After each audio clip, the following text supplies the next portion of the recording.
Everyone may be seated. We're still missing a dear roll.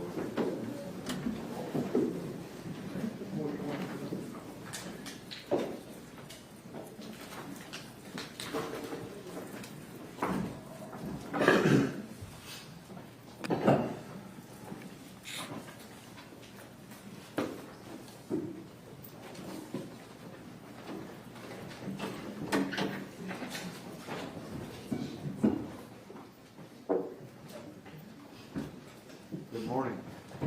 Glad everybody's safe. Okay. We are ready to proceed. Cross-examination, Mr. State. Thank you, Your Honor.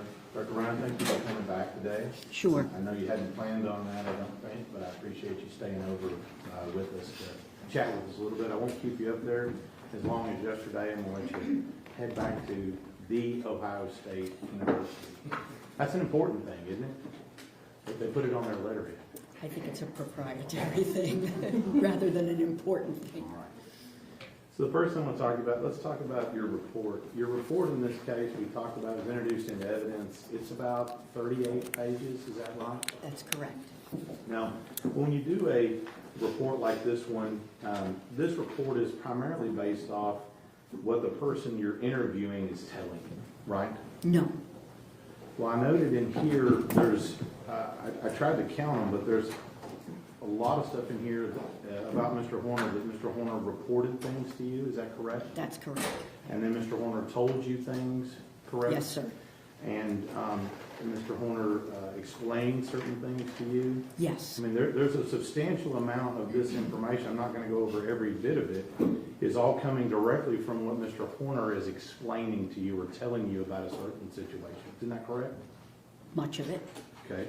And in fact, you know, most of the stuff that you're asking him about his symptoms, his feelings about things, things that happened in the past, things that happened in this case, so on and so forth, is his report to you, correct?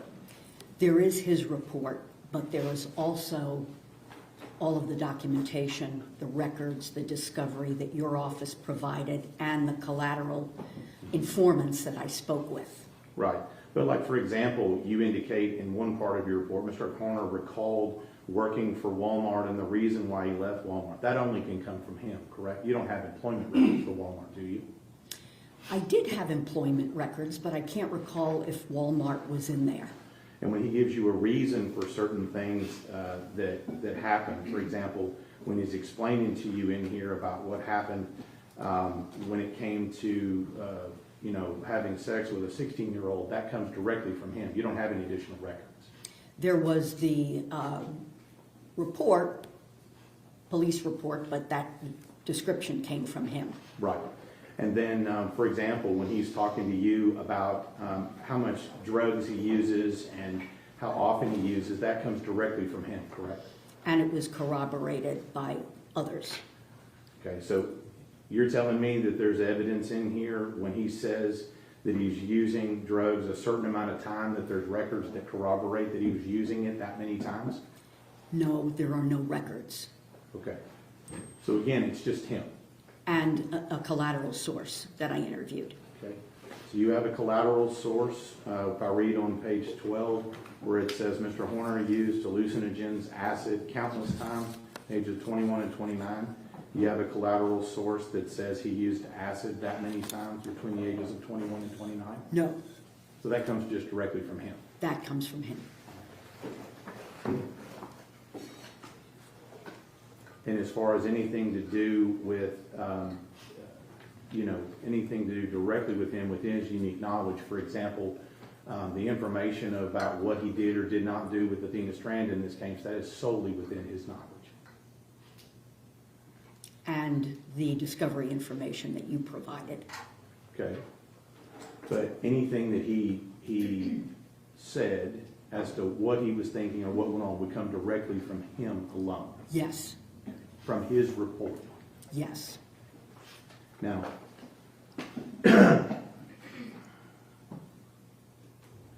and so you'll agree with me that from your perspective, it's important to be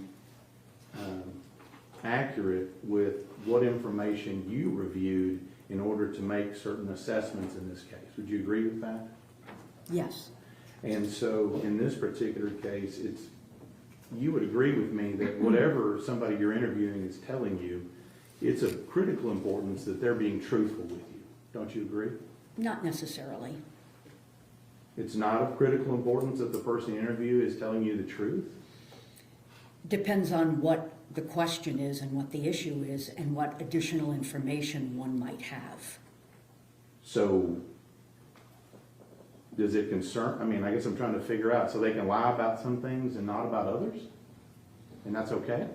It's not okay, but it is what it is. People do lie. It doesn't mean that everything that they're saying is untruthful. And that's where collateral sources, discovery information, all of that comes in to kind of be able to weigh, in my judgment, what is accurate and what's not. So when you ask somebody a direct question, you don't think it's important that what they're telling you is the truth? It's not a question of importance when you're doing this kind of evaluation. Okay, well, I'm confused. If they're lying to you and you're making diagnosis based on their lies. I'm not making diagnoses based on their lies. Okay. You're basing it on what they're telling you, right? No, the diagnoses that I made were based on not only what he told me, but on information from records, educational records, social history, collateral informants, medical records. So in a forensic evaluation, you never just rely on what the person is telling you.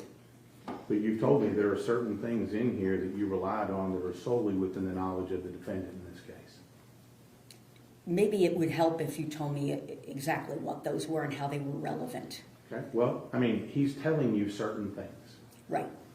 And you're telling me that his truthfulness as to those certain things that he's telling you really doesn't matter. It's not quite that simple. It's clear that he lied on several occasions. What you mentioned before, that he used acid multiple times between the ages of 20 and 29, that came from him. It wasn't really all that relevant to the diagnostic issues that I think were relevant to this particular case. But if you're making a diagnosis on someone and it's based on what they're telling you and what they're telling you is untrue, how can you rely on that diagnosis? I think we're probably on a different plane in terms of diagnoses. So, for example, if Mr. Horner had been the only person presenting me with information that he had autism spectrum disorder, I would not have relied on that. I would not have made that diagnosis. It's only because there was collateral information, there were many records, as well as my evaluation of him that indicated that that was a legitimate diagnosis to make. But let me ask you this, since we're talking about truthfulness, you agree with me that if the person you're interviewing is not telling you the truth about certain things that you're asking them, doesn't that call into question their truthfulness about other issues as well? Yes. So if they lie to you now, probably a liar later. I wouldn't say that. They could be lying later. And I would think, and you correct me if I'm wrong, it would be important for you to disclose to us in your report if somebody is being untruthful to you. You believe that's important, right? It depends. So how do you pick and choose what you tell us when somebody's being untruthful? Well, first of all, the report and what needs to be in the report is pretty much dictated by what has to be disclosed in the report. I didn't put the facts of the offense in the report. So that's not there, but I did disclose my notes to you. So you have those. Mm-hmm. All right.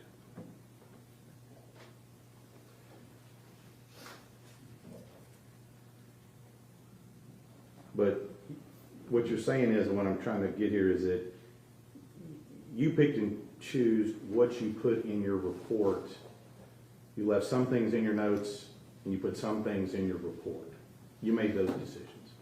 I made the decisions about what would go into the report. There was 18 and a half hours of interviewing, and the report was already 38 pages. I didn't put every single thing into the Right. report. But you dictated what you felt was important for your report and then left out the other things that were not important. I think the word important is not really accurate. I put in the report what I thought was relevant to making a diagnosis, and there are plenty of things, as you are probably well aware in my notes, that are quite favorable to Mr. Horner that I didn't put in the report. I didn't think that they were necessarily relevant to my diagnoses and opinions. We didn't talk about your notes yesterday, did we? I don't recall them being brought up. So as part of your report, you put a list of information and records and things that you reviewed in preparation for this case. Correct. Up to and including today, is that a complete list of every piece of evidence, report, interview, everything that you've reviewed up until today? Is that a complete list? Except what I mentioned yesterday where I forgot to put the interview that I did with the in-home therapist as one of my collateral informants. So that's it. You haven't reviewed any additional evidence at any point up until and including today. I don't believe so.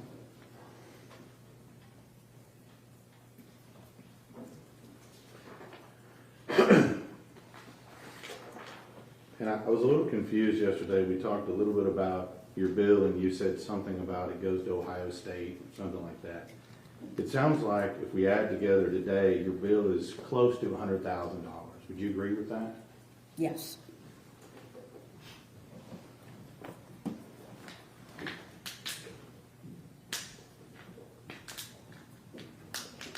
All right. So I tried to keep up with it yesterday, but how many actual diagnoses did you come up with for the defendant in this case? Is it 6 or 7? There were 10, actually. 10. I think one of those, and I'm just going to ask you this, one of those is something to do with PTSD. Did you make that diagnosis as well? I did. Have you read the report from Drs. Spence and Emhoff in this case? I did, yes. And they indicate he doesn't have PTSD, correct? I don't recall if they said that he did or he didn't. I got those reports, I believe, after I had completed my evaluation and report. So if they say that he doesn't have PTSD, are you wrong or are they wrong? I believe I'm correct. Okay. So Emhoff and Spence are wrong. Okay. Now, we've talked a little bit about fetal alcohol. And I know you're not an expert on fetal alcohol. I'm not going to ask you that. But you did give us some information yesterday about fetal alcohol. It's not syndrome. There's something else. It's alcohol exposed. Is that what you said yesterday? Fetal alcohol spectrum disorder, as opposed to fetal alcohol disorder. I'm going to write that down here. Now, what I'm confused about here is so you're not saying that every woman that doesn't know they're pregnant and parties or drinks a little bit is going to give birth to a child with fetal alcohol syndrome disorder. Spectrum disorder. Sorry, yes. spectrum disorder. Sorry. Correct. I'm not saying You're that. not saying that. No. So just there's not an actual number of drinks or whatever. Some people party a lot and don't give birth to a child that has any type of fetal alcohol problems, correct? That's correct.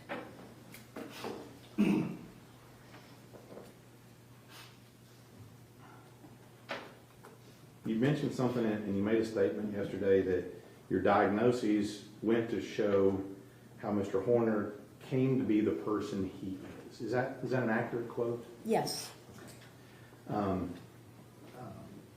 But in this case, let me just ask you, a lot of stuff that we had in this case was covered by pretty much all the diagnoses you gave. For example, you said he wasn't able to handle stress, right?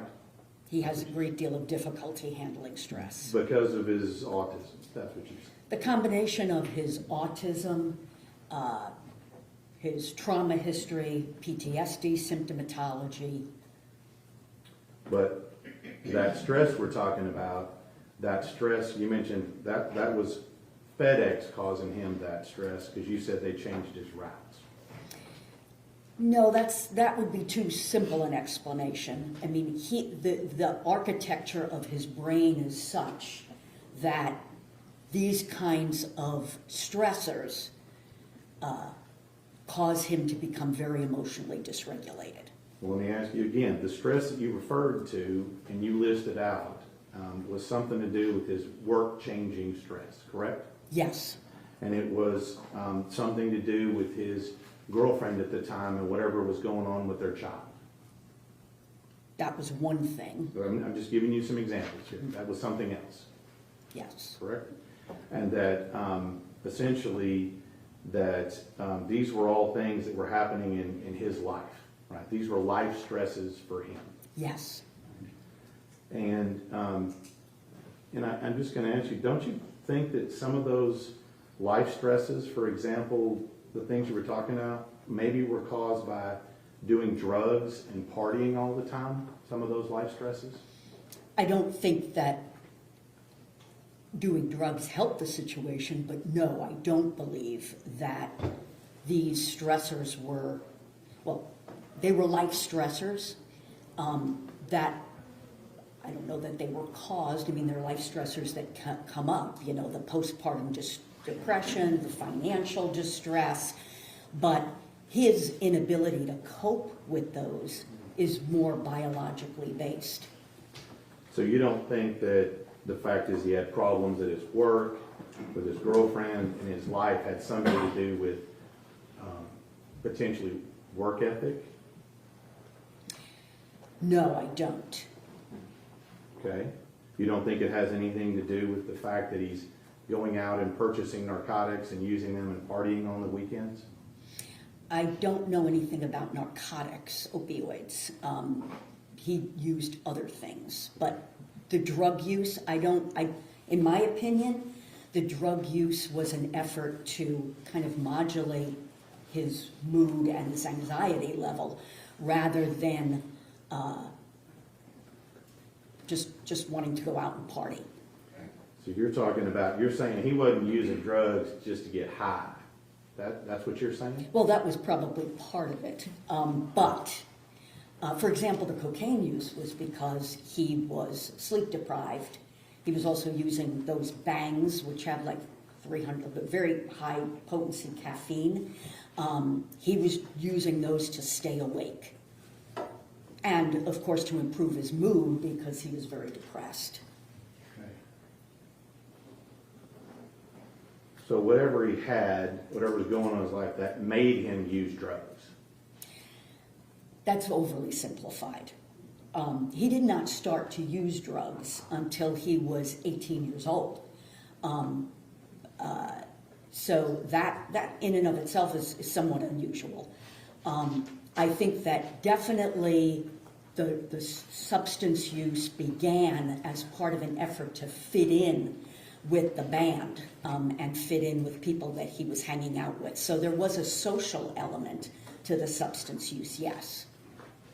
So again, going through this, you indicated yesterday he wasn't able to handle executive functioning, and what was that because of?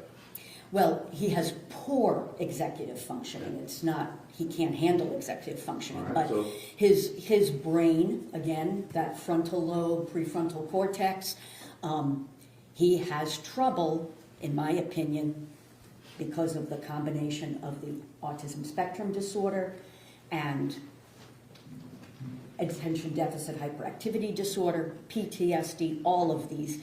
He has trouble with decision-making, judgment, shifting, what we call shifting cognitive sets. You know, when something happens, he has difficulty thinking about alternatives. That's executive function. Okay. And that was, so then you said he had poor impulse control, and that was because of his depression? No, poor impulse control, that's part of executive functioning, but also he has severe ADHD. He also, those two are the major reasons. And you said something about it was hard for him to tell the truth, so he had to create this fake person, and what caused that? I don't think it's as simple as there's something that caused it. As I said yesterday, I think that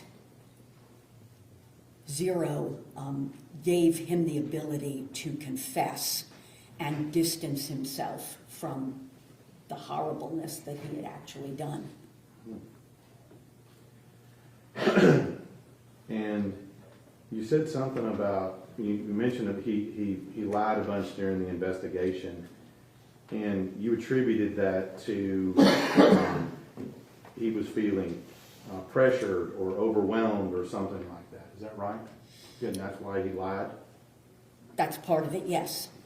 And then you said that if we don't see him showing remorse, it's this thing called alexithymia. Is that what you said yesterday? That's one of the things. Okay. Go ahead. So let's talk about this. You said you said severe depression. Yes. And I think you listed a whole, like a long set of symptoms or something that goes with that, right? Yes. That's on page 4 of your report? Yes. Right. You said things like he had fatigue and low energy. Yes. And apparently it has something also to do with ability to concentrate. Right, that's what you said on here as well. That's one of the criteria of depression that he exhibited or had But problems I mean, to be honest, ma'am, if he's out doing drugs, staying up all night, and he's fatigued and having all these problems, don't his own life choices cause these same symptoms? I took those into account, and he wasn't staying out partying all night. That was when he went with his fiance on weekends. But he was having trouble sleeping and was sleep deprived during the week also. So one has to, basically in my judgment, that the sleep deprivation was primarily related to his depression. It wasn't related to him playing video games all night, doing coke on the weekends, smoking weed, things like that. You don't think that was related to why he's got fatigue and low energy? I don't believe that was the cause, no.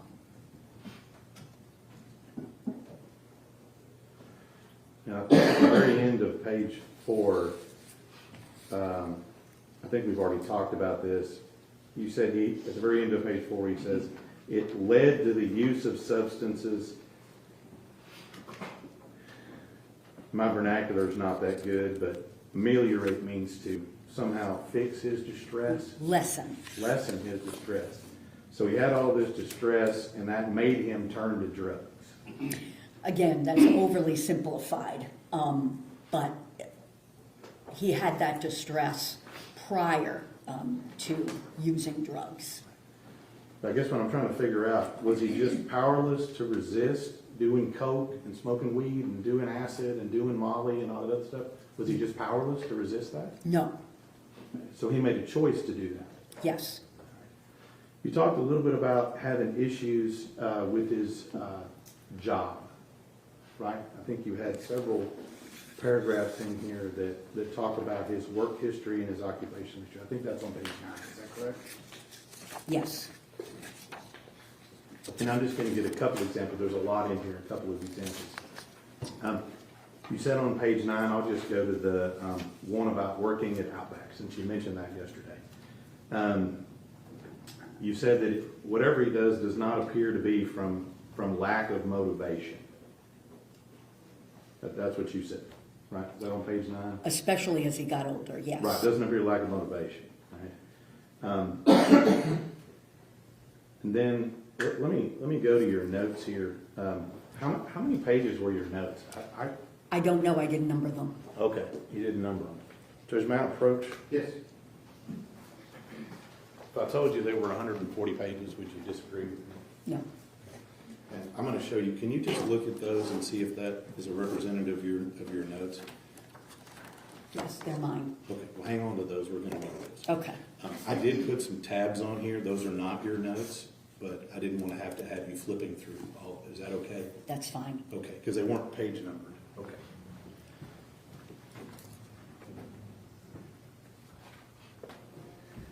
You said in your report working for Outback that he was overwhelmed with the dishes piling up. That's what you say right here? Yes. Okay, will you go to number 2 on your records right there? Yes. Would you tell the jury what he sent a text to his boss at the time? What did he send to his boss before he left?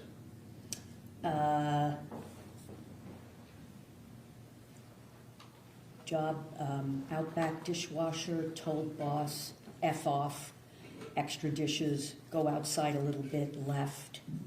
So Where are you? What are I'm you- right here in the middle of the page. So he texted his boss or told his boss to F off. Yes. Okay.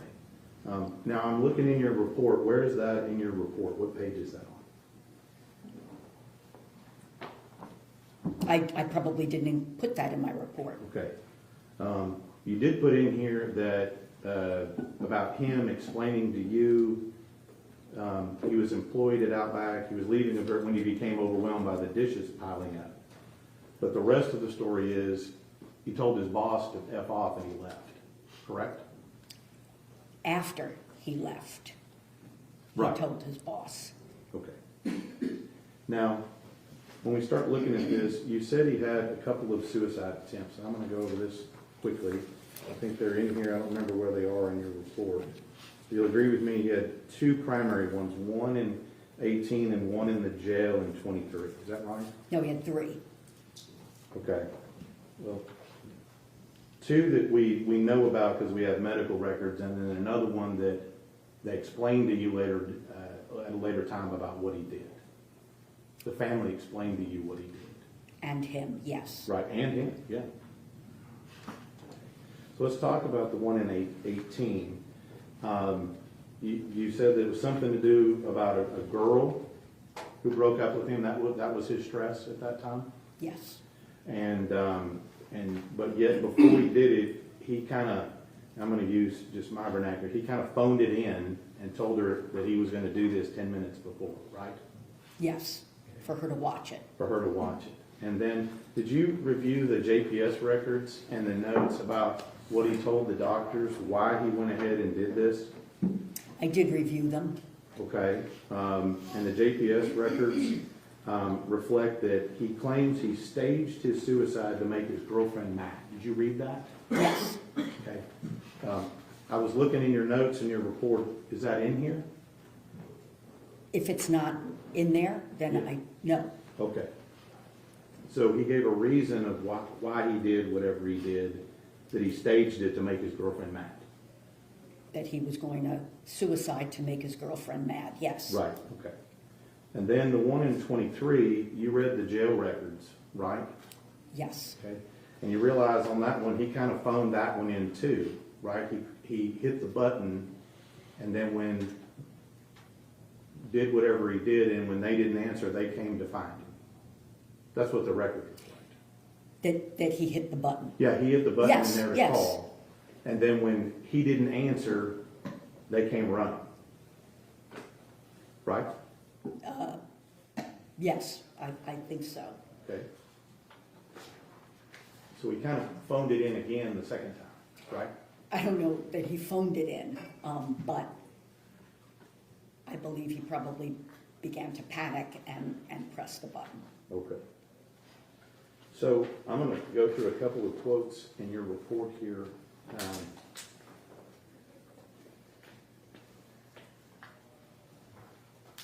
I want to make sure I get this right. On page 5 in your report, I just want to make sure that this is your quote here. It says, the cognitive distortion caused by severe depression leading up to the offense contributed to his already precarious ability to solve problems and deal with stress. That's what you were talking about before, about him having problem-solving issues. Is that right? Problem-solving issues as part of his autism, Right. compounded by the cognitive distortion of depression, yes. Right. That's one of the things, he had a problem, an issue with problem solving, right? Yes, Okay. And then you said, and I think, I'm going to get this quote right here, you said his impulsivity combined with the core deficits of autism spectrum disorder, cognitive distortion, secondary to clinical depression, compromise his ability to deal with stress leading up to and during the offense, right? yes, And those are those stressors you were talking about the other day with life, work, car, finances, things of that nature. yes, Okay. Now those sound like things that most people deal with every day. Would you agree with that? yes, And you know, even you, according to you, showing up unannounced, that threw him for a loop and caused him a bunch of stress. yes, So his reaction, due to his autism spectrum, I'm gonna get this right here because it's not additive, it's compounding, right? That's the word you use, am I getting Yes. that right? Okay. His reaction to his autism plus his depression plus stress, his reaction to that, and plus the drugs, was to kidnap a child. That was his eventual reaction. All those things put together, that was his reaction, was to kidnap Athena Strand. the precipitant was panicking because she saw him snorting cocaine. Okay. So that, when we talk about this, that precipitant, that is what you told us yesterday, that's the point of the spear, if you will. That's where this thing begins, according to you. Yes, That's where the catastrophe begins. yes, And so, according to you, if there is him, if he doesn't see him, or she see him snorting coke, none of this happens. yes. That's what you're saying? my opinion, yes. Okay.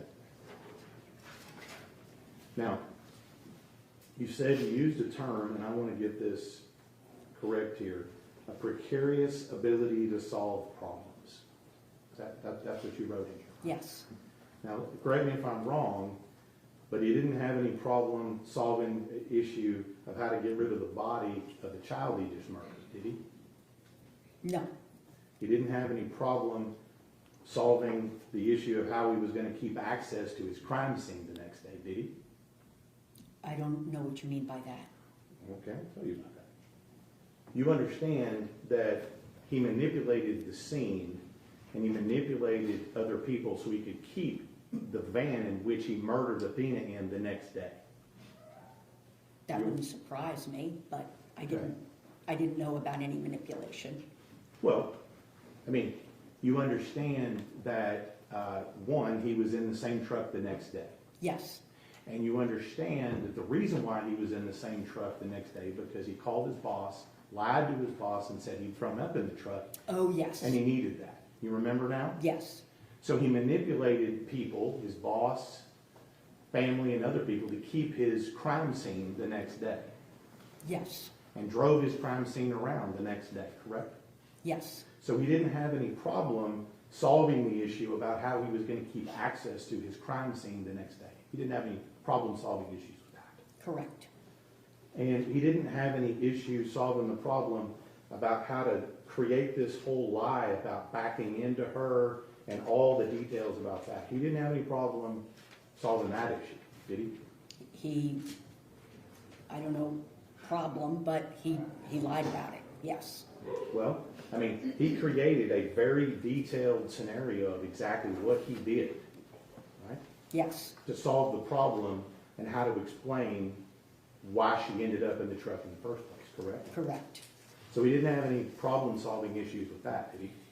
Well, how he solved the problem was obviously very disturbed and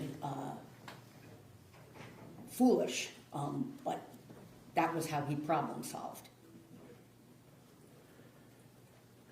And did you notice that, whenever he shows up to the truck stop, he was able to manipulate the clerk into giving him free cleaning supplies? Did you hear that?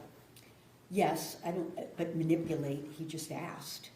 Well, in fact, he didn't just ask. He said, do you want me just to kick this out on your concrete, or do you want to give me free cleaning supplies? Mm-hmm. That's what he said. Uh-huh. So he manipulated the clerk to give him free things so he wouldn't have to purchase anything. Okay, Is that correct? yes, And purchasing things leaves a trail, doesn't it? I didn't think of that, but there were so many things that he did that left a trail, so I wouldn't see that as particularly critical. And you understand that he's doing these things, these problem-solving type actions, within 10 minutes of him tossing her body in the water. Yes, It sounds like, to me, that his problem-solving is working just fine at this point, correct? I would say it's not. Well, it sure didn't slow him down, did it? It did not. So, now, we talked a little bit about drug use earlier. And if you'll go to number 1 in your notes there, I think it's on that.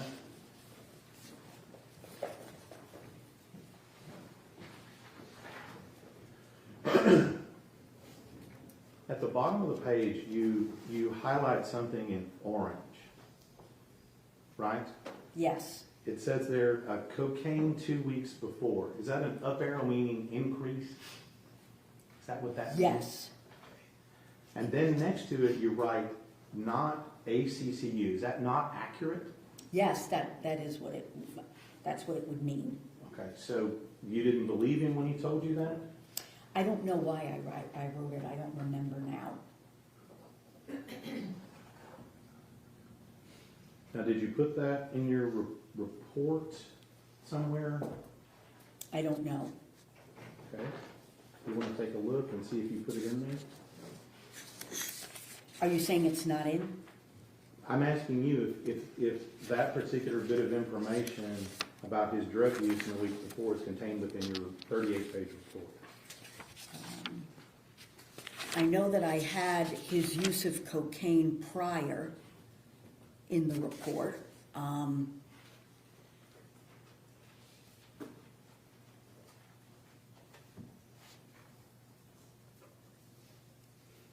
Oh, I have down, Mr. Horner had not used cocaine for about a month prior to the offense, but on the day of the offense, he was exhausted and anxious and used cocaine several times in the hours leading up to the offense.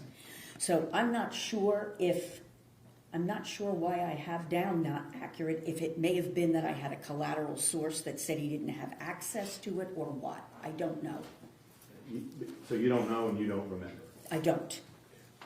Now, the second thing you said here when you're talking about this cocaine story he told you was that you said where did he tell you he got the coke?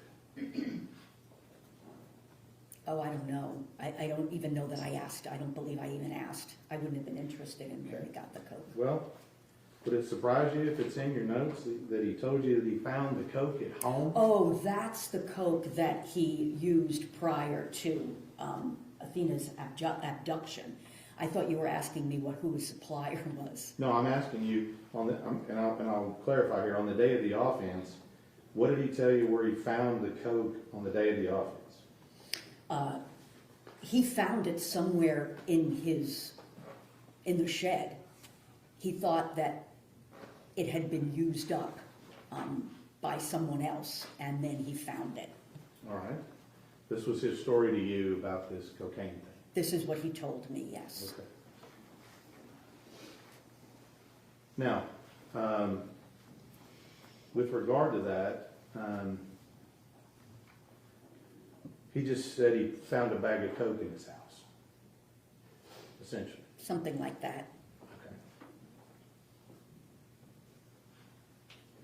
Now, in part of your report, you said that the intoxication on the coke at the time of the offense contributed to his impulsivity and his impaired problem solving.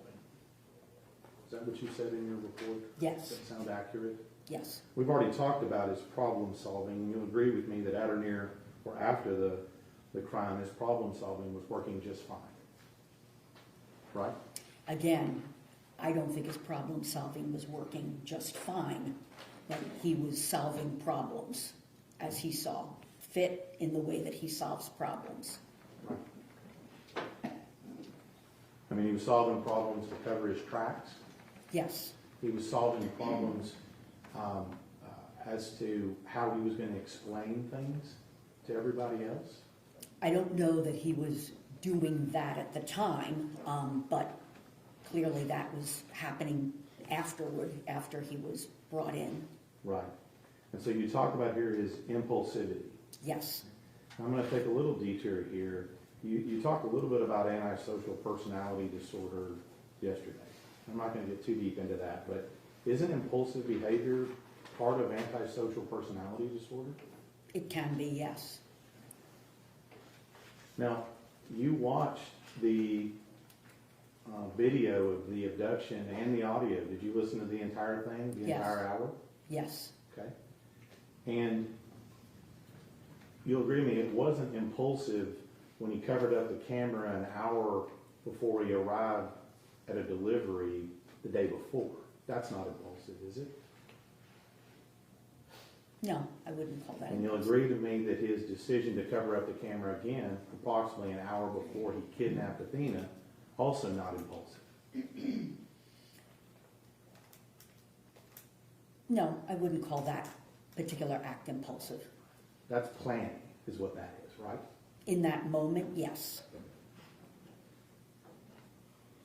That's planning and covering it up before you do something. He was covering it up because he was using cocaine and cannabis, marijuana. That's why he covered the camera. Oh, that's what he told you. Yes. You don't have any collateral source on that, do you? No, other than he had covered up the camera prior to that also, when he had been using. Right. So you're Smoking making or the whatever. assumption that that's what he's doing. And And you don't have any information to prove that one way or the other. I don't.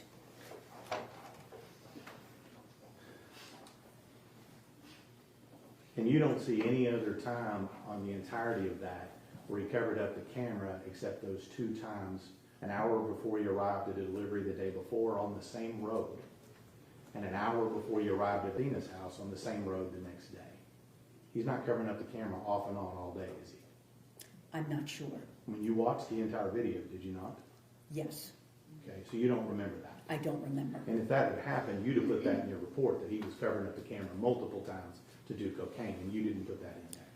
No, I wouldn't have put it in because I didn't have a section on the actual offense. Okay. Now, when we're talking about impulsivity here, when he puts her in that vehicle, and the first thing he says is, "Don't scream or I'll hurt you," that's not impulsive. I would say it's neither impulsive or non-impulsive. Well, it's a plan and an indication of what somebody wants at that immediate point. Yes. Objection, Your Honor, to counsel testifying. Or Yes, And when he goes to a secluded location to sexually assault her, that's not impulsive. He drove 20 minutes to get over there. Correct? correct.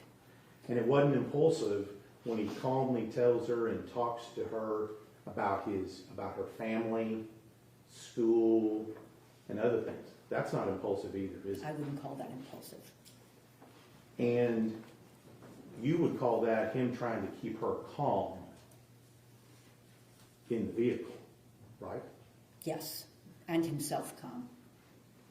We'll talk about that in a minute, but with regard to her, he's telling her that so she stays calm for what's coming. That may have been the reason. Not for what's coming. I don't know that I would agree with that. I think he's trying to keep her calm. Well, you know what happened next, right? Exactly. He sexually assaulted her. Yes. But that's why he's keeping her calm. I don't know that that was the reason. Did you ask him why he was having these calming conversations with her before he sexually assaulted her? I wouldn't call them calming conversations. I think he was just asking her questions. I don't know what his motivation for certain questions were. You didn't ask. No, I did not. Now,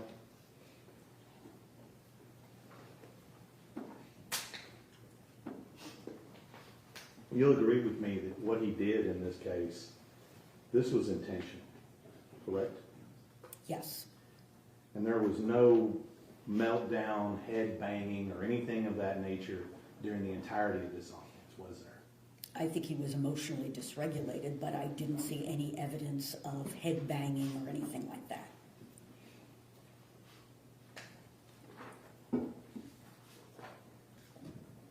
Now you said, and I couldn't spell this word, but catastrophizing.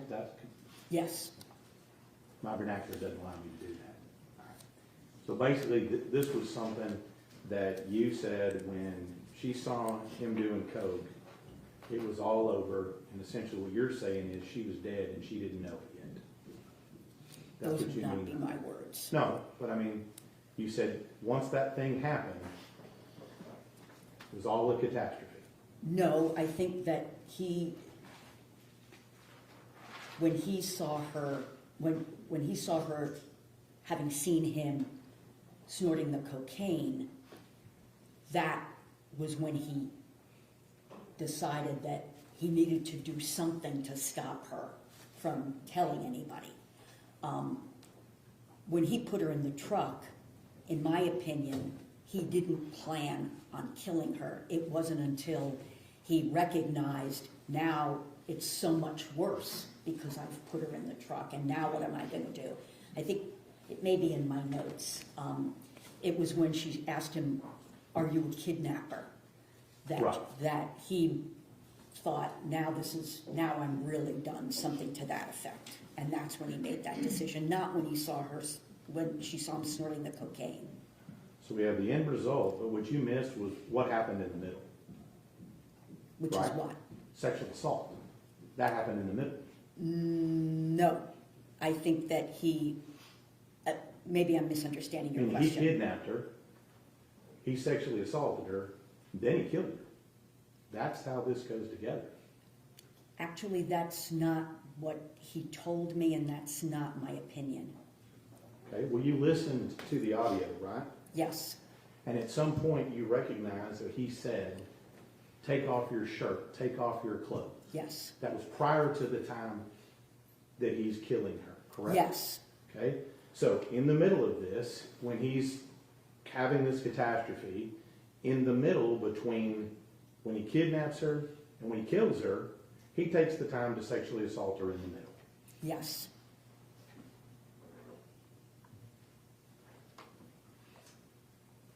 So his reaction, okay, we've talked about this, due to all the conditions you've talked about, the litany of things, I think 10 that you had out there, right? Wasn't it 10? 10 things that he has wrong with him?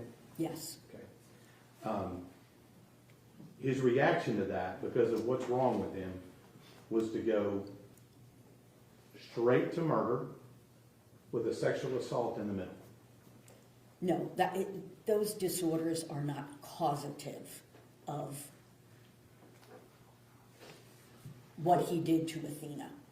They, again, contribute to the way that he thinks and the way he behaves. but it's not simple cause and effect. I'm not saying that his autism, PTSD, major depression, and ADHD caused him to do this. So let's talk a little bit, you talked a little bit about antisocial personality disorder. You said he doesn't have that. Correct. Okay. But that's something that you said it has to be before he's age 15. No, the criteria are that someone has to meet the criteria for conduct disorder Okay. before age 15. And I think you said some of the things that go with antisocial are callousness, lack of concern, deceitfulness, irresponsibility. I think you've said that A before. persistent pattern of A that. pattern of that. But in this case, you have a pattern of him being deceitful, do you not? Within the context of this crime, yes, but that would not, in and of itself, qualify for that diagnosis.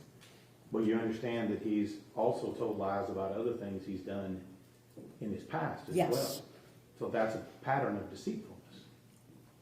In my opinion, it was not sufficient, especially understanding why individuals with autism spectrum disorder lie. It's typically fear-based and driven by their cognitive difficulties, and in my opinion, I saw that in the kinds of lies that he had told in the past. Right. The second thing you said is that there's some form of irresponsibility, right? So deceitful, irresponsible behavior, pattern. Pattern of that, yes. Looking through your report and your 140 pages of notes, you'll agree with me that he has a pattern of irresponsible behavior leading up to, before, and after this offense. I did not think that he had a pattern of irresponsible behavior that would qualify for this diagnosis. Okay, so, I mean, purchasing drugs and narcotics and things and doing that on the weekends not irresponsible?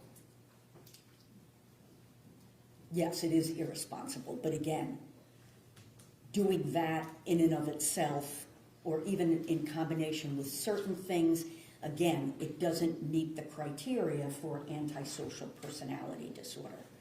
You also said lack of concern. I mean, surely you agree with me that he had lack of concern for Athena.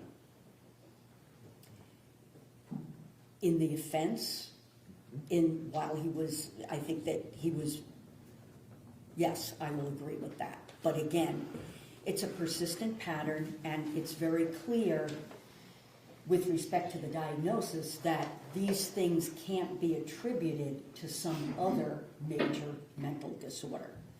And his difficulties with expressing concern and showing concern, in my opinion, are related to his autism.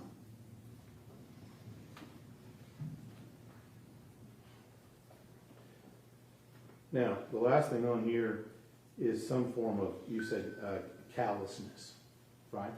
Yes, I mean, you'll agree with me that he was extremely callous with the way he treated Athena. I mean, after all, he was singing Jingle Bell Rock during this assault while he's screaming at her. You'll agree with me that that's callous, isn't it? yes.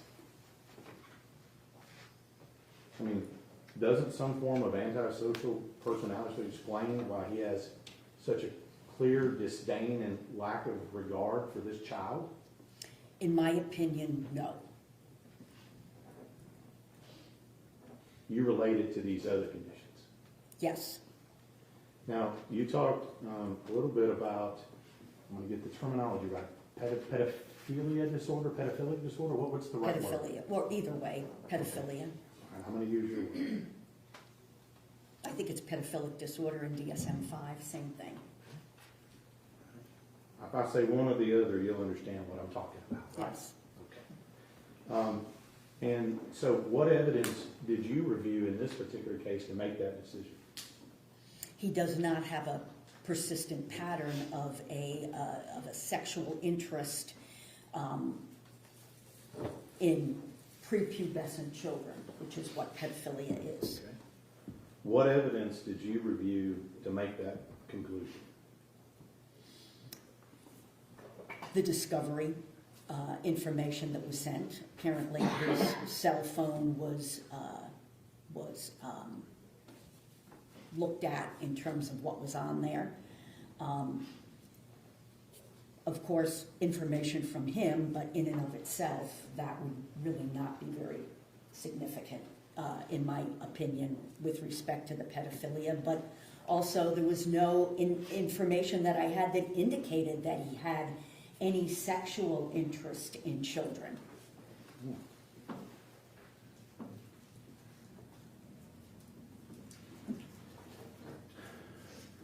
Now, you understand that there's allegations that in his early to mid-20s, he had sex with two 16-year-old girls, correct? Allegations, yes. Okay. And one of those, I think you put in your reports, something about her being drunk at a party. Is that correct? What page are you?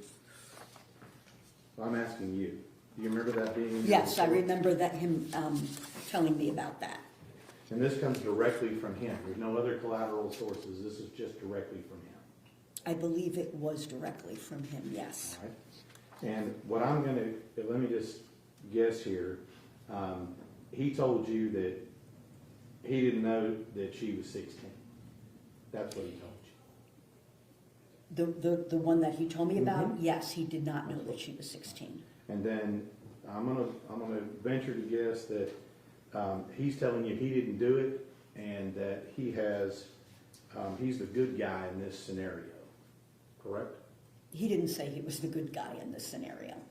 Well, he said he didn't do it, right? Yes, And that when he found out about it, he immediately distanced himself from the situation and didn't want any part of it. That's what he told you. I know. Can you be more specific? He said that he got real mad about it. I mean, his reaction was inappropriate. It was very, I think, typical of the way in which he overreacts to situations. I mean, did you ask him if he had sex with these two 16-year-old girls? Yes, I believe that I did. He denied it. He told me about one of them, and he denied that he had. He said that she told him that she was 16, and he became really inappropriately irate. And as is typical of his thinking, he had not thought she was 16 because someone had sold her cigarettes, and you're not supposed to sell someone cigarettes under the age of 18. That was his, Correct. what he told you. Yes. He didn't tell you that he knew her as far back as the 7th grade, did he? No. Oh, he didn't tell me that. There were two, but no, he didn't mention that. He didn't mention that to you. No. You know, there's testimony, and I think you reviewed this as part of your deal, about the allegations of the two victims in this case that were 16 at the time. My Did deal? you review that in your appendix? I'm sorry, in your appendix.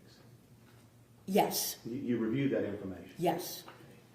And he didn't tell you that one of the victims he's known since she was in the 7th grade. He did not. That he would have known that she was 16.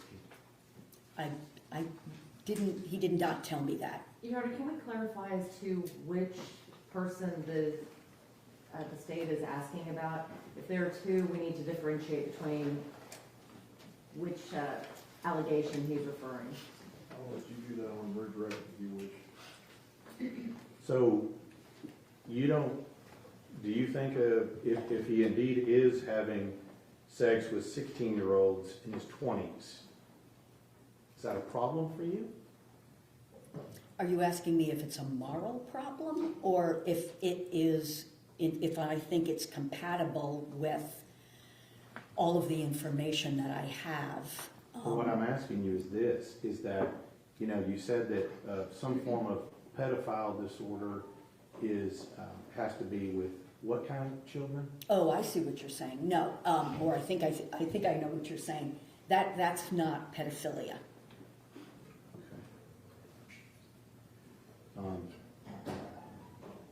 does gratifying himself on a 7-year-old child, that screams pedophilia, doesn't it? No, it's disgusting, but it's not pedophilia. Again, there has to be a persistent pattern of sexual arousal to children, behavior to children. I mean, did you read the DNA reports in this case? I know there was DNA, Right. And you know where it was found in Athena, right? not in Athena. I'm not aware that there was any DNA found in Athena. You didn't read that they found DNA both in her vagina and her anus? No, I did not. Objection, Your Honor. May we approach?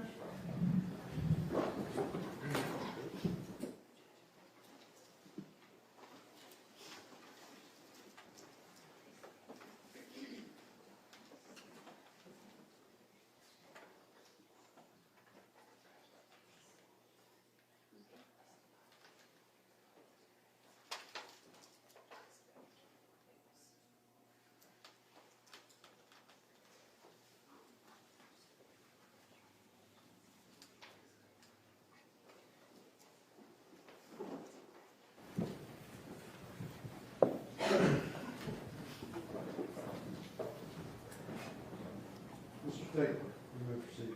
Thank you, Your Honor.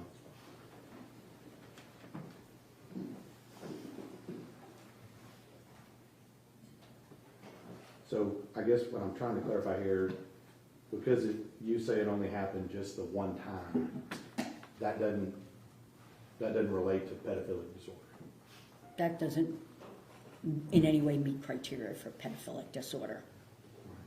Did you review any testimony or interview the defendant's girlfriend, mother of his child? There was a deposition that I did review, yes. And, I mean, wouldn't it be important to talk to her about what Mr. Horner's sexual interests were in making a determination as to whether or not he was into prepubescent children? I did speak with her. Okay, and what did she tell you about that? She told me that they had a normal sex life and that, that there was no interest in children that she was in any way aware of.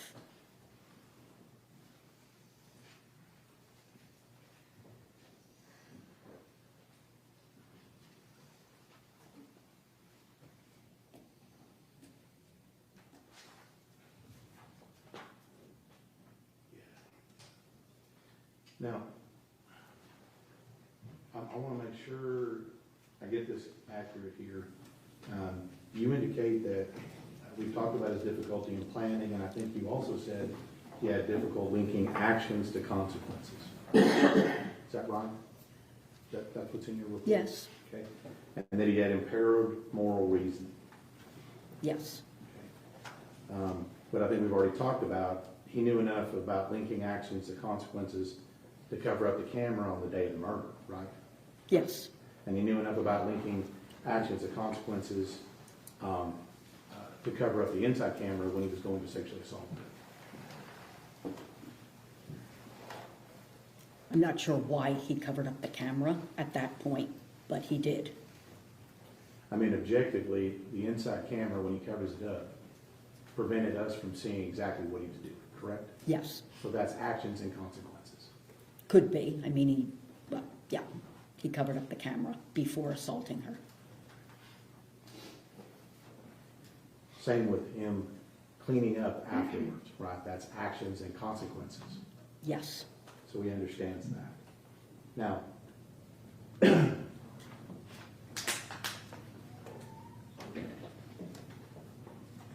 when we talk about, I think you said that there's something, I think you used the term moral reasoning. Did you use that term? I feel like you did. I may have. Okay. And, I mean, moral reasoning, you've already told us, he has enough moral reasoning to understand it was wrong to do what he did. Yes, And what he did to Athena, correct? That was wrong. He knew he had enough moral reason. yes, Right? And when it came to his knowledge of whether it was wrong to sexually assault children, what did he tell you that he did the night after the offense to prove that he wasn't into children? What did he do? He had sex with his fiancee. So what page of your report is that on? It wouldn't be in my report because I didn't have a section on the offense itself. And I'm just asking you here, you didn't feel like it was important to have a section in your report on actually what he did to commit the offense? It wasn't indicated as part of what I needed to do for a report.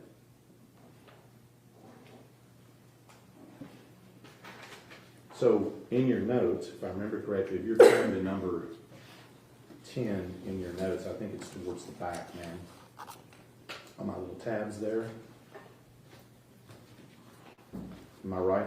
Yes, And it says here that this is in the same conversation, that night he had sex with his girlfriend, I won't use her name, just to prove he wasn't into kids. That's what he told you. yes. Well, I don't know those were his words. I was pressing him to find out more about any prior interest in kids, and that was something that he told me. Right. So he had, according to him, plenty of energy after committing this offense to go home and do that. He had sex with his fiancée, according to him. Right. Now, we talked a little bit about some of the interrogations. I'm going to go into that just a little bit here. You listened to the report in where he was re-interviewed by his own request by the ranger. Is that correct? Yes, That was 5 days after he'd been arrested, approximately. yes. And what I'm getting at here is that at no point during that time did he express any issues with problem solving, moral reasoning, or any of the things you're talking about when he's trying to cut a deal to get out of jail.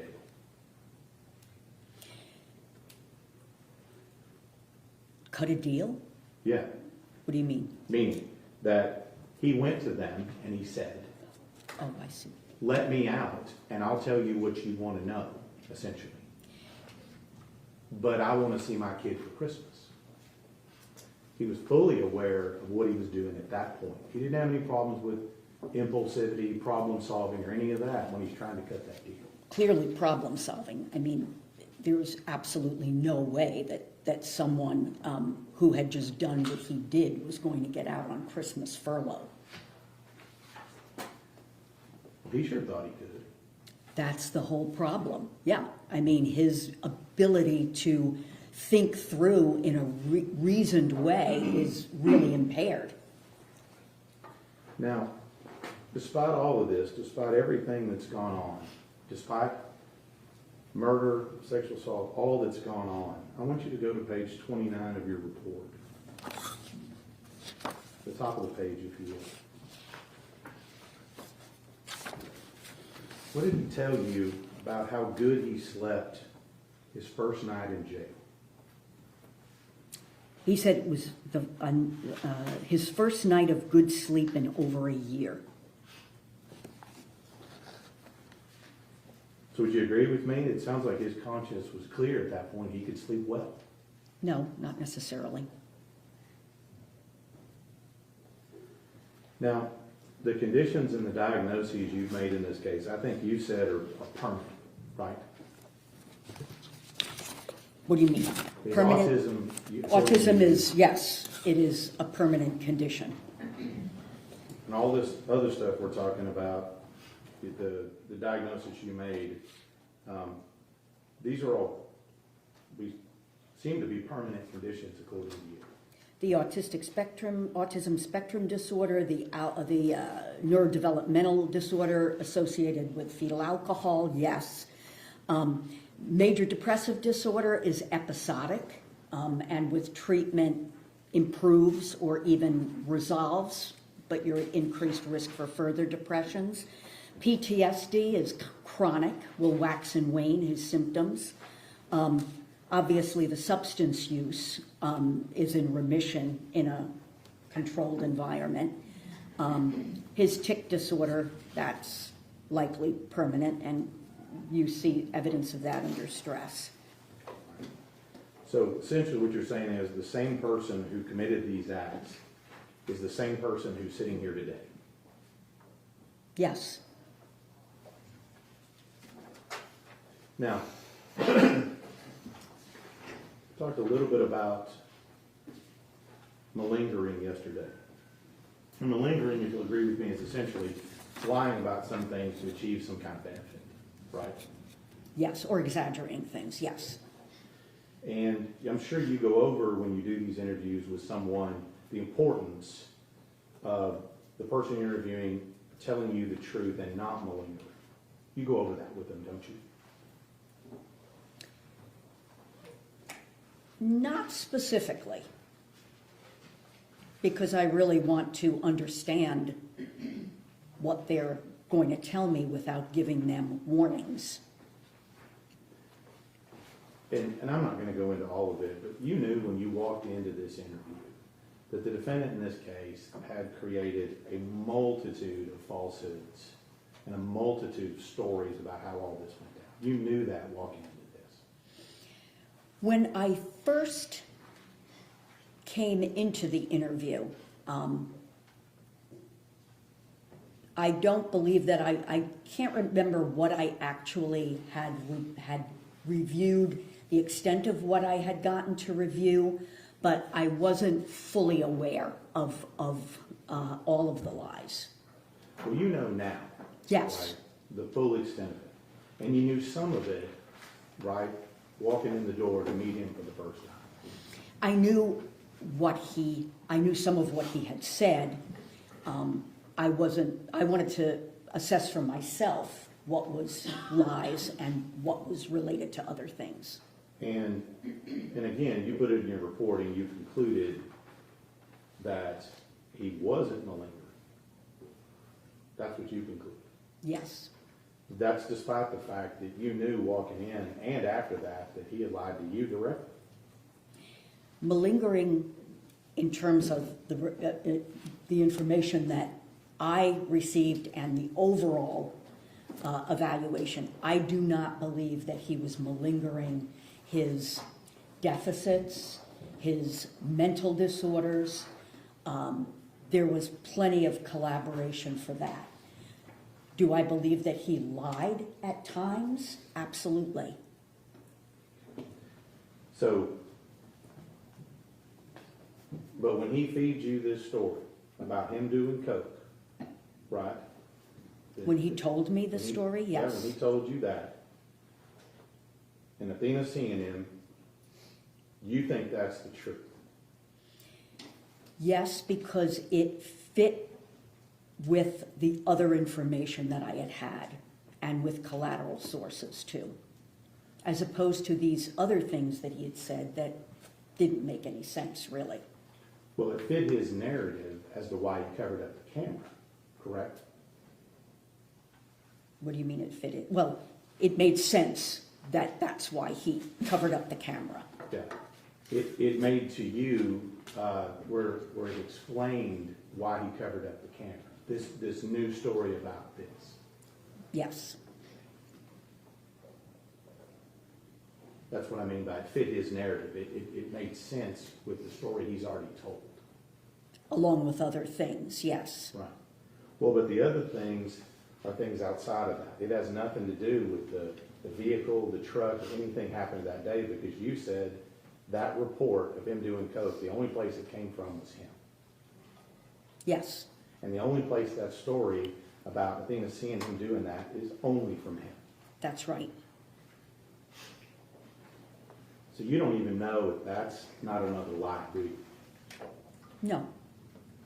And it's a good chance it could be just another lie like everything else. In my opinion, it's not. So despite all the other massive amounts of untruth, you grab this story and say it's true. I think that's a little bit of an oversimplification.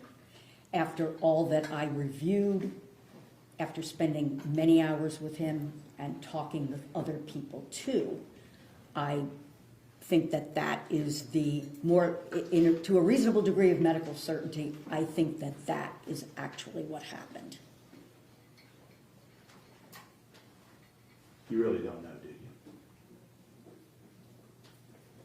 you? You don't know. I mean, it's coming from the defendant. With 100% certainty, no. So let's talk about this. You asked him at some point what he did to murder Athena, did you not? Yes. And again, you said you didn't put that in your report. No. We have to go to your notes to find that. There, Right. It's in my notes, yes. All right. And I want you to go to the little section on there. I think it has a green tab on it. Several things in that area I want to ask you about.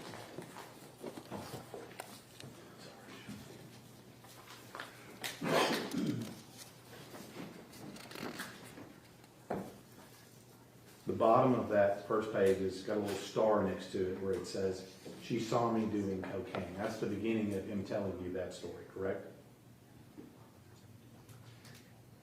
No, I think earlier on that page, it indicates that there was he put the sticker in front of the camera so she couldn't see it. I guess that's his boss or whatever. Did coke outside the truck to avoid the camera. And then at the bottom, yes. And, I mean, you look at these videos, you don't see him doing coke on any of these videos, do you? No. Now, what did he tell you specifically that he did? I think you've already talked a little bit about him trying to strangle her or what have you. What else did he tell you he did to murder Athena?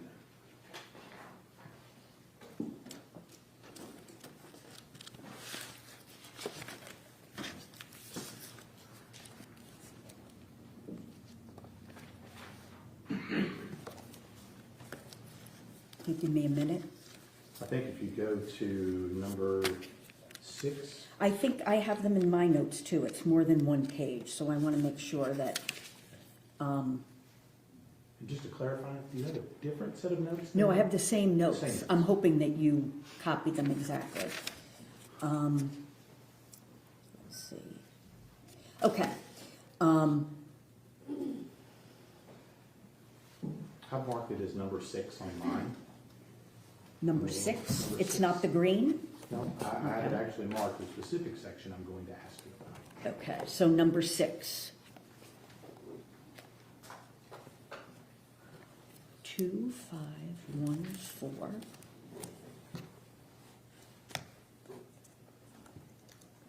I don't see a 6 tab, I'm sorry. Well, at the bottom of one of these on here, what does he tell you that he did to murder Athena? Besides strangle her, try to break her neck, that you've already talked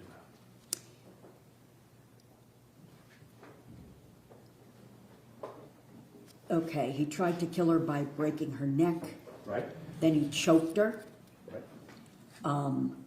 She was still alive after he choked her. You could hear her breathing. He did another line of coke. Okay. I'm going to move you to the bottom of that page.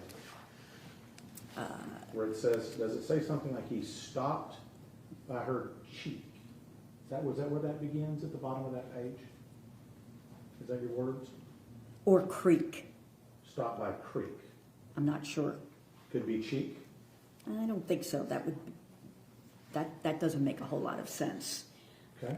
Stop by creek, and he didn't use this term, I did, physical blows to the head with his fist and feet. Okay. So he told you that he used physical blows, whatever his description was, with his fists and his feet Yes, to Athena. yes. So what specifically did he say he did with his fists? I don't know. I don't recall. I mean, you understand this is the first time he's mentioned and admitted to using his fists and his feet. I don't know about that. I mean, you read all the documentation, right? Yes, Do you find it anywhere else in there besides right here? no. Okay. So with that, did you ask him what he did with his fists? I don't think I needed to. I don't know if I did or not. I mean, it's not, you don't think it's important to know what exactly he did with his fists to beat somebody to death? No, I don't.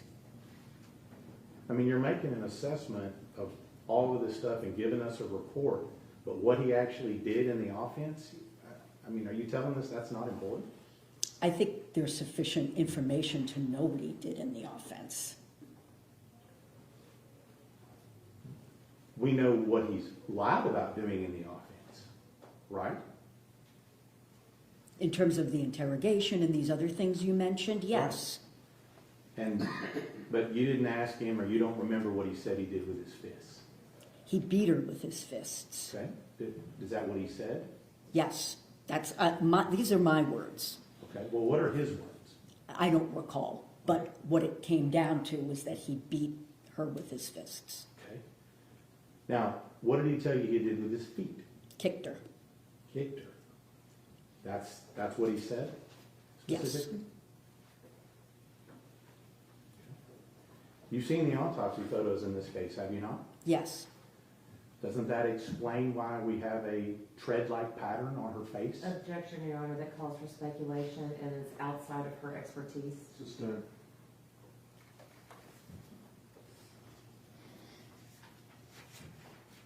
So he kicked her and he beat her to death. Right? yes, You listened to the audio, did you not? yes, Did you hear the bangs in the audio? yes. Did you ask him about whether or not those multiple repeated bangs are him hitting her with his fists or hitting him with his feet? No, I didn't. You didn't ask him. No. And I just want to make sure here that if we didn't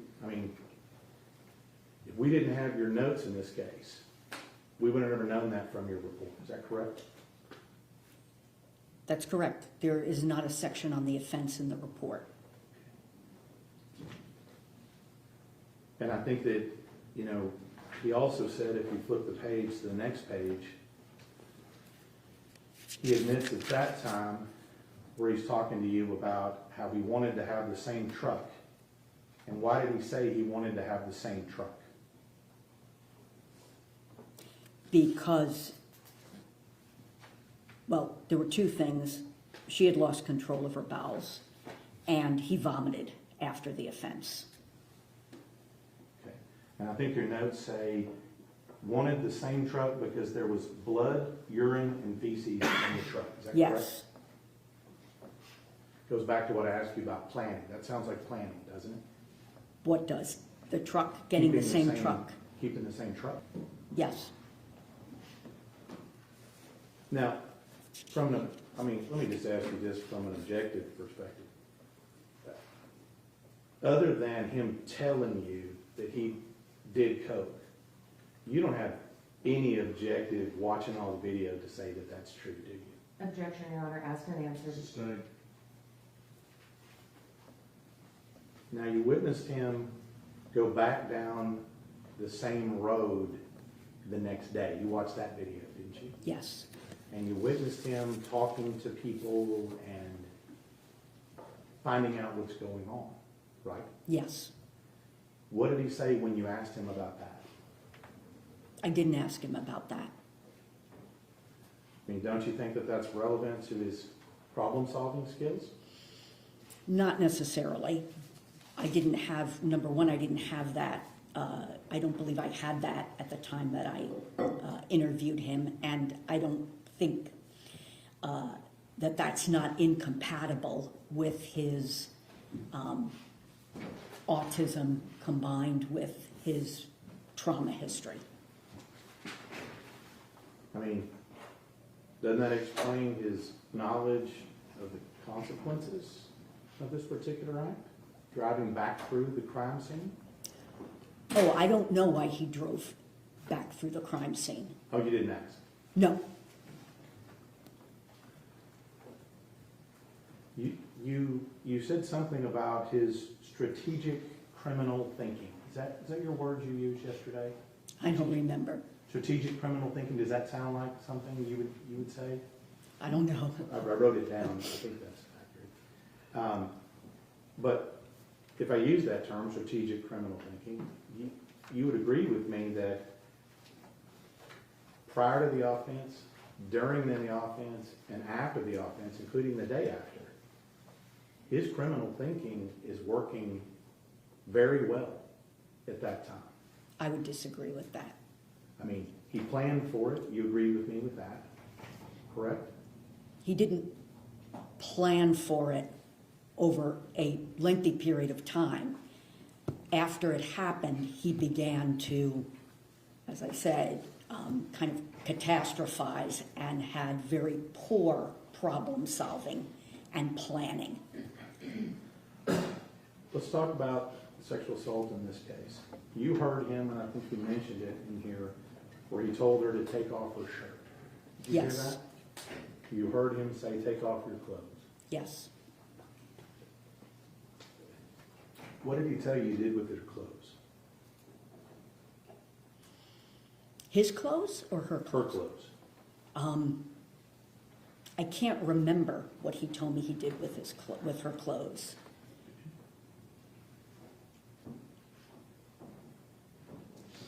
So up until this point, and including with you, he denied doing anything sexual to her multiple times. I don't know about multiple times, at least once he denied it. And now I think you, if you go to number 7, I think it's number 7 in my notes here. In your notes, you indicate 7. Sure, yeah, 7. Sorry about my handwriting on the notes there.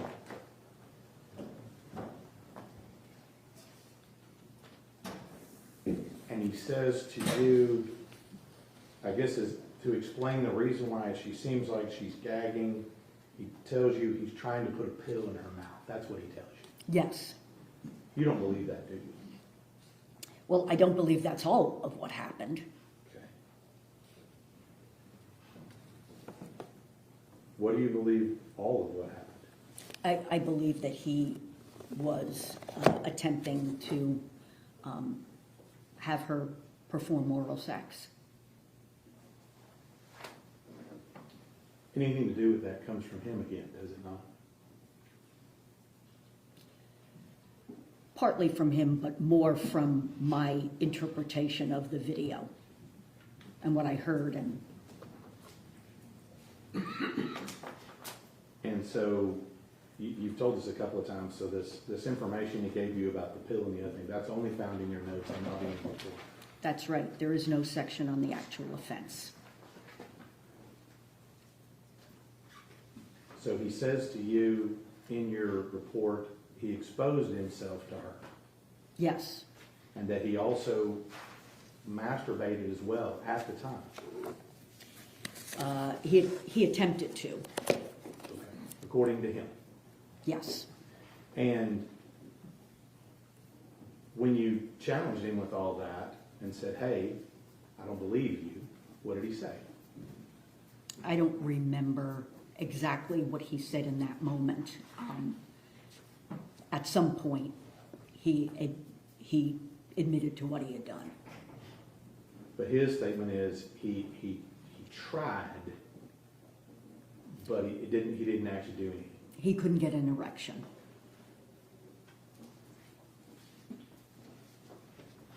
What did you ask to follow up with that? I don't remember.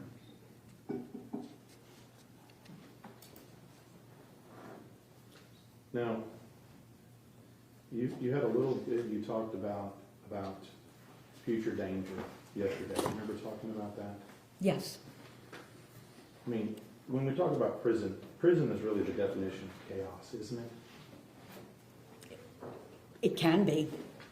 And prison's really the definition of stress, isn't It can be. It depends, especially, obviously for a neurotypical person, it would be very stressful.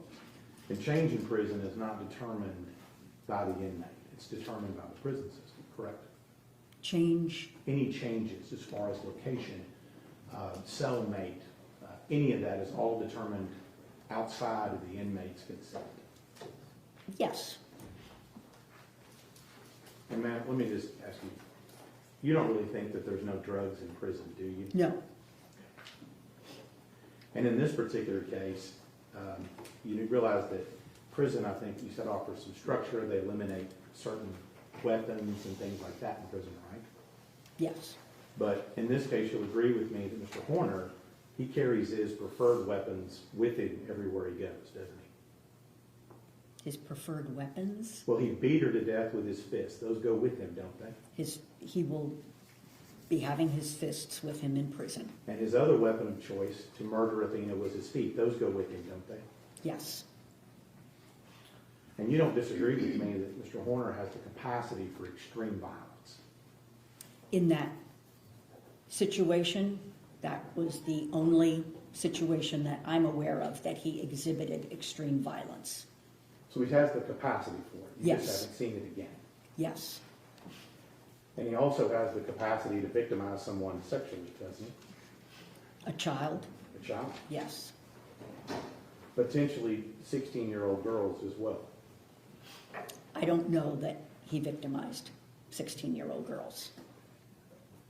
I mean, you would agree with me that having sex with a 16-year-old girl with a 23-year-old male is illegal. Yes, Now, you talked about Mr. Horner's trigger being stress, chaos, with all the conditions you talked about, right? yes, And in this case, his trigger in this case, the end result was a kidnapping and a murder. Correct? correct, But you still say you believe he's going to be prey, not predator. yes, Now, if I'd asked you that question the day before the murder, you'd have said the same thing, right? yes, You'd have been wrong. No. Objection, Your Honor, that's improper question. Sustained. You would have said November 29, 2022, that he was not at a risk of committing violence at that time. Objection, Your Honor, that calls for speculation. Or a letter answer.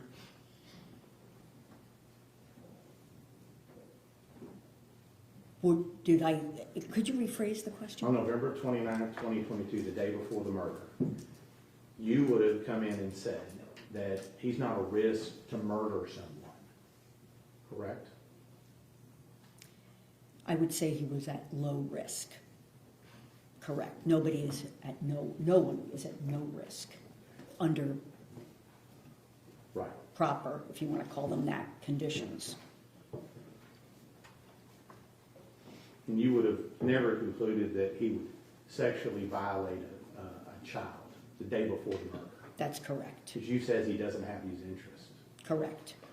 That assessment, if you made that November 29, 2022, would have been incorrect based on the facts of this case, wouldn't it? If I made a prediction that he would not sexually assault a child, yes, that would have been correct. Same thing with any prediction you would have made about him committing a murder. That would have been incorrect, correct? Correct.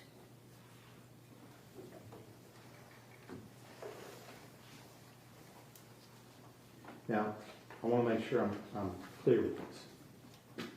The entirety of your report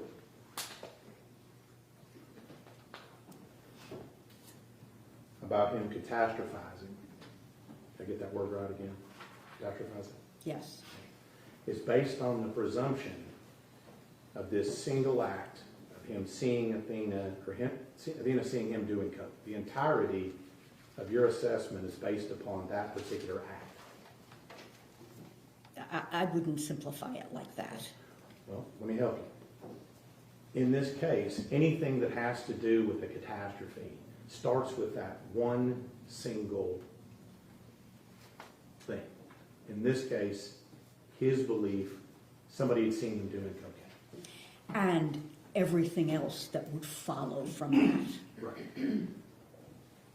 But if that act, that what he's telling you, the story he's telling you about her seeing him is untrue, and that is false, then everything below that is also false, correct? I don't know that everything below that would be false, but it would certainly change things. The entirety of your theory that he catastrophized, if that particular story he told you is untrue, like all the other lies he told you, then the whole thing about catastrophizing, all of that, that fails as well. No, not about catastrophizing. No, that is something that he has exhibited long before the offense. So the But fact in that he this does, case, your theory in this case, though, about what happened on the day of the event is dependent upon that one event. that set it off.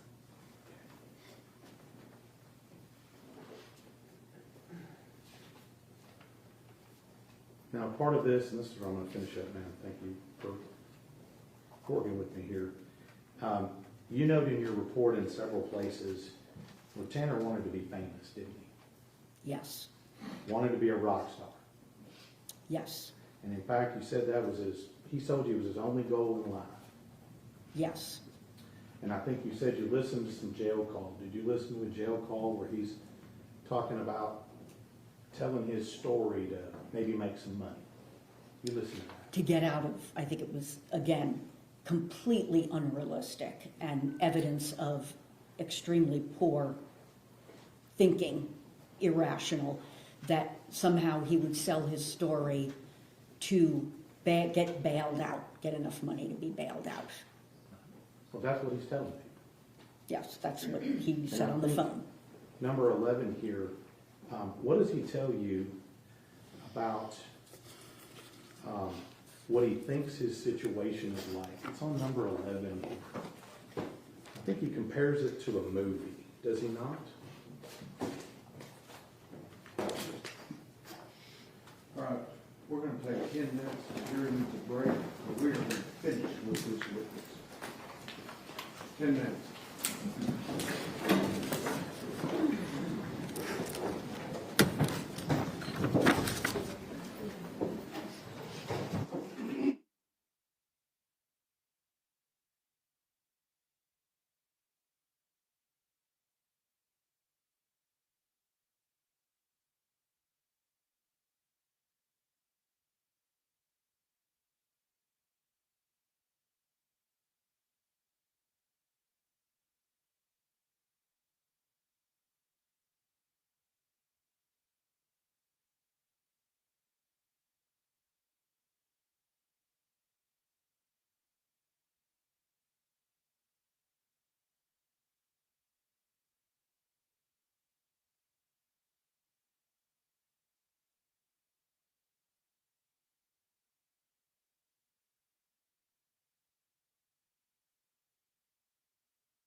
everyone may be seated.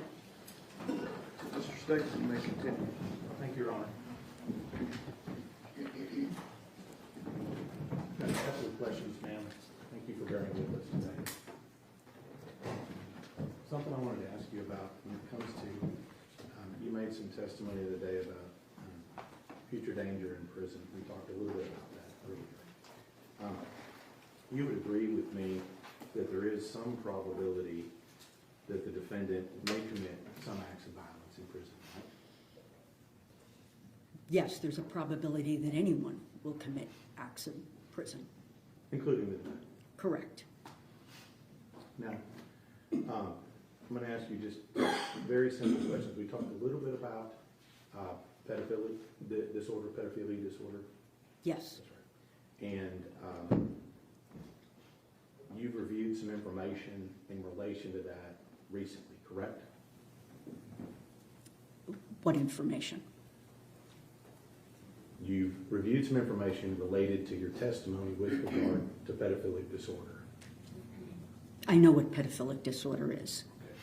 And that information that you reviewed recently in that case, did it change your opinion as to whether or not he had pedophilic disorder? No. Now let me ask you the last question here that I was getting to before. You still have that page of your notes up? Which where page? I have the number 11 on there, if my Okay. is correct. Yes. We were talking about Mr. Horner's desire to be famous. What did he tell you and relate this situation to as far as the movie? Would you read that last paragraph on that for us? Wonders if he made a deal with the devil for fame, money, power, like the movie American Satan. That's what it's read it right. Yes, Your Honor. Dr. Ryan, when you were retained in this case, were you asked to give an opinion on the offense itself? I don't know what you mean. When you were retained, were you asked to do an insanity evaluation? No, that was not what I was retained for. What was the purpose of your evaluation? It was a mitigation evaluation. In a mitigation evaluation, do you focus more on the facts of the offense or the history of the person you're evaluating? The person you're evaluating. And the facts of the offense are important, Yes. but are those things that you would put in your report? It would depend on what I was asked to put in my report. I mean, in terms of what I was asked to focus on, and if I was asked to not describe the offense in the report, I wouldn't. It's not an insanity evaluation. And so for this particular case, your focus was on the history of Tanner? History, yes. Social development, his mental health.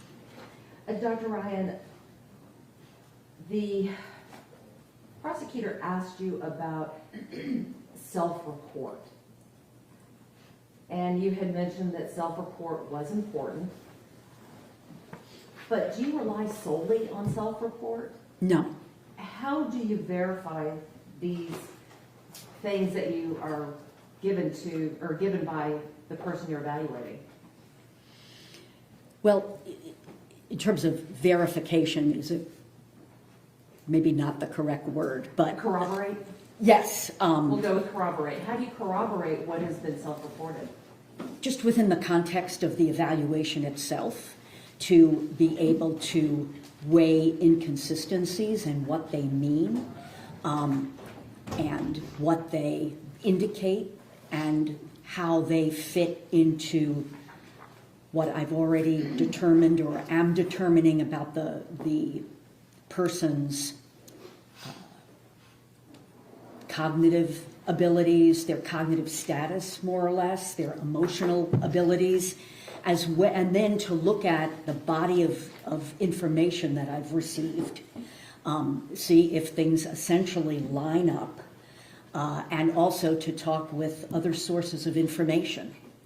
In this particular case, in reviewing all of the records in reviewing all of the discovery that you were provided and the almost 20 hours that you spent with Tanner Horner evaluating him, the collateral witnesses that you interviewed, and you interviewed quite a few of them, did all of that line up with the self-report? Most of it all of it was important, and that went into my opinion. The prosecutor asked you about the suicide attempts, and he used the phrase, phoned it in. With these suicide attempts, were they serious attempts? Yes. Were they almost successful? Yes. Does that give you an indication that he phoned it in? I think they were very serious attempts with an intent to die. The prosecutor also talked to you about Dr. Imhoff's report and that you did not agree with him on the diagnosis of PTSD. Is it uncommon for different doctors to have different opinions on very specific symptomology?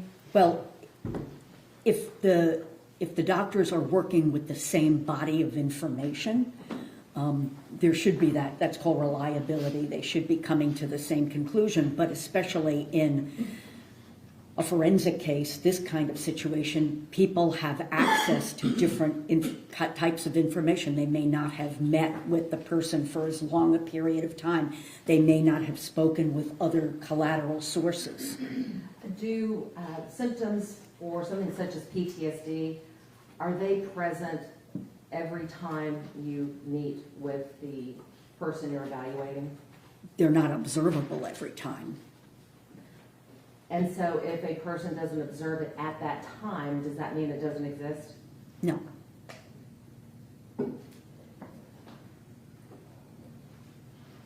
With regards to your report, do you put every detail that you have into the report? No. How do you determine what is relevant and what is not? Well, I think it's important not to cherry pick, for example, and if there's information that goes against my diagnosis, I would indicate why I discounted that, for example. It's important to, I think, in a report that it's very clear why I made the diagnoses that I made and why I came to the conclusions that I came to, why I have the opinions that I do. And in this case, did you put into your report things that you felt were relevant? Yes. Were all the things that you put in your report necessarily helpful to the defense? No. Did you feel that it was still important that the jury had that information? Yes. So they could make their own determination? Yes.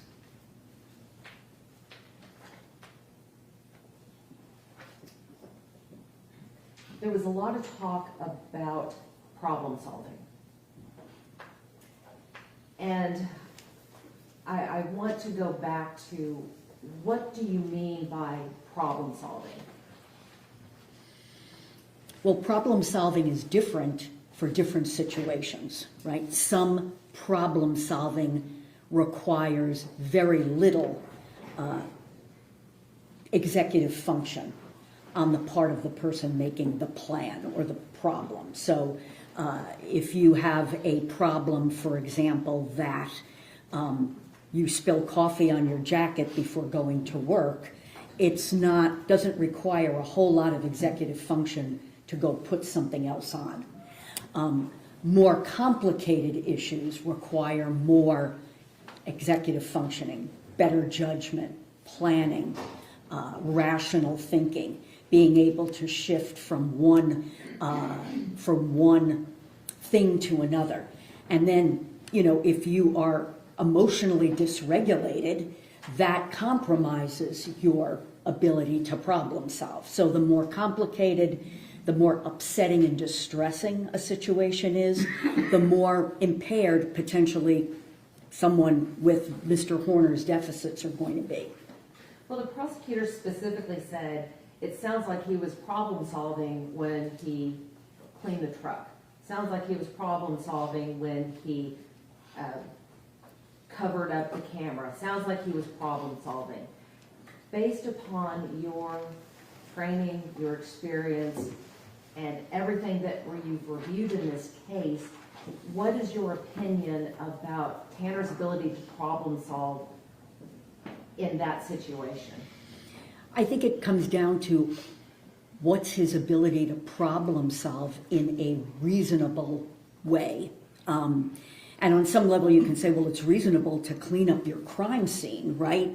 But when you look at the totality of his problem solving, you recognize how poor it is. In what way? Well, for example, he was aware that his boss has access to these cameras. That's why he covered up the camera when he's snorting cocaine. So it's not good problem solving to think that he's going to get away with this because he cleans out the back of the truck. You brought up the covering up the cameras.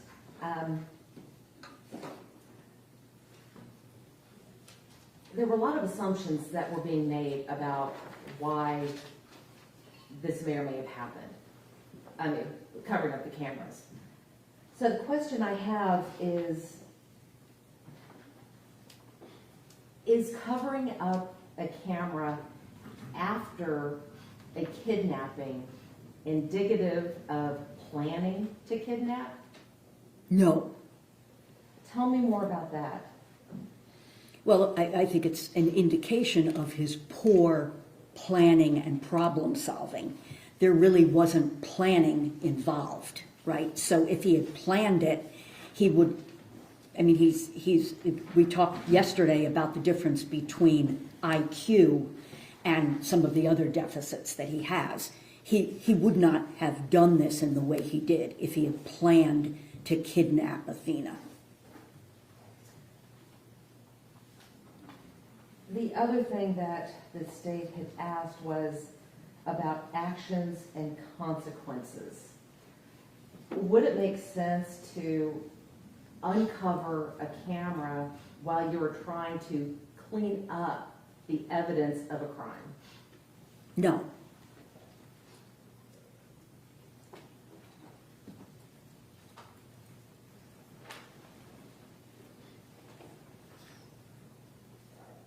You were also asked about the story of the snorting of the cocaine and him catastrophizing that incident. And you were specifically asked, do you have any evidence that he was snorting cocaine? My question is, do you have any evidence that he wasn't doing what he said he did? No. Which brings up the difference between malingering versus lying. Please explain to the jury what the difference is between malingering and lying. Well, malingering involves lying, but lying doesn't have to involve malingering. So, in my opinion, the lying that Mr. Horner has done has been consistent with the lying that people with autism spectrum disorder do. It's fear-based, basically to avoid getting into trouble. That's the way I would see it, rather than, well, I'll leave it at that. Okay, well, continue. No, I think it's cognitively driven by his poor problem solving and his difficulties with executive functioning. But fear is a major driver, emotional dysregulation by being afraid. Do you take into account the deficits that a person exhibits when determining whether they are malingering versus lying? Yes.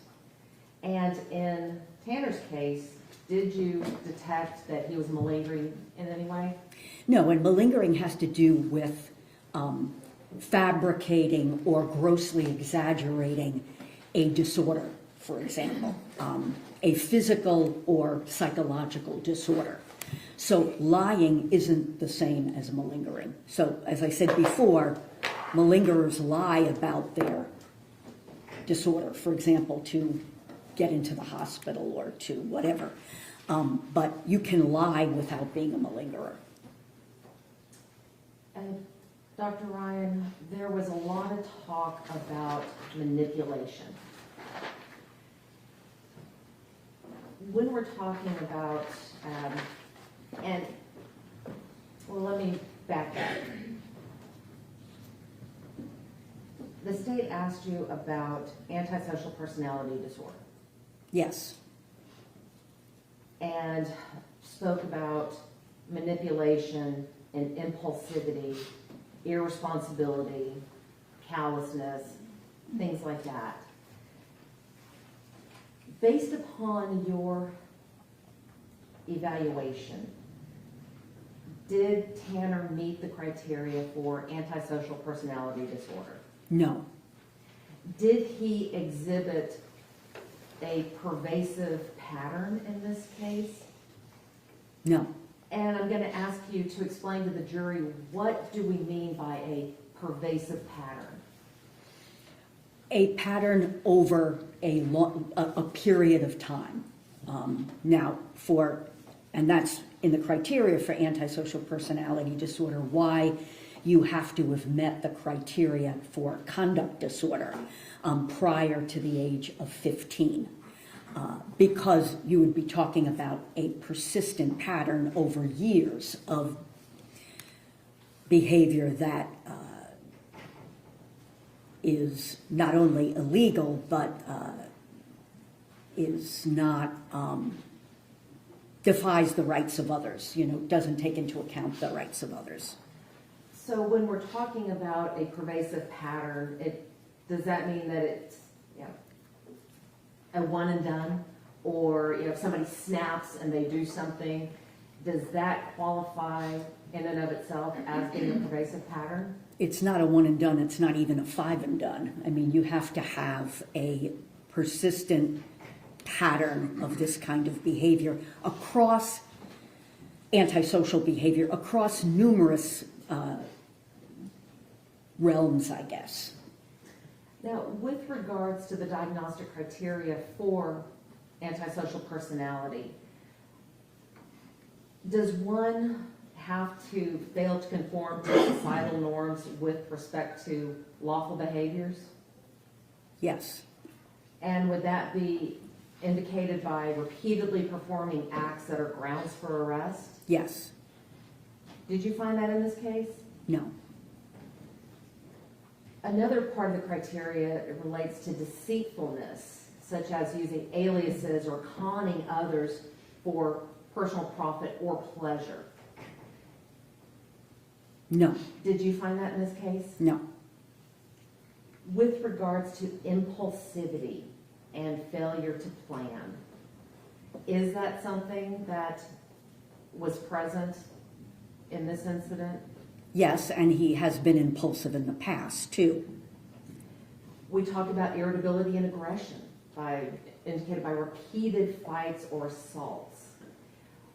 Were you able to determine whether or not Tanner meets that criteria in this case? Yes, and he doesn't.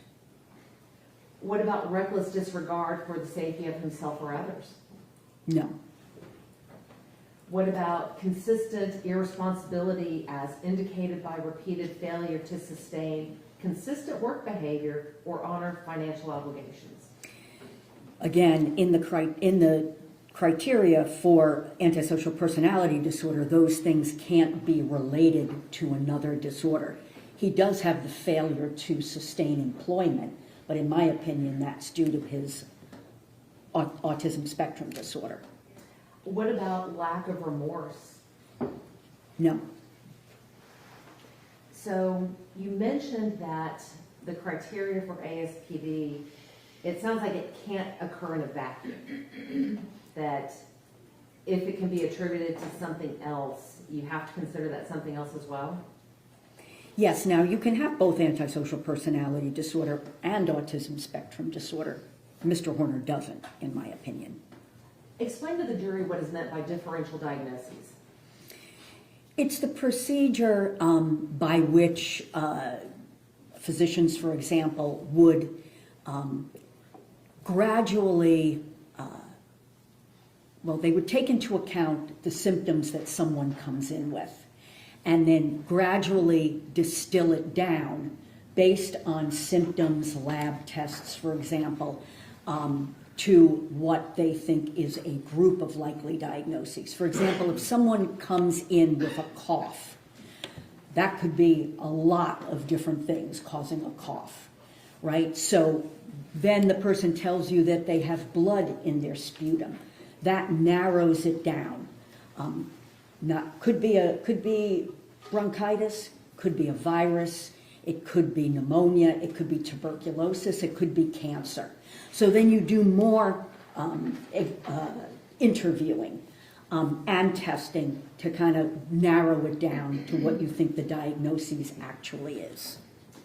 And lastly, Dr. Ryan, the state asked you about the capacity for extreme violence on the part of Mr. Horner. If Mr. Horner were sent to prison, in your opinion, what level of risk of violence would he be assessed? In my opinion, he'd be assessed as a low risk of violence. I'm not sure what kind of placement he would have based on the crime, but in terms of his actual violence risk, it would be low. One moment, Your Honor.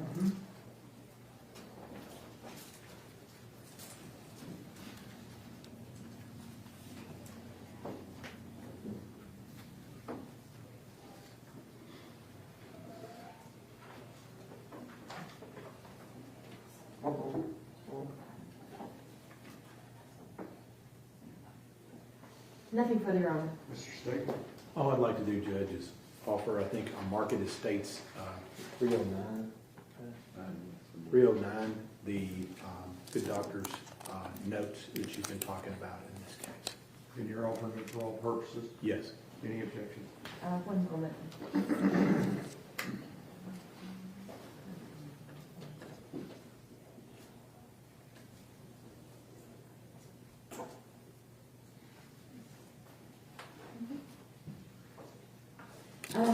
No objection, Your Honor. State's Exhibits 309 will be admitted. Nothing further. May Dr. Ryan be finally excused? Yes, Your Honor. Yes, sir. Take care. Thank you, Your Honor.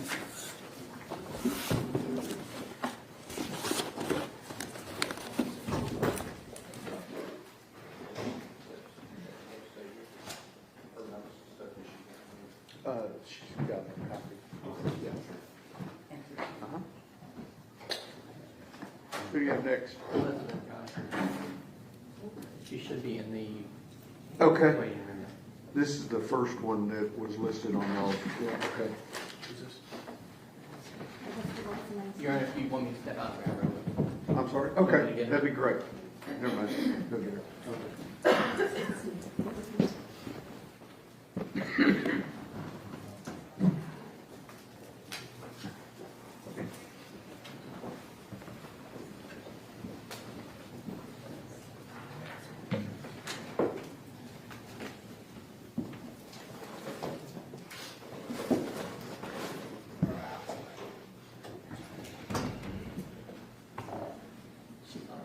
Okay.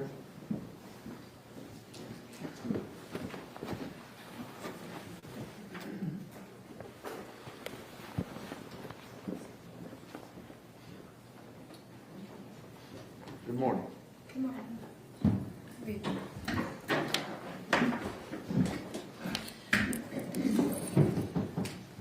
You raise your right hand for me. Solemnly swear or affirm testimony given this cause to be the whole truth and nothing but the truth, so we got.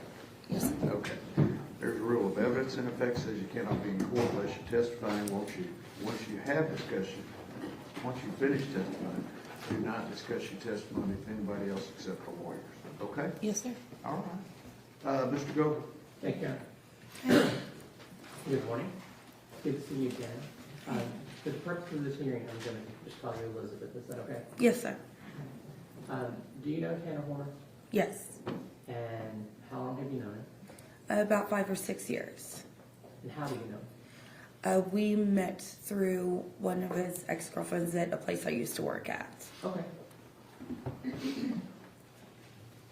And so you mentioned meeting through one of his ex-girlfriends. Are you familiar with kind of Tanner's relationships? Yes. And what type of girlfriends did he gravitate towards? Very controlling women who treated him badly, I guess would be the most polite way to say it. Would you consider Tanner to be a leader or a follower? A follower. Why? He's more just a go with the flow, not the one to always just sit there and take control. It's easier just to go along with the flow than to go against it. And did you have an opportunity to see Tanner in social settings? And if so, how was he? He more kept to himself. He would have the social anxiety, so he would kind of go into himself. He would get really quiet, and he would just lack some certain social skills, so he would just keep to himself a lot of the time. And you talk about he lacking social skills. Can you tell us what that looked like? It's kind of like I was just kind of just feeling awkward whenever there's a bunch of people around and it's kind of like how I am right now. It's kind of just feeling awkward. It's just not sure what to say, not sure how to initiate the conversations and stuff. Not really having a fully outgoing personality. You just don't want to say the wrong thing and just make the wrong people upset. Okay, so kind of like being in the spotlight all the time. Oh yeah. Now, were you able to observe other people? Did other people pick up on his social awkwardness? Yes, a lot of people took it the wrong way. They thought that he would come across as a lot of people didn't like him at first. They thought that he was just kind of rude and standoffish. But then once they got to actually know him, then they're like, that's just him. You actually have to give him an opportunity to open up, and then you see that he's fine. What were Tanner's interests as far as you know? Definitely music. He loved to play the guitar. He liked to sing as well. One of his favorite bands were Linkin Park. He enjoyed video games. He did like reading as well. Mostly talking about movies and music for sure. Now, in your experience with Tanner, was he ever violent? No, not at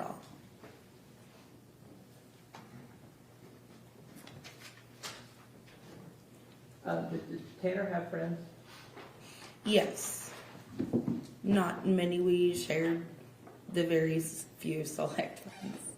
But in your observation and from your opinion, how did he feel about his friends? How did he feel about his friends? He absolutely adored his friends. He would do anything for them, and he did have some people take advantage of him because of that kindness. He would give somebody the shirt off of his back, but they wouldn't always do the same for him. Now, did he ever mention mental health or developmental issues to you? Yes, me and him talked about mental health a lot. Well, you said you talked about it, but did you ever observe any behaviors from Tanner that made you think he had mental health or developmental issues? Yes, whenever it would come to the short attention span with ADHD and with the anxiety as well in high stress situations. And what were you talking about, the short attention span, like ADHD? Oh yeah, Can you expand on that a ADHD. little bit?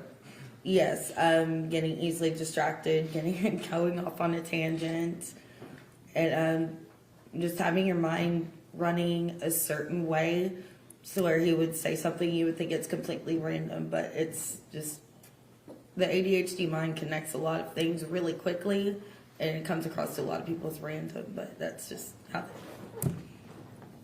Did you ever see Tanner panic? Yes. What would cause him to panic? Sometimes his women would push him to a certain point to where it feels like they would just try to make him crazy.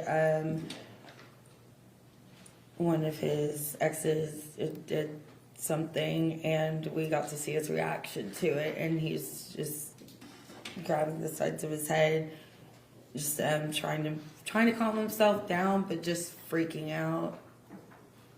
So that was directed towards himself? It's mostly directed towards himself. He wouldn't when he was panicking, he wouldn't lash out at people. If anything, people would be trying to calm him down. He would actually pull himself away. And you talked about someone doing something intentionally to him, but did it have to be something big or intentional? No, it can be the littlest of things. If let's say he can't find his favorite hat, he'll freak out and he'll just run around until he finds his hat. And you mentioned his anxiety a couple times. What sort of things would trigger that? Really, just thinking you did something wrong. If he thought that he said something wrong or upset somebody. If something happened at work, something happened with one of his exes, it varies with everybody, really. Did you ever believe that Tanner was depressed? Yes.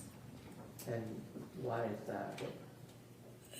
He's been through a lot, and I've seen him be put through a lot. That would make any normal person depressed. He's been cheated on. He's been let go from jobs. He's dealt with a lot.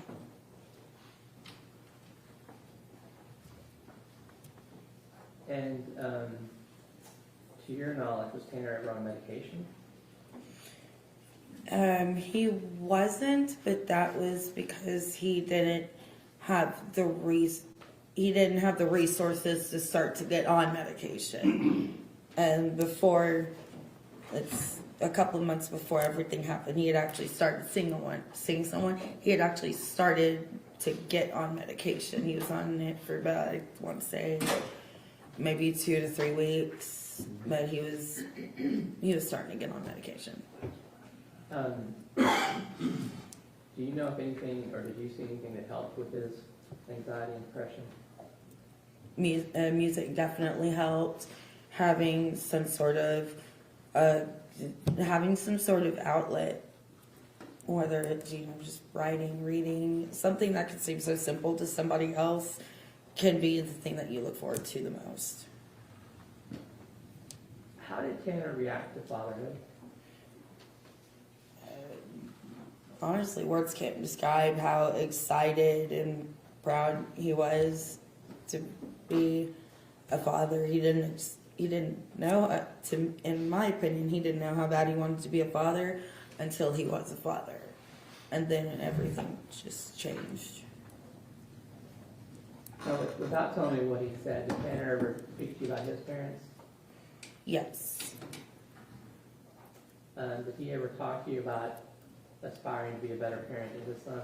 Yes, but but it wasn't a conversation that came up much. It was something that he didn't always like to talk about.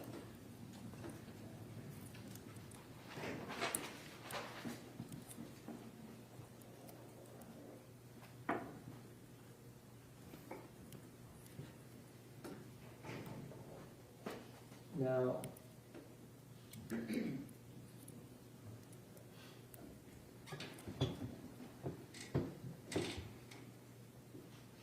in this case, you're aware that Tanner has pled guilty to kidnapping and murdering Athena Strand. Yes. Just got 1 second. Yes.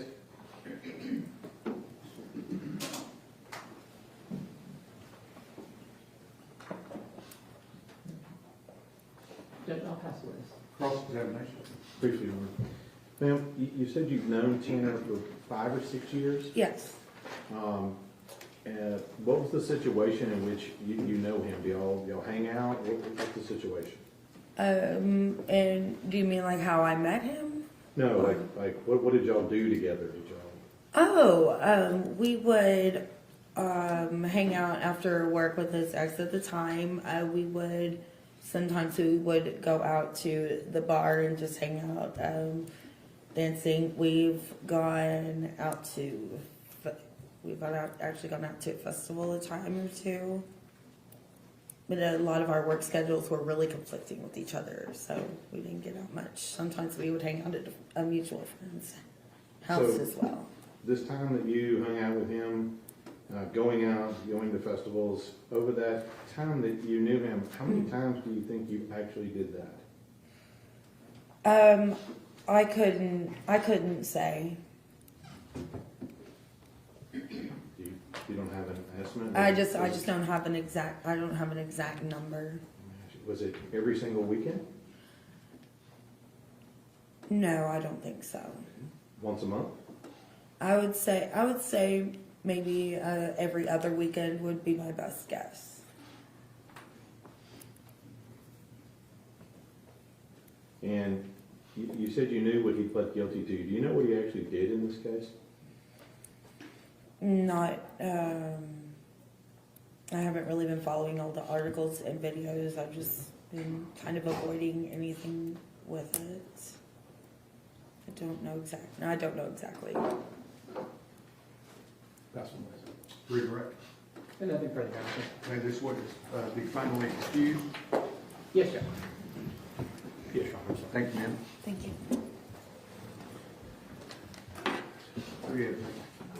You want- Lee, Your Honor, but can we approach for one? Sure.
Good morning.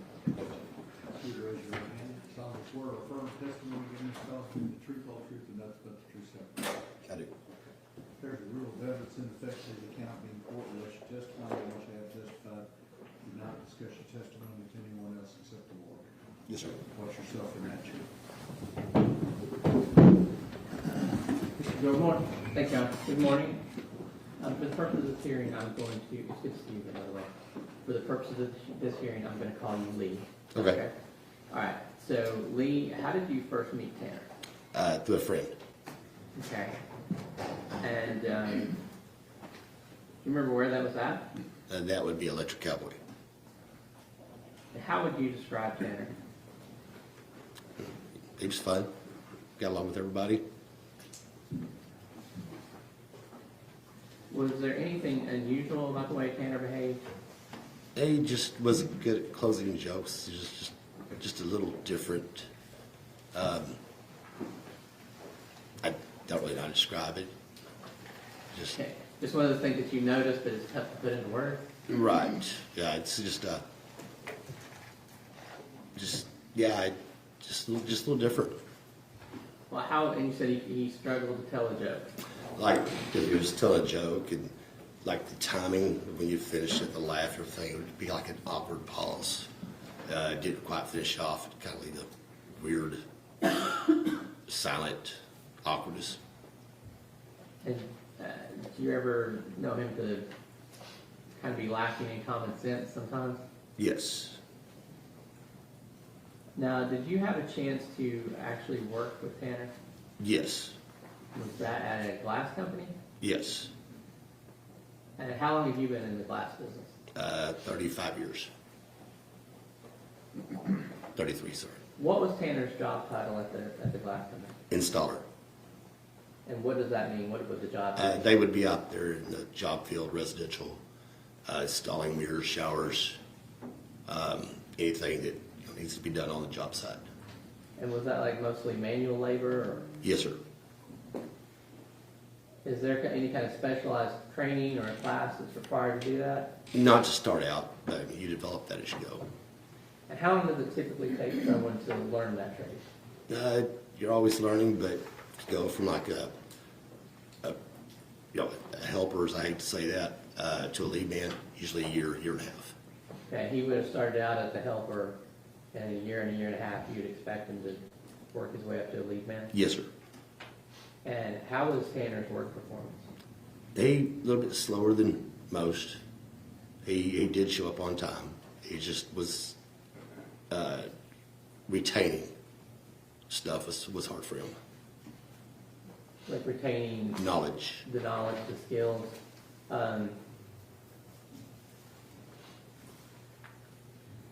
How did he get along with his coworkers? Good. And what about his supervisors? Good.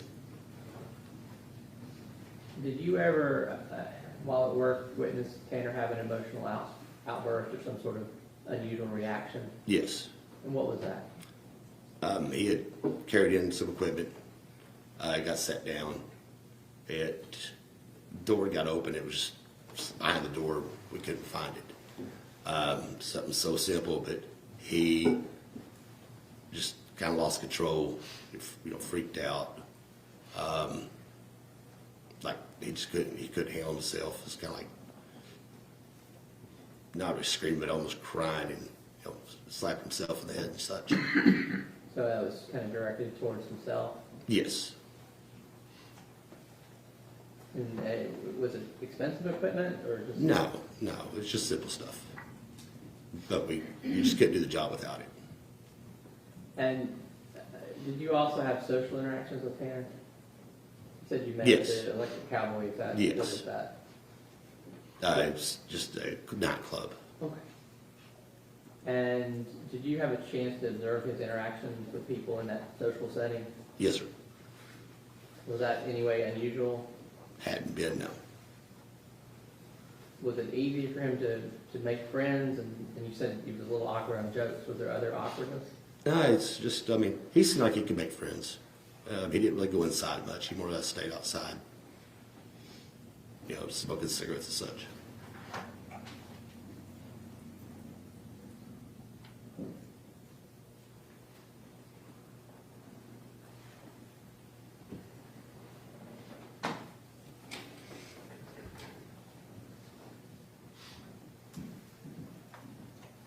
Give me 1 second.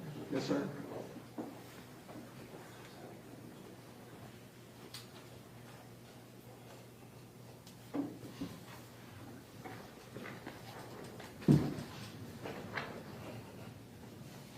Now, you're aware that he has pled guilty to kidnapping and killing Athena Strand, correct? I guess so, yes.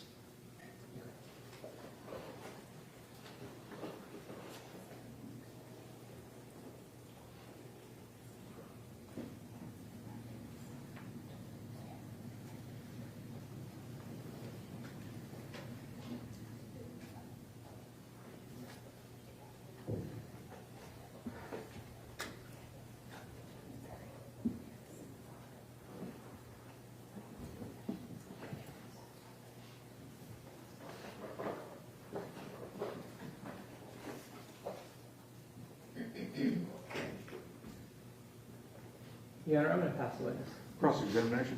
Yes, Your Honor, thank you. Sir, Yes, sir. Lee, if Yes, you will. How long ago was this that you knew Tanner? job-wise or friend-wise? Well, let's start from the very beginning to the last time you saw him. I would say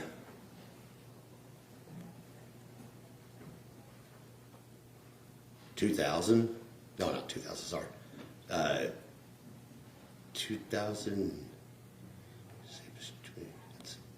2019.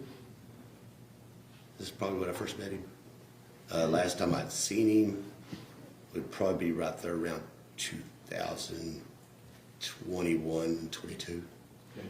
And was it during that time that he worked for your business? Yes, sir.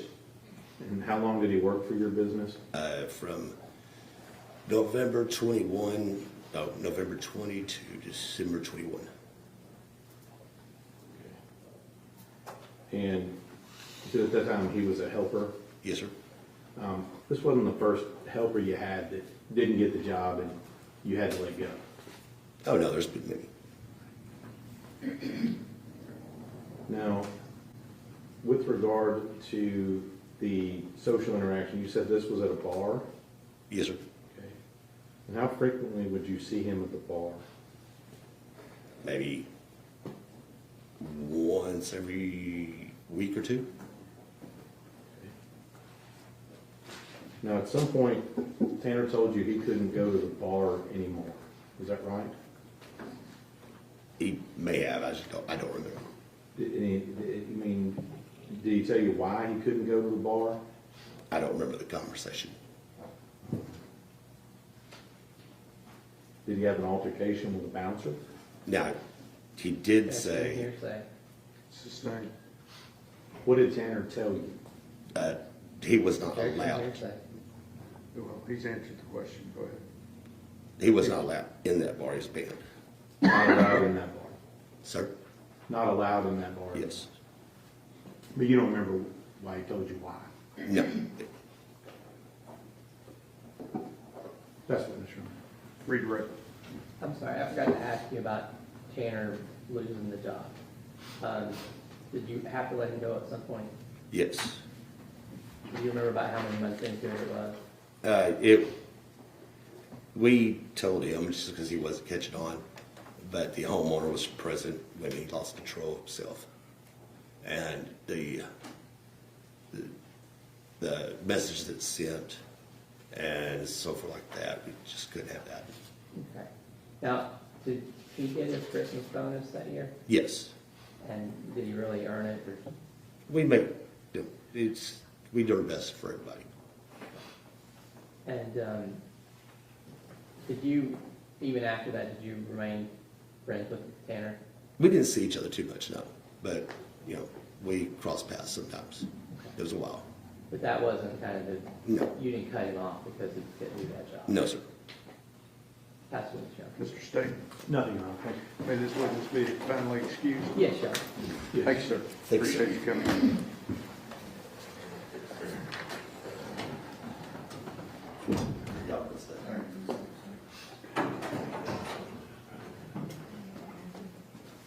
Next witness up on the list. Yes. Give me 1 second. That's the same. Okay. May we approach? Yes.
get finished with this witness, and then we'll break for lunch, okay?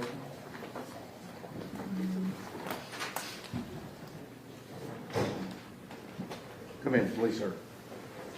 Raise your right hand for me. I solemnly swear or affirm testimony given this cause to be the truth, whole truth, and nothing but the truth, so help you God. Okay, have a seat. There's a rule of evidence in effect says you cannot be in court unless you're testifying. Once you have testified, don't discuss your testimony with anybody else except the lawyers, okay? Yes, Your Honor. All right, very good. Ms. Anderson? Yes, Your Honor. Sir, how are you doing today? I'm okay, thank you.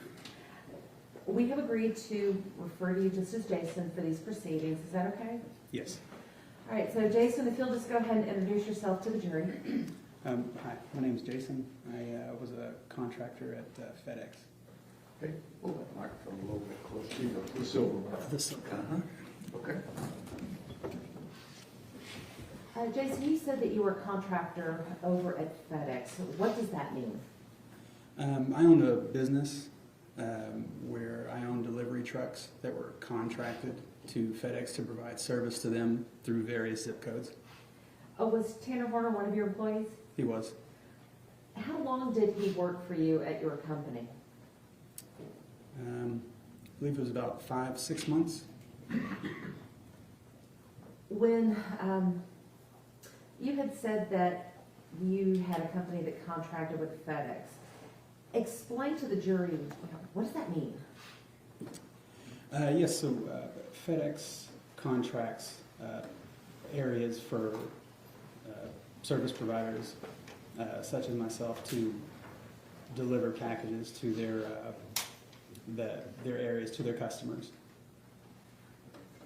Now, Jason, you had just said that Tanner had worked with you about 5 or 6 months. At some point, was he transferred from your company to a different company? He was. After he was transferred to this different company, did you still have interactions with him? There were some, yes. And at the time of this offense, which company was he with? He was with the other contractor. Jason, I want to talk to you a little bit about the routines that FedEx drivers have when they get to their facility. What do you call the facility where they have all of the packages and where they load all the trucks? We call it the terminal. The terminal? All right, so I want to talk to you about the terminal. What time do drivers normally arrive at the terminal before their shift? Typically they arrive between 7 and 7:30 in the morning. What time do they leave the terminal? They leave the terminal, depends on the route, depends on the day, but typically they'll leave somewhere around 5. What time do they leave the terminal to go out on the routes? Oh, to go on the routes, apologies. The trucks will typically dispatch for that terminal around 8:30 in the morning. Do you recall Tanner's, I guess for lack of better words, his work ethic at the time? He had a solid work ethic. Did he always show up on time? He would show up a little bit later than the average driver, but maybe by 20-30 minutes. So he was consistently late for his job? I wouldn't consider him late. He's still within the window to dispatch for the day at a decent time. Would he leave at the same time as the other drivers, or would he leave later? A little bit later, about 20 minutes later. Jason, when a driver arrives at the terminal, are his or her trucks already loaded? They are loaded, yes. Who loads them? The loaders employed by FedEx. How are they loaded? They're loaded in sequence. We have what's called sequence numbers. So all of the packages on the truck usually range in sequence numbers from, say, 1,000 to 8,000. So your first deliveries will be in the 1,000s. Your final deliveries for the day typically are in the 8,000 range. So how, I know that they're loaded by sequence numbers, but are they grouped in a specific way? They'll be grouped by their sequence number, which is typically the way the route will run. So you'll have your 1,000s will be your first deliveries, your 2,000s will be your next deliveries, and so on till you get to about the 8,000s. Do the drivers typically organize their own packages once they've been loaded onto the truck? Sometimes the load quality on the trucks can vary, depends on staffing. If the station was having staffing issues, the trucks maybe wouldn't be fully loaded. The drivers would have to step in and just do quality checks to make sure their routes are loaded correctly so they don't have any hiccups along the way. If a truck is not sufficiently organized, how can that affect how quickly packages would be delivered? When you're making a delivery, typically you want to know exactly where the package is on every truck. So when you come out of your driver's seat, you enter into the back of the truck to locate the package for your current delivery. You want to know where it is. You don't want to be rifling through the truck. And if that's an all-day thing, you'll never get finished. Jason, to your knowledge, did Tanner organize his own truck? The trucks are mostly organized, but there are quality checks that you would double check to make sure your stops are in a decent order. You mentioned the stops. How does a driver know in what order to make these deliveries? So we used a navigation system called Ground Cloud, and Ground Cloud is synced in with the sequence numbers that I mentioned before. So your 1000s on the package, there's a little label where it has it labeled as, say, 1000. On Ground Cloud, it'll be labeled as number 1. So number 1, say you have 100 deliveries for the day, your Ground Cloud will show, say, 1 through 100. Does the Ground Cloud app direct the driver on how to get from one stop to the next? It does. If a driver veers off that direction, would Ground Cloud be notified? No. Would the app know if there was any variance? Let's say he decided to deliver package 5 first before delivering package 3. Would that be noted in the Ground Cloud app? No. While on their routes, are the drivers their own bosses? They pretty much manage their own days, yes. Well, who's responsible for the time management of these drivers? That would be myself or other managers. And while they're on the route, who actually determines how long it takes to get from point A to point B? The routes, I would time them myself.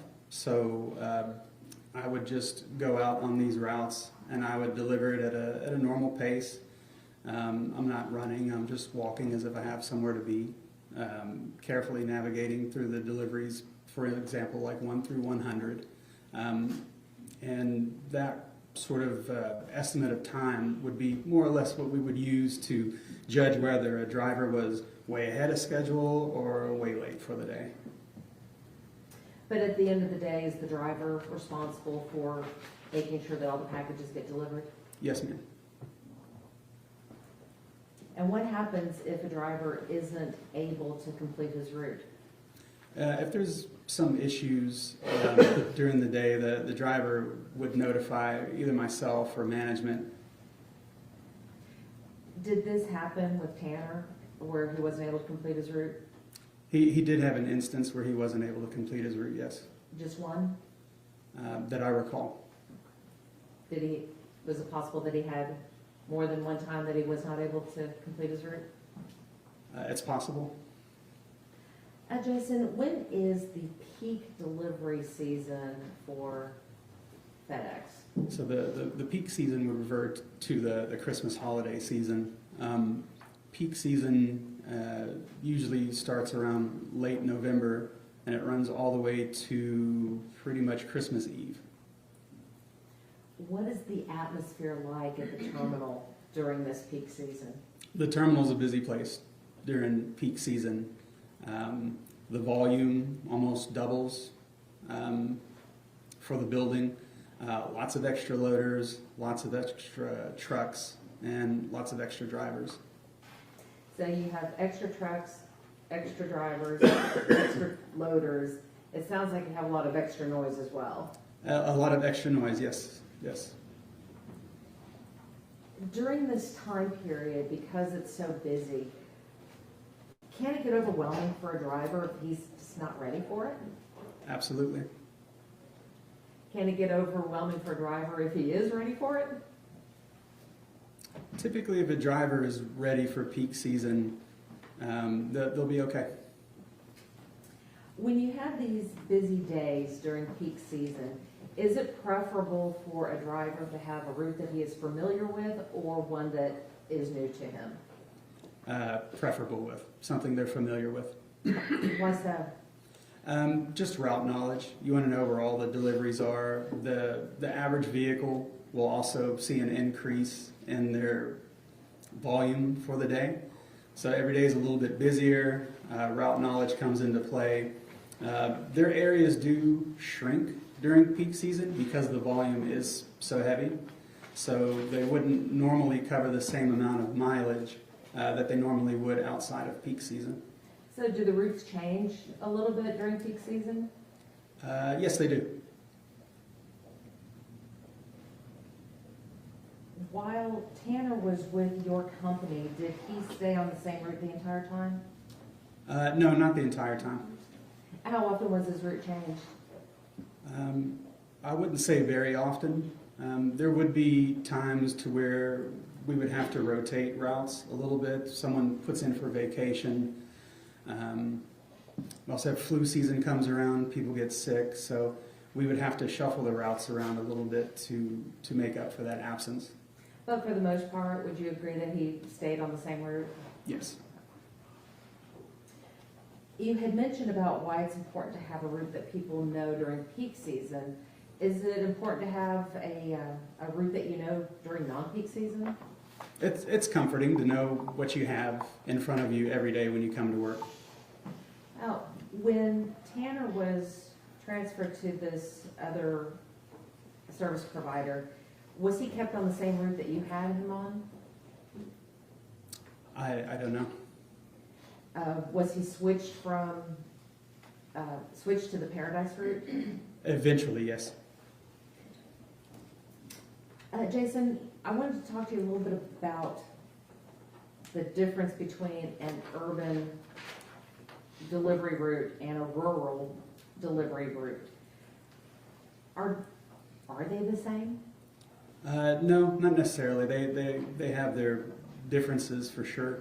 Rural routes usually have less deliveries to make because they have more mileage to cover, whereas urban routes they have less mileage and more density within the route, so they would have more packages to deliver because they have less mileage to cover. Well, Jason, do you believe that you should put a city driver on a rural route? No, it wouldn't be advisable, but it does happen. Why is it not advisable?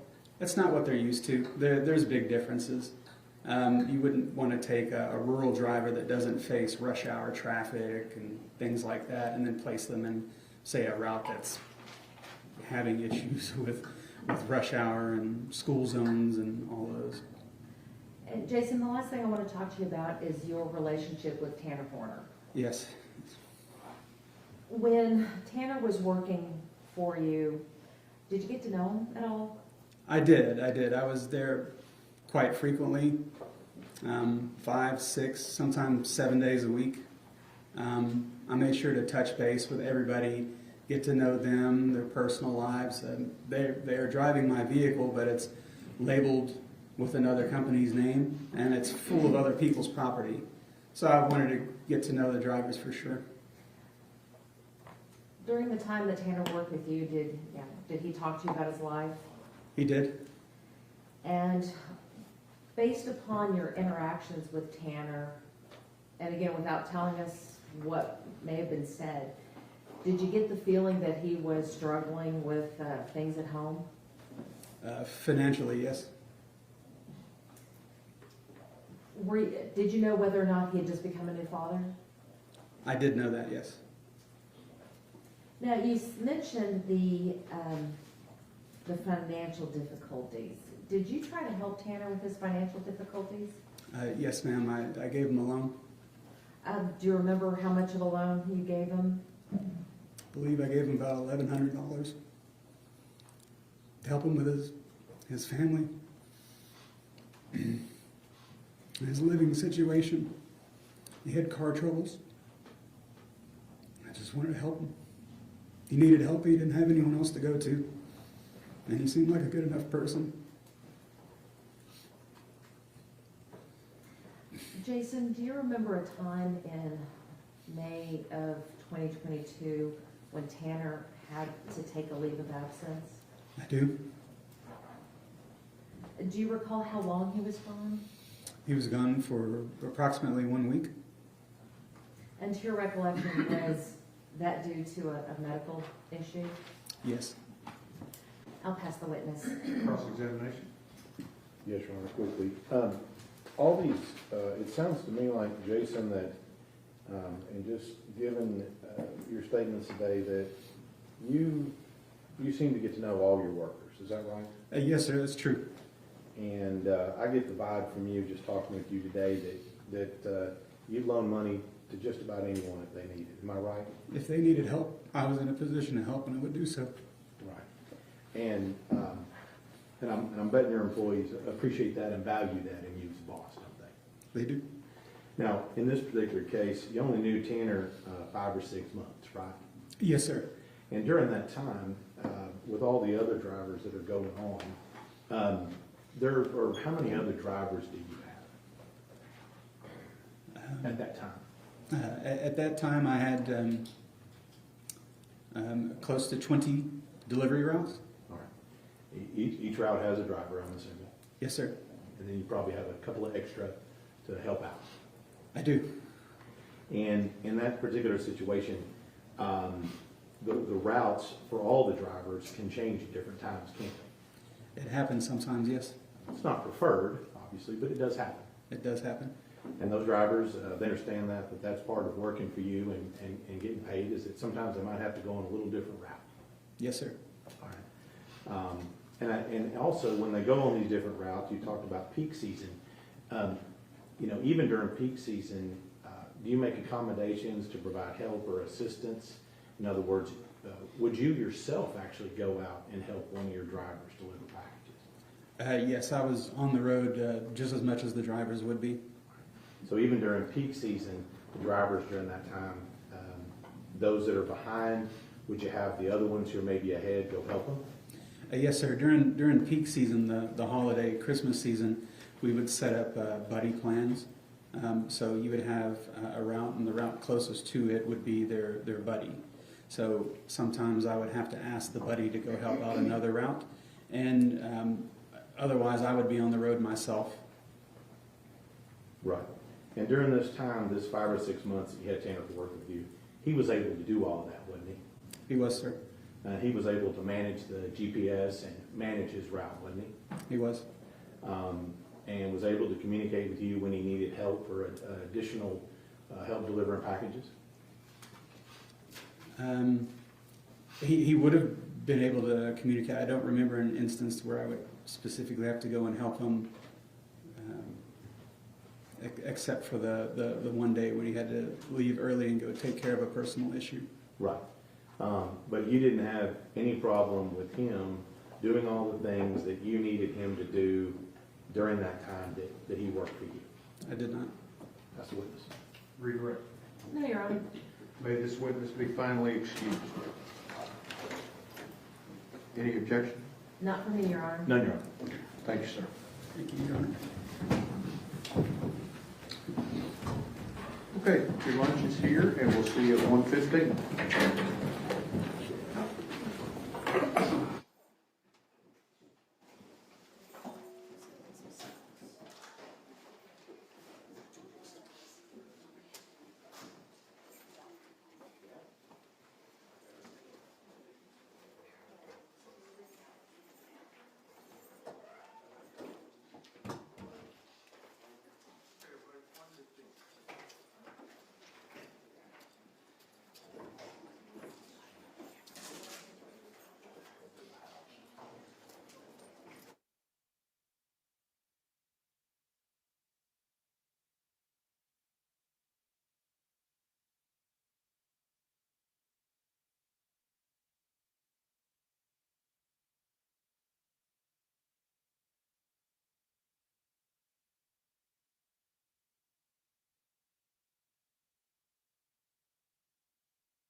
Yeah, yeah.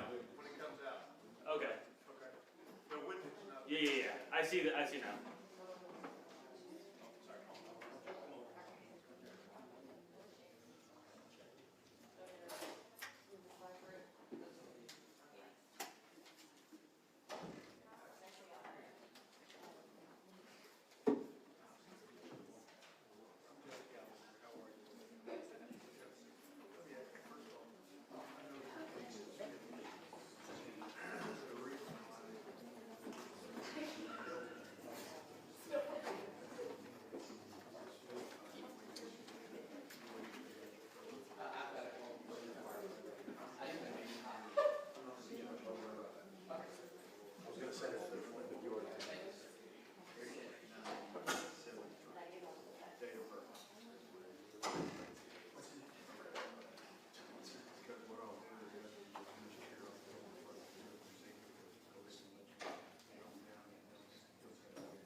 Y'all want to do is change the name on him? We're just gonna use this first name, I think, Marius. Or do you want to do a different name? It doesn't matter? Okay, I'll just call you by your first name. Okay.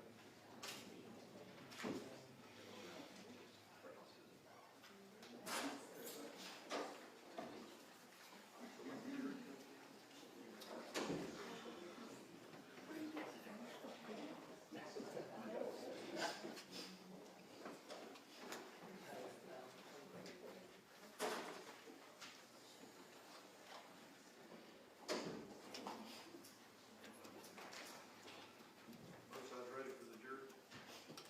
Ready, Your Honor? Yes, sir.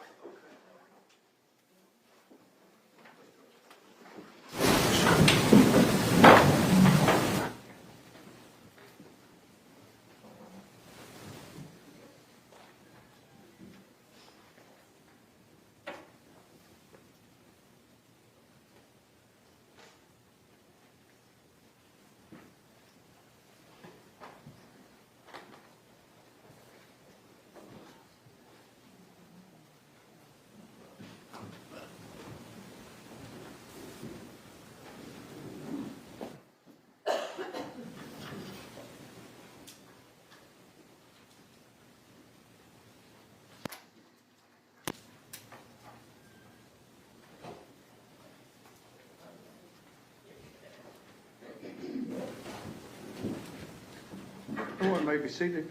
Good afternoon. We are ready to proceed, ladies and gentlemen. This witness has been previously sworn to testify truthfully. Mr. Goble. Yes, sir.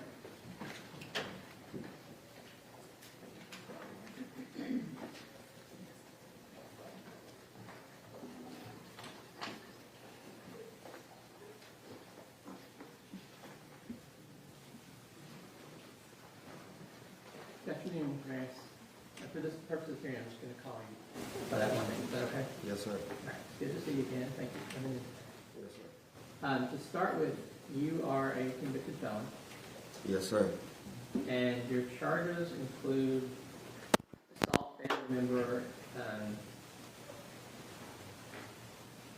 impeding breathing, engaged in organized crime, escape while arrested or confined, failure to ID a fugitive, intent to give false info, prohibited substances or items in a correctional facility, and theft of property. Correct? Yes, sir. When did you first meet Tanner? I first met Tanner in May of 2025. And what was your first impression of him? Man, this a cool little white dude.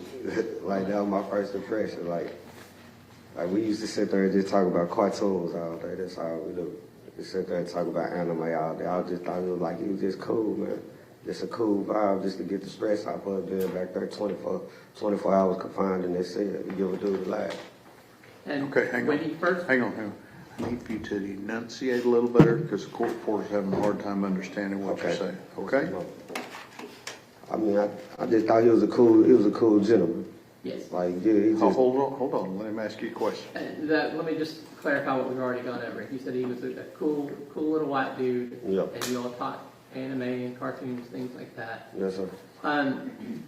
Did you notice anything kind of different or unusual about him when you first saw him? I mean, like he just didn't get what was going on around him. Like he just like get it. You didn't get what was going on around him? Yeah. Mr. Gallo, I'll let you lead if you need to. Thank you, sir. So, did you, we talked to some other witnesses, and I don't know if you've seen this or not. Did you see any kind of physical reactions to him being in a new place? Just speaking from my past experience of being around men in jail, I don't think he gonna be. People will take advantage of time if he don't know no better. Yeah, people will take advantage of him. Okay. And let's go ahead and talk about that a little bit. You spent already a big chunk of time in prison, right? Yes, I spent 13 years flat in prison, day for day. 13 years flat. Yes, sir. And you've got, you signed already for another how many years? 7 years. When Tanner found out that you were about to head out, how did he react? Like, bro, really was like, you could see it in his face. He was like, bro, you gonna leave me? Like, he's like, you know, like how your puppy look? Yeah. Like, or like, just like somebody you just lost your friend. Like, he looked at me like, bro, you gonna leave me? And like, we had a long talk that day, and I was just like, really like what I call gaming him up, really just talking to him like, hey, bro, just be secluded in yourself. Don't worry about what's going on around you, man. Just stay. What does gaming him up mean? Which is like I be talking in my slang. So like gaming him up, really just talking to him, give him some knowledge. There's some news he can use. What news he can use? Like, hey man, just stay doing what you're doing. Stay getting on your tablet, man. Stay zoning stuff out. So you're giving him news he can use and getting him ready for when he goes to prison? Yes, sir. Okay, and so you said you're afraid that people might take advantage of him. Is there anything about, how does Tanner deal with like social cues and interactions with people? Like, honestly, when he deal with social cues, like, he'll come to the door and be like, hey, was they trying to? And I have to tell him like, hey, bro, like, just sit down, you doing, know what I'm saying? Just stay out the way. Like, that don't mean you no good, that don't mean you no harm. They taking advantage of your kindness. Okay. So he would have to ask you what's going on, how people were treating him, and you explained when they were taking advantage of him. Yeah. What about, well, let's talk to you about how, has anyone at the jail given you a hard time for being friends with Tanner? I'm not gonna stunt. They don't give me no hard time, but like they'll try to use it to be like, you know how like sometimes like a person will try to use like try to like talk down on somebody to get cool with you. Sure. And like they'll try to be like, man, look at your boy over there. He be such. And I be like, look at you though. You doing such. So they tried to pick on him to get on your good side, and you just gave it back to him. Yeah, just give it back to him. Sure. Like, who is me to judge? He ain't never showed me nothing like that, nothing wrong like that. Now what, besides cartoons and anime, what do you and Tanner kind of talk about? Man, we just talk, man, the news, Donald Trump, man, we Bible study. Man, we talk about everything that's not don't pertain to being locked up. Yeah. We just keep our mind up out of jail. Well, let's start with the kind of Bible study. What sort of stuff have you done with that with Tanner? All right, like, this is what we'll do. All right, we got tablets, we got Pando tablets in ourselves we use all day, but like, sometimes we'll do this, like, I'll get the kiosk and they'll open up my slot. We'll get our Bible, I'll be like, man, Tanner, I call him Thorn. Yeah. I'll be like, Thorn, man, or he'll call me, look at our chicken. hey man, let's do Bible study. And we'll get on the run. I got my Bible in the slide. We'll just sit up there like we was reading in the book of Acts. We in the book of Acts chapter 14 right now. Yeah. We done read through Luke. We done read through all Matthew. Like, so we in the book of Acts right now, the conversion of Paul. So like, 1 second here. So your nickname for him is Thorn, his nickname for you is Chicken. yes sir. And you're in 2 different cells, Yeah. but you'll be able to open the slot and sit down and go through the Bible together. And you've worked through Luke, and Yeah. you're in Acts chapter 14, the conversion of Paul. Yes sir. Go ahead. And so like we just sit there and break it down, just interpret it, and then like we'll go back and like man and just really apply it to our own lives. Mm-hmm. And just like Paul, man, like if he able to change and God didn't condemn him, like it's the same thing for us. Right. So you're taking those lessons and applying to each of your life. Yes, Has sir. that been beneficial for you? Man, it's been beneficial to me. I know it's been beneficial to my friend, because at the same time, like, y'all don't see what I see throwing in their cell 24 hours a day. Like, early in the morning, he wringing his hands. Early in the morning where I got to tell him, hey, bro, pick your head up. Hey, it's going to be all right. Pick your head up. Hey, how you doing today? Hey, bro, you good? Hey, man, come back, come talk to me, man. So, like I said, in the morning you wake up, you see him already wringing his hands. Is that kind of a sign that he's anxious? Yeah, because like, he don't see me like, he don't see me. I see him, though, like, I get up and use the restroom. It probably be like 3 o'clock in the morning. He already up, pacing his flow. At 3 a.m. he's already up pacing. Pacing his flow. Yeah. I got to come to the door. Look out, Thorn. Man, sit down, so what? Hey, man, come to the door, man. What's up? What the news talking about? Change his mind. Yeah. You know what I'm saying? What's up? You want to talk about it? Nah. All right, then. Hey, bro, what's up, man? You remember this such episode? Hey, you remember we were little watching Pokemon, man? Yeah. You know what I'm saying? Just change energy. So you redirect him back to episodes of Pokemon, things like that, to get him calm back down? Calm it down, just to try and get his mind off his situation. And we talked, I know you and I have talked a little bit before, but to the jury, about when he comes back from court.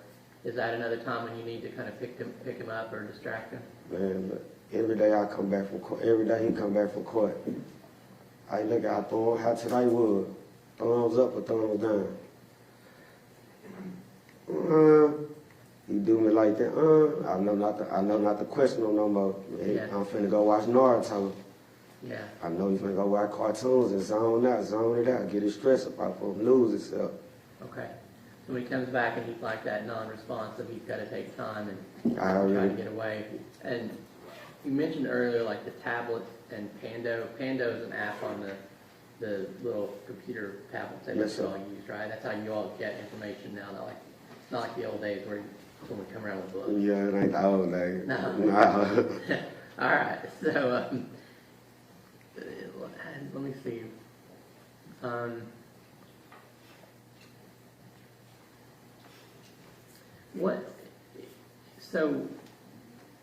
What's Tanner's kind of defense mechanism that you've seen?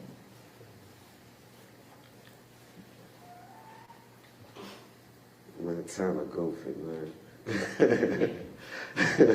Tanner Goofy? goofy. Yeah, man, Tanner goofy, man. Is it kind of immature? Yeah, where you gotta be like, man, did this dude just say, did he just remind me of me being in middle school or something? Yeah. You know what I'm saying? Is Like, he ever like a smart aleck or anything? I mean, I gotta answer it like this. If y'all give me a chance like to explain it. Sure. I gotta answer it like this. Cause we come from two different walks of life, two different places, Yeah. right? Two different walks of life. So like, if you don't know, you'll think he being sarcastic. Right. But like, him being him being what he do being, like, it's him. You know what I'm saying? It's just him being funny, him being humorous, him being him. So it's not him being sarcastic or mean, it's just him trying to be funny. Funny, he's That's trying to. his way of telling a That's, joke. you know what I'm saying? That's his way of socializing. Sure. You know what I'm saying? That's his way of trying to like fit into the environment. That's him trying to find a way of being friendly. So like, if the next person don't know, or like just take the time out to understand him, like they'll think like he being sarcastic or he's being pompous. And you said you started out with 2 different walks of life, but you've kind of taken that time to get to know him and like you said, do the Bible study, talk about things he likes to talk about the news, Yes, sir. music. Yes, sir. Okay. And I think you said before that because you have experience and you realize he's not everyone's cup of tea, right? Yeah. That you've tried to explain to him going into prison how he needs to behave. Basically. And go ahead.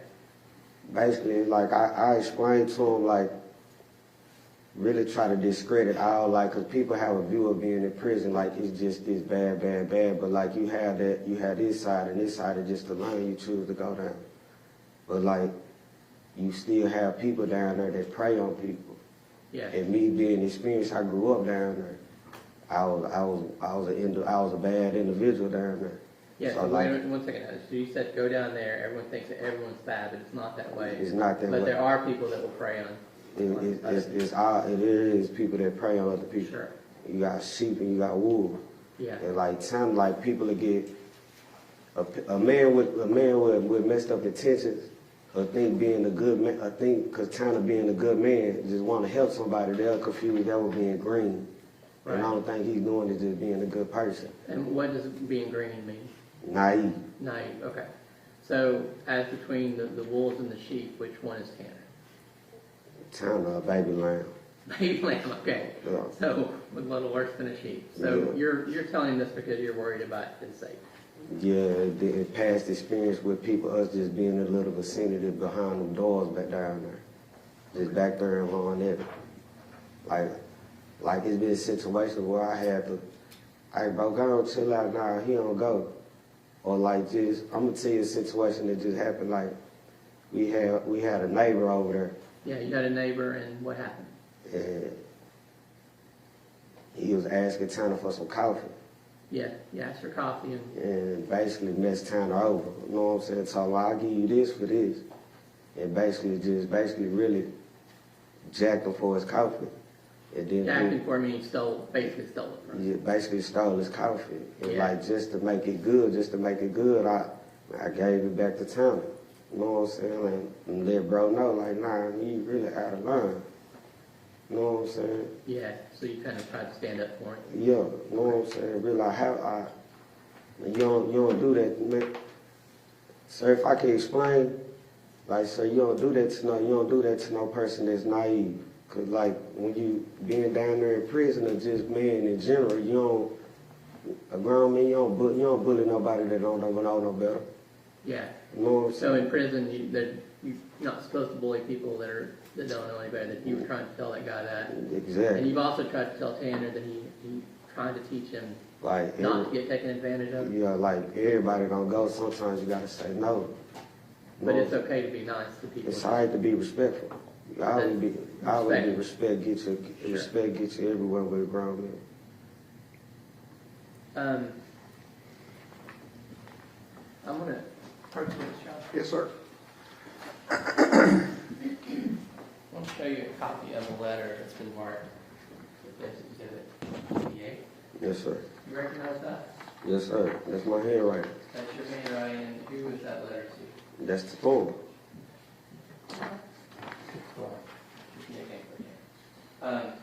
Your Honor, I move to again under exhibit 88. No objection. Defense Exhibit 88 is admitted. Now, do you remember how long ago you wrote this? Yeah, probably like last month, a month or two ago. And obviously, all like mail between inmates is intercepted and copied, right? Basically. Good. Would you mind reading that letter for us? I say, bro, think about it. Okay, hang on. It might be better if you read it. Yes, Okay. No offense. Yes, sir. My bad, Mr. Gallagher. Don't worry, I have access to it. They're okay understand me. All right. Yeah, Absolutely. Bro, think about Jesus, his character, heart, posture. I just want you to know you're loved, forgiven. Bro, I'm serious when I say you taught me so much, bro. You're a light, and you shine bright in this darkness. Fam, you actually make me grow the fuck up, or I have a messed up view of life that gets the best of me at times. But you know what? When I come to the door, seeing you, I have to self-check myself. I have to appreciate the gratitude, the faith, the foundation, the peace you show. I can't stress when I see that you wake up and fight so hard for sanity that for sure I know I wouldn't have the way you believe, and not doubt God is amazing. Bro, stay solid.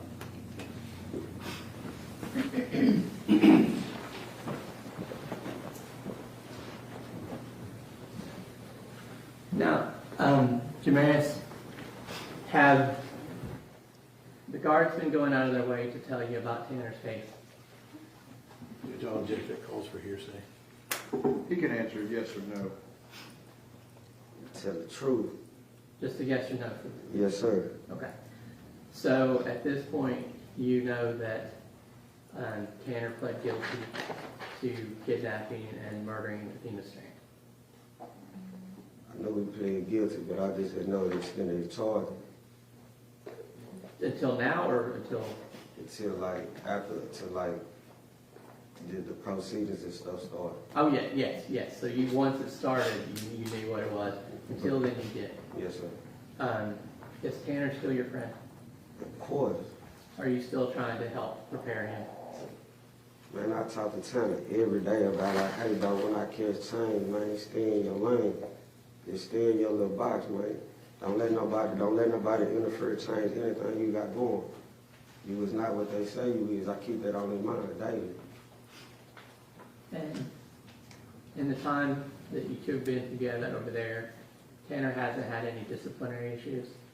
No, sir. I'll pass the witness, Your Honor. Cross-examination. Briefly, Your Honor, thank you.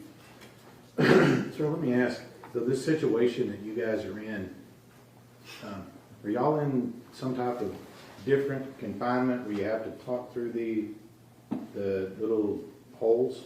All right. What is that? Can I use this for example? Yeah. All right, look, say this. This my Put it cell. on the rail so the jury can see it. This my cell, this Tanner cell, and this the room. We have to talk through steel door. Okay. To big steel door.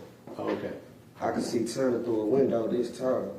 Okay. We got a beam slot that go about like this big. Right. We in there 24 hours a day. All right.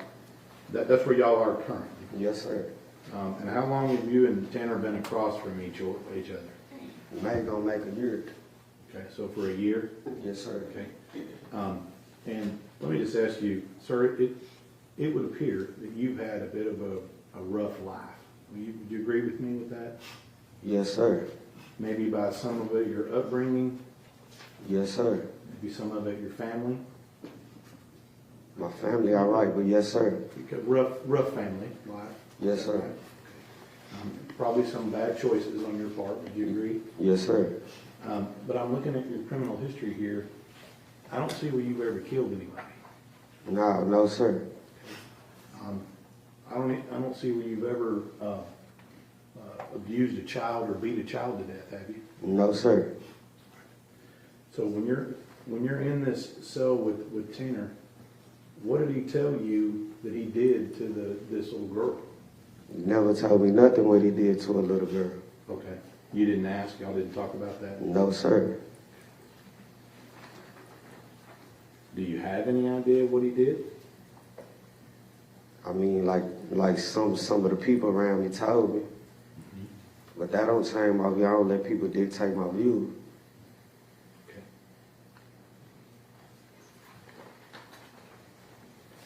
Even despite that, you still think he's a good man? He ain't never showed me nothing different. His character good. Pass it, Mr. Chairman. Briefly. Nothing further. I give you finally excuse. Yes, Your Honor. Thank you, sir.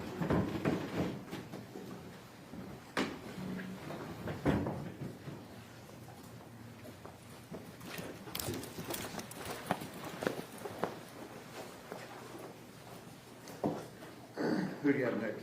Dr. Davies, Your Honor. Dr. Davies.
Ladies and gentlemen, this witness has been previously sworn to testify truthfully. Just have a seat. Absolutely. Good morning. Can you tell us your name, please? Hi, it's Julian, Julian Davies, Davies. I'm going to hand you a copy of Defense Exhibit 46. Do you recognize that? I do, that's my CV. That's already been admitted. Okay. Do you recognize Defense Exhibit 87?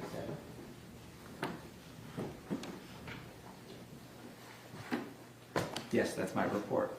Your Honor, I move to admit Defense Exhibit 87. Any objection? No, Your Honor. Okay. Defense 87 is admitted. Sure. And could you look at Defense Exhibit 85? Sure, and that's the PowerPoint. Senator, that's the Defense Exhibit 85, hard copy under the Washington, and I think that is actually the record of it. Any objection to 85 for purposes of the record? No, Your Honor. 85 is admitted for purposes of the record.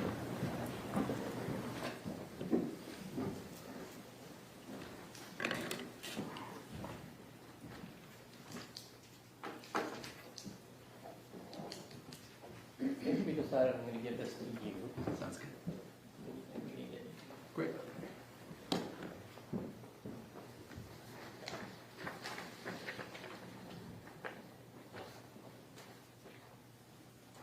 So let's go ahead and start with what your profession is. Sure, I'm a clinical professor of pediatrics, medical doctor. Okay. And pediatrician. So, can you tell me about your education? Sure, my undergrad was at Yale. My med school was at the University of California, San Francisco School of Medicine. And then I did my pediatrics residency at Seattle Children's and the University of Washington in Seattle, where I now practice. And what professional accreditations, licenses, or certificates have you been granted? I have medical licenses in the state of Washington, which is where I usually work, as well as licenses in California, Florida, and Georgia. And for the purpose of this evaluation, the Texas Medical Board gave me a visiting physician temporary permit. And do you currently hold any faculty positions? Yes, I'm a clinical professor at the University of Washington, which basically means that I teach residents and medical students, but I have my own faculty practice. And it's a general pediatric practice with some specialties. I see a lot of kids with histories of adoption or foster care. And then I think most relevant to today is that I'm the pediatrician on a team at the kind of the original fetal alcohol spectrum disorders diagnostic clinic. And so I've been working in that clinic diagnosing children and adults with fetal alcohol spectrum disorders for about 22 years. And are you giving any hospital positions right now? Hospital, I don't do hospital work. Seattle Children's Hospital has me on staff, but I'm an outpatient guy. Okay. And do you say your current teaching responsibilities do include fetal alcohol spectrum disorder? Yes, and so at that diagnostic clinic, we do diagnostic evaluations, but we're also a training center. So we have teams coming in from around the country and actually teams from other countries who come in to learn about FASD diagnosis. And do you have any affiliations or memberships in any professional organizations? Yes, I'm a fellow of the American Academy of Pediatrics, and I'm board certified by the American Board of Pediatrics. And your responsibilities include any organizations that address FASD? Yes, I'm involved in planning conferences and teaching. There have been some conferences held in Seattle that I've spoken at, if that's what you're asking. Sure, and on that same vein, have you given presentations on FASD? Yes. What about, have you been published in that area? Yes, as well. And have you been qualified by courts to give testimony on FASD before? Yes, in about 9 states I've been qualified as an expert in FASD, including Texas. And FASD, is that a recognized diagnosis? It depends who you ask and what country you ask. FASD, or fetal alcohol spectrum disorders, our clinic uses as an umbrella term. that describes the full spectrum of birth defects and brain injuries caused by maternal drinking. The diagnoses that we use are under that umbrella term, and there's a couple that you might be diagnosed with if you come to our clinic. Sure. And there's actually, I'm not going to try to confuse people, but if you look this up, there might be some different terms for diagnoses than what you use, but they're the same category, right? Yes. Okay. And I'm familiar with the other doctors too, so. Yeah. Let's talk about, but there are generally accepted methods that you rely on to determine if someone has FASD. Yes, at the University of Washington, we developed something called the 4-digit diagnostic code, and a lot of clinics around the country and the world use that, and it was developed in the mid-90s, and it's currently in its 4th edition. Now, did you examine Tanner? Yes, And did you review records pertaining to him? a lot of records, yes. Did you review reports of other experts? Yes, And it's the ones that have been testifying so far, they're coming up. yes, Are you being paid for your work in this case? yes. And what is your hourly rate? It's $450. Do you have know approximately how many total hours you anticipate billing in this case? I think I've already billed about 30 to 40 hours, and I haven't added up my recent work, but it could add another 10 to 20. Okay. Now, you kind of talked about FASD being an umbrella term, but can you talk about why is prenatal alcohol exposure important? Sure. Kind of an interesting topic. You'll hear a lot of different things about what amounts of alcohol might be safe and whatnot. So I like to start out, before we get to diagnosis, about what alcohol can do. So alcohol is a teratogen, and that means it causes birth defects, and in particular can cause brain damage. One thing that's tough about alcohol is that the placenta protects the developing child from many things, but alcohol goes right through it. So the mother's blood alcohol level is the fetus's blood alcohol level. And unfortunately, once it gets in there, the mother has a liver that can detox, but the fetus doesn't have a liver that can detox the alcohol in the same way. So while it's in there, unfortunately, we know that alcohol affects the developing brain on a lot of different levels.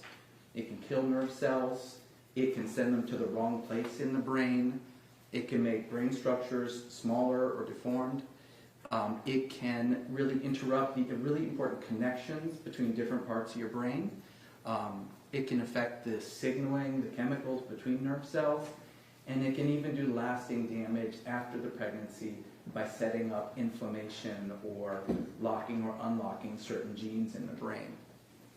So, yeah. Does it matter like when during the pregnancy the alcohol is consumed? It does. There isn't a safe time to drink, but we know that the riskiest time to drink is in that first trimester. In those first 8 to 10 weeks, you're dealing with an embryo, meaning that the organs are being formed and the foundation is being laid. And in those first 8 to 10 weeks, we see more brain damage resulting from alcohol. It's great to stop as soon as you can because there's continued harm in the second and third trimester. Well, let's talk a little bit about what's under that umbrella of FASD. What specific diagnoses are there? Sure. The original diagnosis, and this was called out in 1973, is fetal alcohol syndrome, FAS. A lot of folks have heard of that. That's one where you might have physical features that show up. So you might have growth problems. There's this unique set of facial features that those 4 kids have. Evidence of brain damage or dysfunction. And that's what goes into FAS. That was the original diagnosis. But we've learned a lot in the past 50 years, and now we know that FAS is just the tip of the iceberg. And a lot more people have the brain injuries, but might not have those facial features. And so there are other diagnoses under that FASD umbrella where you're talking about brain damage from alcohol, but you might not have those physical features. Can you kind of walk us through those? This one kind of breaks it down. So we talked about FAS, and again, that's only 11% of the folks we see in clinic. So the next one down is called static encephalopathy, alcohol exposed. That's where the brain damage is essentially the same as FAS. It's just that you don't have all those physical features. That's about a third of the folks we see. But over half of the people we see, and it's the same amount from the animal studies that we did, half of our patients end up with neurodevelopmental disorder / alcohol exposed. And that's where the brain injuries are in the more mild to moderate range, and you have that prenatal alcohol exposure. And just so the people who are really detail-oriented aren't asking, you've kind of done a ampersand showing a couple of the names for these, correct? Right, so if you hear those from other experts, it's because there's different diagnostic systems that kind of alphabet soup, people have their preferred terminology. So if you've heard about ARND, alcohol-related neurodevelopmental disorder, or you might have a psychologist that's using the DSM book, and in there they say neurodevelopmental disorder associated with prenatal alcohol exposure, or NDPAE. Now, tell me about the diagnostic criteria. What are you looking for when you evaluate someone for FAS? So essentially, you're looking for those columns. You're looking for evidence of prenatal alcohol. You're looking to see if there's any growth impairments. You're looking for those facial features, and you're looking at the brain. And with the brain, you're looking at brain structure, and you're looking at brain function. And are there other considerations? Very much. You know, those are the things that make up an FASD diagnosis. But we also really like to do what's called differential diagnosis. And that's where you're thinking about, okay, but what are the other risk factors, maybe in the family history or other things that went on during pregnancy or problems at birth or things that happened in that person's life that could have led to similar problems. Now, when you're looking at those other things, is it possible to have what they call, like, I guess it's comorbidity, or to have more than one thing, or is this kind of, does this exclude other diagnoses? No, in fact, we expect other diagnoses, and the research at our clinic suggests that if you come see us for an FASD diagnosis, you're 3 to 7 times more likely to have other major risk factors that could be impacting your brain. And so sometimes we say that FASD is like a adversity magnet, where the hits keep coming, which is that unfortunately we see high rates of other comorbid, meaning co-occurring diagnoses. So it's really common to have more than just an FASD diagnosis. What type of professionals are involved in diagnosing FASD? Is that an individual or a group, or how does that work? It can be done as a solo provider sort of thing, but it's better when you have other professionals in the mix. And so at our clinic at the University of Washington, there's me, but there's also a psychologist and sometimes a speech language pathologist or OT, occupational therapist, sometimes a social worker. So it's best done as a team approach, which in the sort of legal setting usually means that there's other experts like psychologists and speech language pathologists or brain radiology specialists. And so I take what they find and use it to come up with my medical diagnosis. And your diagnosis, like you said, is medical, from the medical perspective. Correct. Let's talk, if you're ready, about prenatal alcohol exposure in Tanner's case. Sure. What's your evidence that he experienced significant prenatal alcohol exposure? Right. So his mother, Melissa, in a sworn affidavit, said that she was 19 when she became pregnant with Mr. Horner. And she was about 8 to 9 weeks along before she knew she was pregnant. Before she learned she was pregnant, she would drink to intoxication on numerous occasions. And she would drink Jack Daniels and Coca-Cola all night. She then said that once she found out she was pregnant, that she stopped drinking alcohol, but she continued to smoke cigarettes and also use some cannabis to manage morning sickness. And what does that mean for Tanner specifically? That, unfortunately, is a high-risk prenatal alcohol exposure for the reasons we were talking about.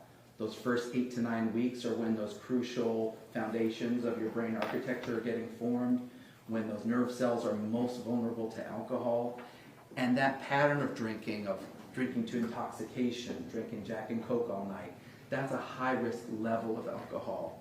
And so it's this pattern of drinking that studies show is most likely to cause fetal alcohol impacts. And if you look at the studies for this pattern of drinking, About 40% or more of kids born from a pregnancy like this may have some of those FASD impacts. Well, can we, let's go back to our diagnostic criteria. You said you got prenatal alcohol exposure. What about growth deficiency? How does that relate to FASD first? Yeah. So growth is interesting. We see growth problems in about 1 out of 3 folks in clinic. If you see growth deficiency, that person's brain is 2 to 3 times more likely to be impacted by alcohol. So it's meaningful if you see it, but most of our patients don't have growth problems. Now, what about Tanner? Did he show any growth impairment? From all the records I reviewed, he did not have growth problems at birth or since. So he did not meet the growth criteria. And you talked about the original diagnosis, the FAS, with physical facial features. How did they help you diagnose FASD? For the facial features? Yes. Yeah. The facial features are interesting. If you have them, and you have to have all 3 of these pretty subtle facial features, it's pretty much only alcohol that does that. But we know from studies that there's really maybe just 1 or 2 days early in pregnancy where those facial features get created. So most of the folks that come see us in clinic, they don't have those facial features. Less than 10% of them do. So basically, it can matter specifically what day you drank on. Pretty much, it's day 19 or 20 of a human pregnancy. And you said, did you already say how common are those facial features among the patients you see? 9% have the full face of fetal alcohol syndrome. And Tanner does not have those? He does not. The other criteria we talked about was, I guess the next one. What evidence of brain damage do you look for in an FASD evaluation? That's where, again, we're looking for, is there any structural evidence of brain damage? And that alone could get you to an FASD diagnosis. But we also really want to look at how the brain is functioning, right? And so when we're looking at the kind of scoring how impacted the brain is, we're looking at structural stuff and we're looking at functional things. Now, we've talked to other experts about diagnoses being based on deficits. So is your diagnosis based on what's wrong with the brain and not necessarily what it does well? Yes, it's the same here. In fact, we really expect an uneven pattern in FASD where you can have some deep impairments or deficits, but also some skills that are more normal. And how do you determine structural evidence of brain damage? That's where in clinic, you know, the easy way is to take a head circumference. If you have kids, you might remember us doing that when they're young. That tells you how well the brain is growing. That was not present in the records I have for Mr. Horner. Sometimes we have the benefit of neurodiagnostic imaging, and I think you've already heard about that, but like an MRI or a quantitative EEG or a PET scan, these are ways that help us look at the brain structure and function. Okay, so we said you don't have in his medical history a small head, and there wasn't any like epilepsy or things like that, right? There wasn't at least any medically confirmed epilepsy. I think there were some seizure-like movements at one time after maybe a head injury, but there wasn't enough to say he has epilepsy for me. Now, the jury has already heard from Dr. Lewine and Dr. Bigler. You're familiar with both of them, correct? Yes. And familiar with the reports that Lewine testified about? Yes. So, did the brain imaging show any abnormalities that matter to your diagnosis? Yes. What you already heard about is that there are some areas in both his gray matter and white matter that are abnormal. And those are in areas that we see in the fetal alcohol spectrum literature. They're also described in other conditions like autism, ADHD, head injuries, and so on. So they're not unique to FASD, but they are potentially caused by maternal drinking. And so we saw that on the MRI. The quantitative EEG was looking at the brain electrical activity and how coherent it is and how well different parts of the brain are talking to each other.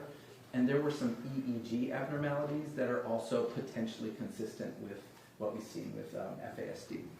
So those abnormalities are there, and it usually is one of those conditions you just named. Objection leading, Your Honor. Don't lead your witness. So the brain abnormalities are real, Yes. and you're giving the jury, would you give the jury that list of things it could be? Sure. You know, again, on the imaging, there are multiple possible causes, right? So FASD or maternal drinking is one possible cause. But if you look at the literature for autism and ADHD and severe mood disorders and head injury, you can see some of those same areas of the brain being potentially affected. And that is why you do further work to do your evaluation? Yes. Okay. So did you also look at the PET scan performed on Tanner? Yes. And did that reveal anything useful for your diagnosis? He did have abnormal brain metabolism where some areas were working too hard and some areas were not working well enough. And those were areas that support memory and attention and the emotional regulation of your behavior and social understanding. And in fact, a lot of those other areas that we just talked about influence how well you do with those skills too. So what I found striking about the neurodiagnostic evidence was it lined up quite neatly with the things that have been challenging for Mr. Horner in his life and on the sort of functional testing that he's had. Let's move on to that. What functional evidence of brain damage do you look for in an FASD evaluation? Sure. There are levels. You might remember that there's a severe brain dysfunction and then there's a mild to moderate range.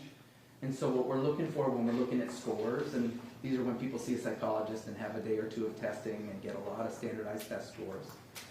If you have scores that are below the 3rd percentile, meaning that like 97% of people do that better than you, we call that a significant impairment. If you have skills that maybe 85% of the population does better than you, we might call that an area of concern. So in our FASD clinic, that's what we're looking for, is how many domains or areas of brain function are significantly impaired, and then how many are more areas of concern, and then to make it a little bit more complicated, sometimes something will be borderline, which is very close to a significant impairment, but not quite. So borderline means between severe and mild moderate? Yes. Okay, so it's not below it. Yes, exactly.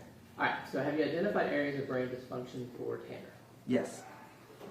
Can you tell me about let's start with the brain domains of significant impairment. The significant impairments, the first one is ADHD.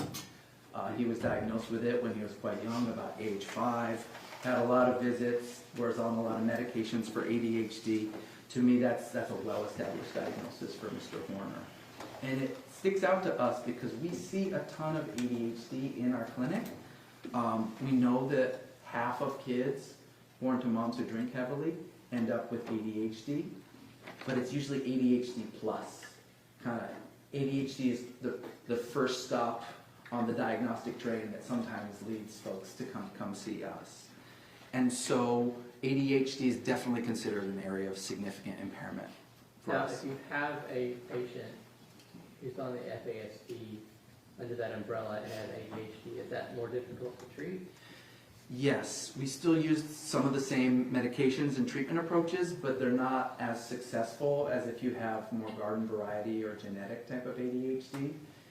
And whereas folks with more routine ADHD, often things kind of get better as you get older, with folks with FASD, things often get more challenging in adulthood. And what other area of significant impairment for Tanner did you identify? He has a diagnosis of autism spectrum disorder, and I think you'll be hearing from some experts about that, but he was diagnosed young with that and continues to have it. And so we consider that the domain of social communication. He's also had some testing by a speech-language pathologist who's done testing of his language and found that he also has some severe impairments in his higher level use of language. So I put language and social communication together as an area of significant impairment. Now we had, I think Dr. DeWine and Dr. Bigwood both talked on about the neural networks that affect language, and then the jury has heard from Dr. Fritz already too. Oh, great. And that's kind of what you're talking Exactly. about. Dr. Fritz's evaluation, yes, Sure. led to that. And would you agree with them that the brain basically controls behavior? Yes. Now, what about areas that are borderline? Right.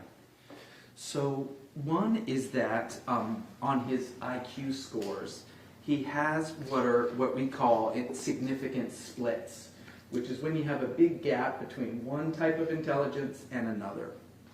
And in our clinic, if we see an unusual difference between those intelligence skills, we'll sometimes call that an area of significant impairment.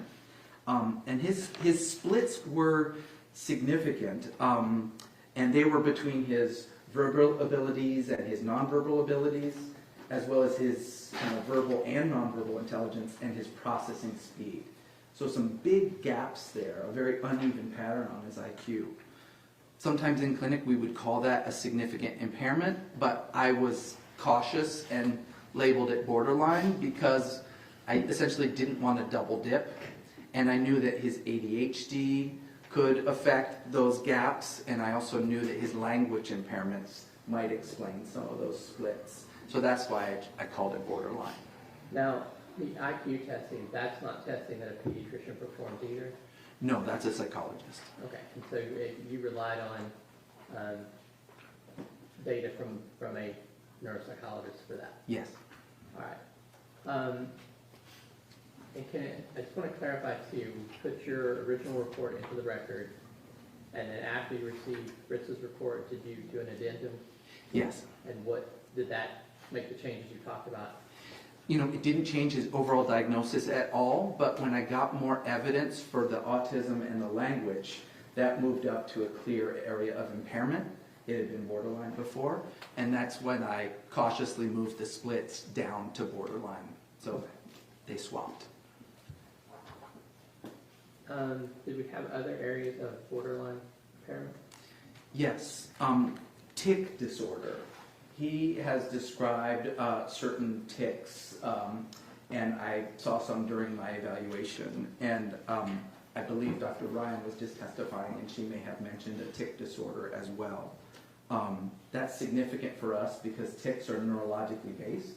So when people have a tic disorder, we may give them an area of impairment for that. We know that tic disorders are about 5 times more common in folks with FASDs. And we also know that folks with tics are also more likely to have mood disorders like depression or anger episodes or meltdowns such as have been described for Mr. Horner. And I apologize, did you have a slide you wanted to show on the IQ splits first? It's hard to see here. Is this what you're thinking about? That's what I'm thinking of. Yeah. And can you tell us who prepared that slide? So the neuropsychological testing was done by Dr. Kaufman, and the graphing was done by a colleague, Dr. Connor, who does a lot of FASD psychology work.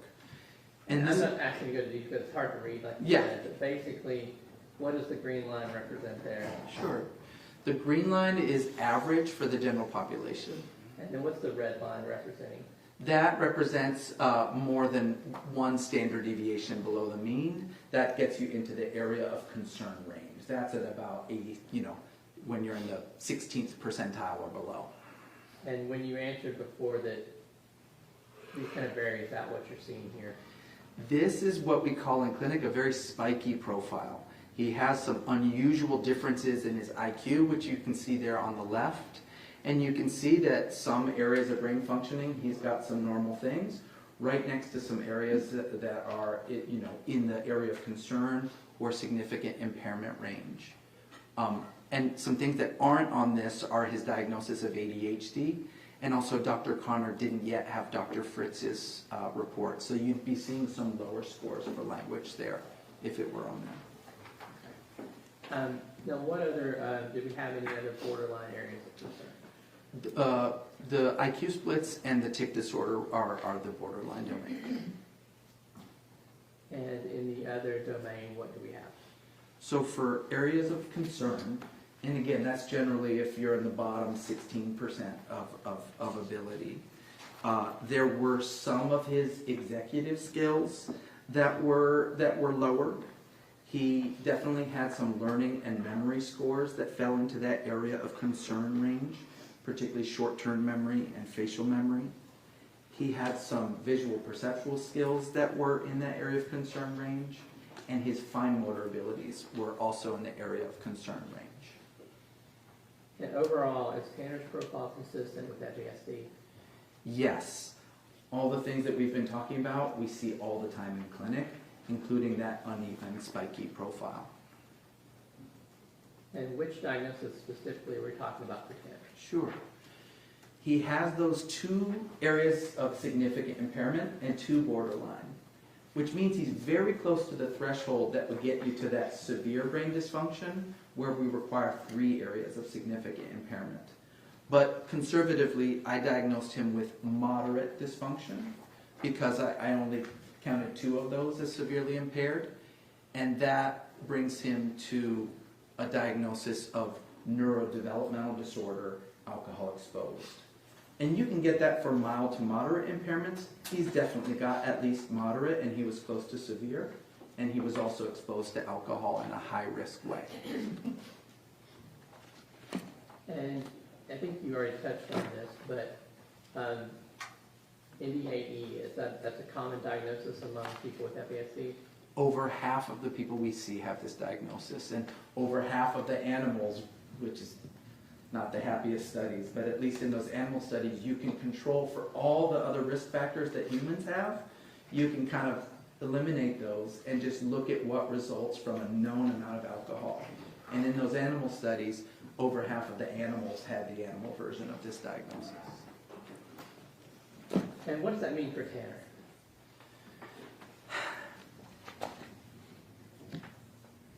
Neurodevelopmental disorder, alcohol exposed, is a tough diagnosis to have. You don't have the physical features that might flag the attention of a pediatrician early on, right? So he wasn't tiny at birth. He doesn't have those facial features. So folks who don't have those facial features have later diagnosis. You might also be thinking, well, moderate, that sounds pretty good. He's going to do fine.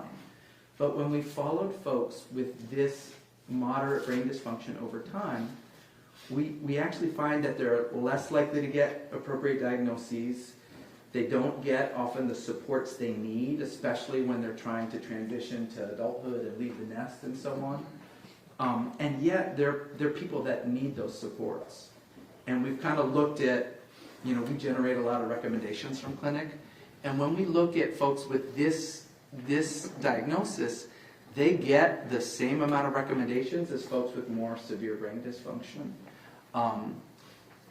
You also, might think that mild to moderate, that brain's probably okay. But when we do similar imaging studies, like Mr. Horner's had, we see that over 40% of people with this moderate diagnosis do have evidence of brain damage.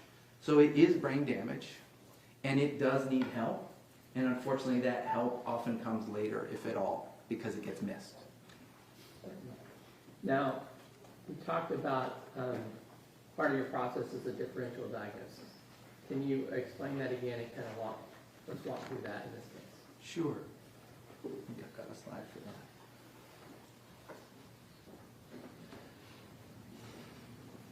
Mr. Horner had a lot of risks and has a lot of diagnoses, and you're probably hearing from a lot of experts, so I appreciate your patience on that. As I said, folks that come to see us in FASD clinic have 3 to 7 times the number of these risks that folks in the general population do. And so when I looked at Mr. Horner's history, a couple things popped out. Sure. Tell me about the family history. So we know that he's got a strong family history of substance use disorders. And that, together with being exposed to substances while you're in the womb, really increases your own risk to have substance use problems when you get to adulthood. We also know that there is a family history of psychiatric disorders and suicidality, and Mr. Horner has suffered from similar things. Because of that family history and because of his autism, I did do some genetic testing because I was curious to see, could we find a difference in his genes that would explain his outcome?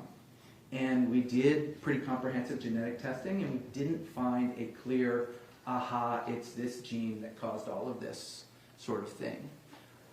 Did you talk about other potential prenatal exposures or things like that? Did you consider those in your differential diagnosis? Not yet.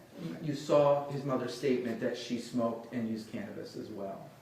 And when you look at all the things you could use during pregnancy, unfortunately, alcohol is common and legal, and it's the worst thing you could be exposed to. But those other things have risks too. So if you smoke during pregnancy, it can increase the risk for ADHD or antisocial behaviors. If you use cannabis or weed during pregnancy, it can affect your executive skills like planning and organizing. Also can affect your academic achievement and your risk for using substances yourself. But they are present, but not generally as dangerous as alcohol is here. And what other differential diagnoses did you consider? Sure.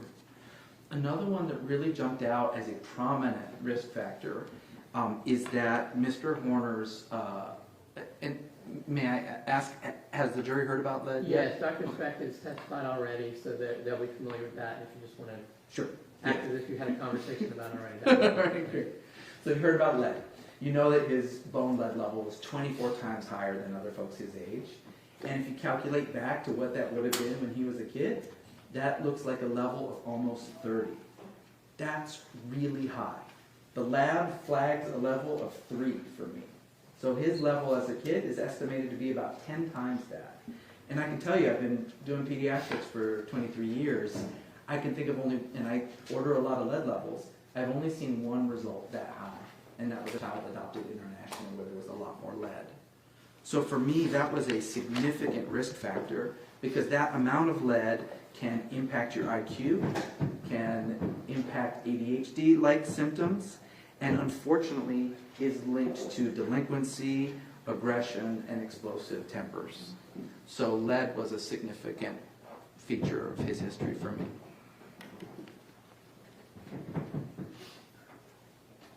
I want to talk about the differential diagnosis of childhood trauma. Why does that matter? I believe Dr. Bigler mentioned trauma actually affecting the structure of the brain itself, this neural network. Can you tell me about that, please? It matters because essentially you can be born with genetic risks or impacts from drinking and things like that. So you can be born with a brain that's damaged. But then there's further damage from neglect, abuse, and other adversity or other traumatic experiences in childhood. And we've looked at that because we see so much childhood adversity in our clinic. And we've tried to weigh what does more damage. And what we found is that alcohol is probably the riskiest thing, but that if you add up a lot of childhood adversity and these other risk factors, then they start to rival alcohol in terms of what does how much damage, in terms of brain structure and brain function. And so Mr. Horner's childhood adversity, which was very significant, added additional risk and added additional damage. Okay, now next I want you to talk about ASD and FASD because I've asked you about you have both, and I guess there's different ways of identifying them, different ages they get identified, and maybe different support you could give for those. You can absolutely have both fetal alcohol spectrum disorder and autism. And we're still learning about how much of a role alcohol might play in developing autism. We know that autism is primarily genetic in terms of the risk factors, but we know that there's other things during pregnancy that can increase the risk that someone's going to have autism. And what I can say is that from our clinic stats, if autism is about 1 to 3% of the population, well, folks that come see us, 10% already have an autism diagnosis, and 10% get referred for further evaluation. So it does seem like there might be some impact of maternal drinking, and there's also certainly some overlap in symptoms between autism and FASD. Did you also look at potential brain injuries in Tanner's case? Yes. And how did you factor that into your differential diagnosis? He's definitely had some head injuries. He got stitches at age 4. He unfortunately tended to hit himself in the head when he got really upset or was having a meltdown as both a child and an adult. He's reported that at times he knocked himself unconscious from punching himself in the head. He was knocked out in his mid-20s, passed out, and then there was a suicide attempt that involved strangulation where he was unconscious for some amount of time. So he's had a number of head injuries that could have added, harm to his developing or young adult brain. And did you consider Tanner's substance use in your differential diagnosis? I did, and when I do these forensic legal evaluations, we hear about a lot of substance use that often starts very early, middle school or before. And so Mr. Horner did use substances, but for me it was lower risk compared to other legal cases like this. He tended to prefer cannabis or weed and did use, a lot of that.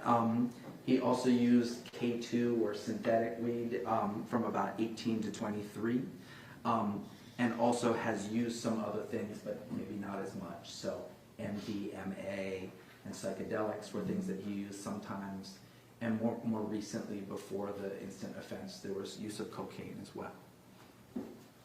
Did you have a chance to review mental health records for Tanner? Yes. And how did that factor into your differential diagnosis? There was a lot there. There's depression, there's anxiety, concerns for bipolar, self-harm, suicidality, suicide attempts.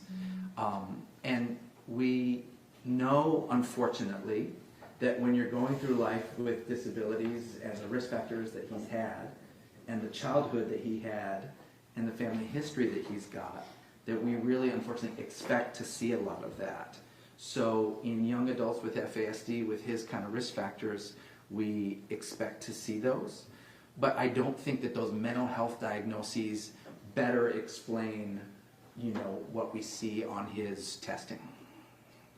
So what was your ultimate conclusion from that differential diagnosis? Right. So there's a lot on that slide. There's a lot we just talked about. When I weigh those, I know that the research tells us that alcohol is a dominant risk factor that in our clinics explains a lot of the brain damage and dysfunction. So we'll usually put that near the top of the list of culprits. But in Mr. Horner's case, we've got that really high lead level. We've also got autism. We've got a lot of childhood trauma. And so in terms of weighting those, this is one of those situations where you can't scientifically say 100%, I know what this risk factor did, right? I can tell you with my clinical and research experience that I do think that the high risk drinking caused at least some of what we're seeing. And in particular, I'd point at ADHD as a common result of maternal drinking. I'd point at those language difficulties and those IQ splits. I'd point at some of those behavioral and mental health challenges. But that's not me saying alcohol is the only thing that did those. I think we've got a mix of risk factors here, and I think his FASD diagnosis is part of a broader picture where his brain has had a lot of hits from before he was born to now. And I know we brought you in here to help give us a why and how Tanner's brain works. But ultimately, those abnormalities are there, there's structural, there's functional issues, and all that's present, and you are just trying to tell us kind of a root cause of it. Yes. That approach, Sean? Yes.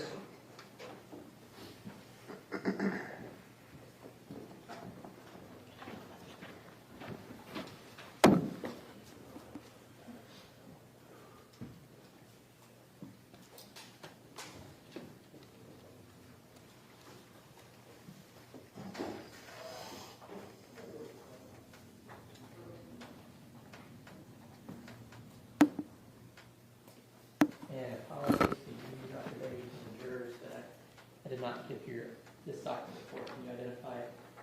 This is Defense Exhibit 8. Yes, that's the addendum. And I would wish to admit this. Let me check. No objection. Thank you. Defendant's Exhibit 89 is admitted.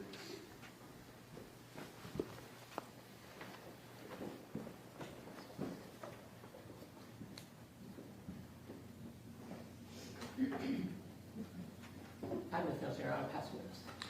Let's take a short break and then we'll call you back in, okay? About 10 minutes, all right? Yes, sir.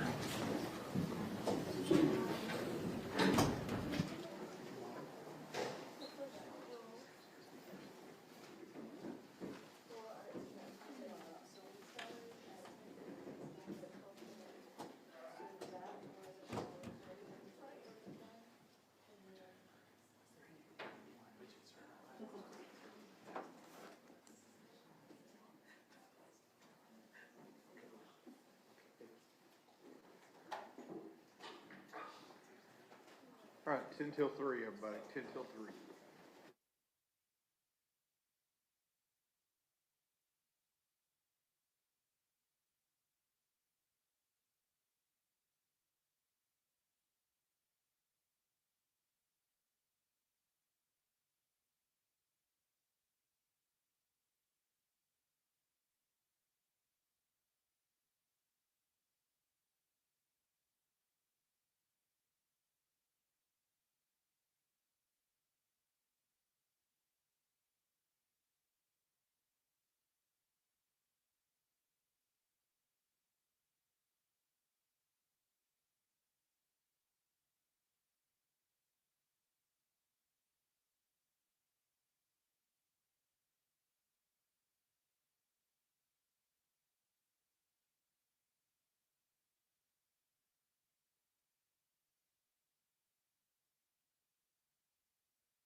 up here.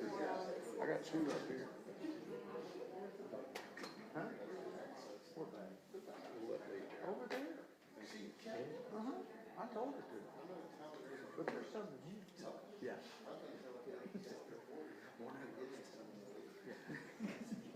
Go, yeah, do that and see if she does.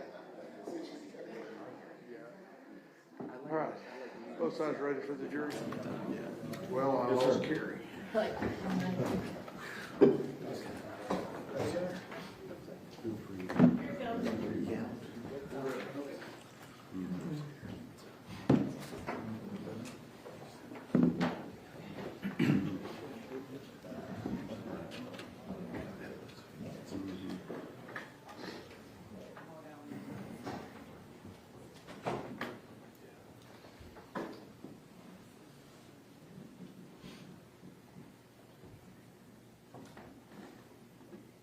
Okay. Yes, sir.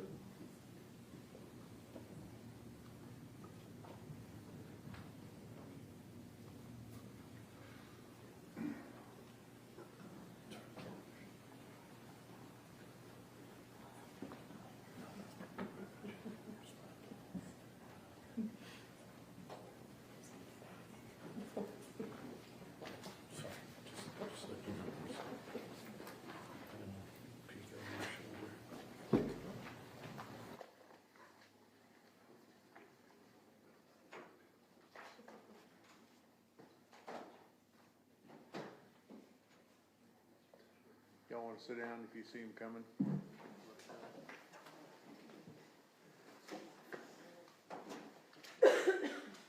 a pacing, Your Honor. Who is? King. Oh. There he is.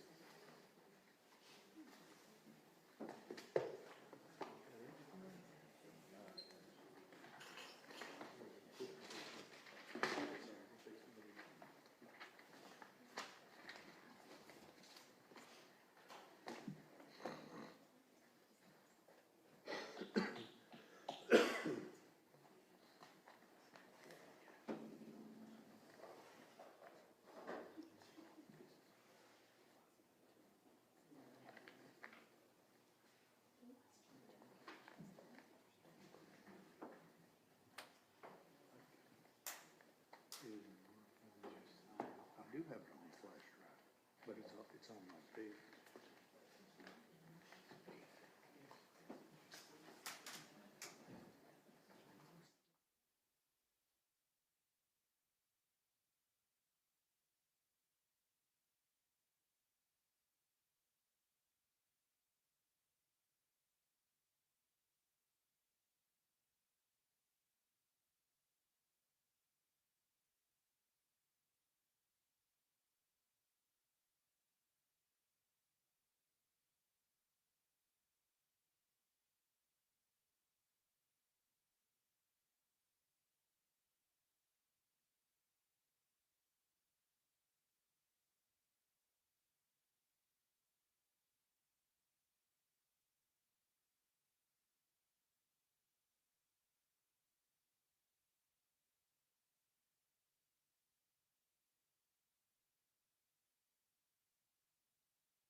All right, everyone may be seated. Cross-examination, Mr. Berry. Thank you, Ron. Good afternoon, Dr. Davies. Good afternoon. Welcome back to Texas. Thank you. You've been down here a couple of times, correct? Yes. You've recently testified on a capital murder, correct? Yes. Here in Tarrant County? Yes. And at that time, I think you were more testifying on your expertise related to adoption services and things like that. It was both. There was FASD question and international adoption questions. Understood. So I want to talk to you about kind of what you know about this case and where you know it from, all right? Now, you, as an expert in this case, were excluded from the rule of witnesses, correct? I believe so. I haven't seen any other testimony. You have not watched 1 minute of the testimony on live stream? No. You haven't seen any of the other experts testify? Correct. You haven't heard the prior sexual assault victims of Tanner Horner testify? No. Okay. You haven't seen any of the evidence in this case other than just what you're here right now?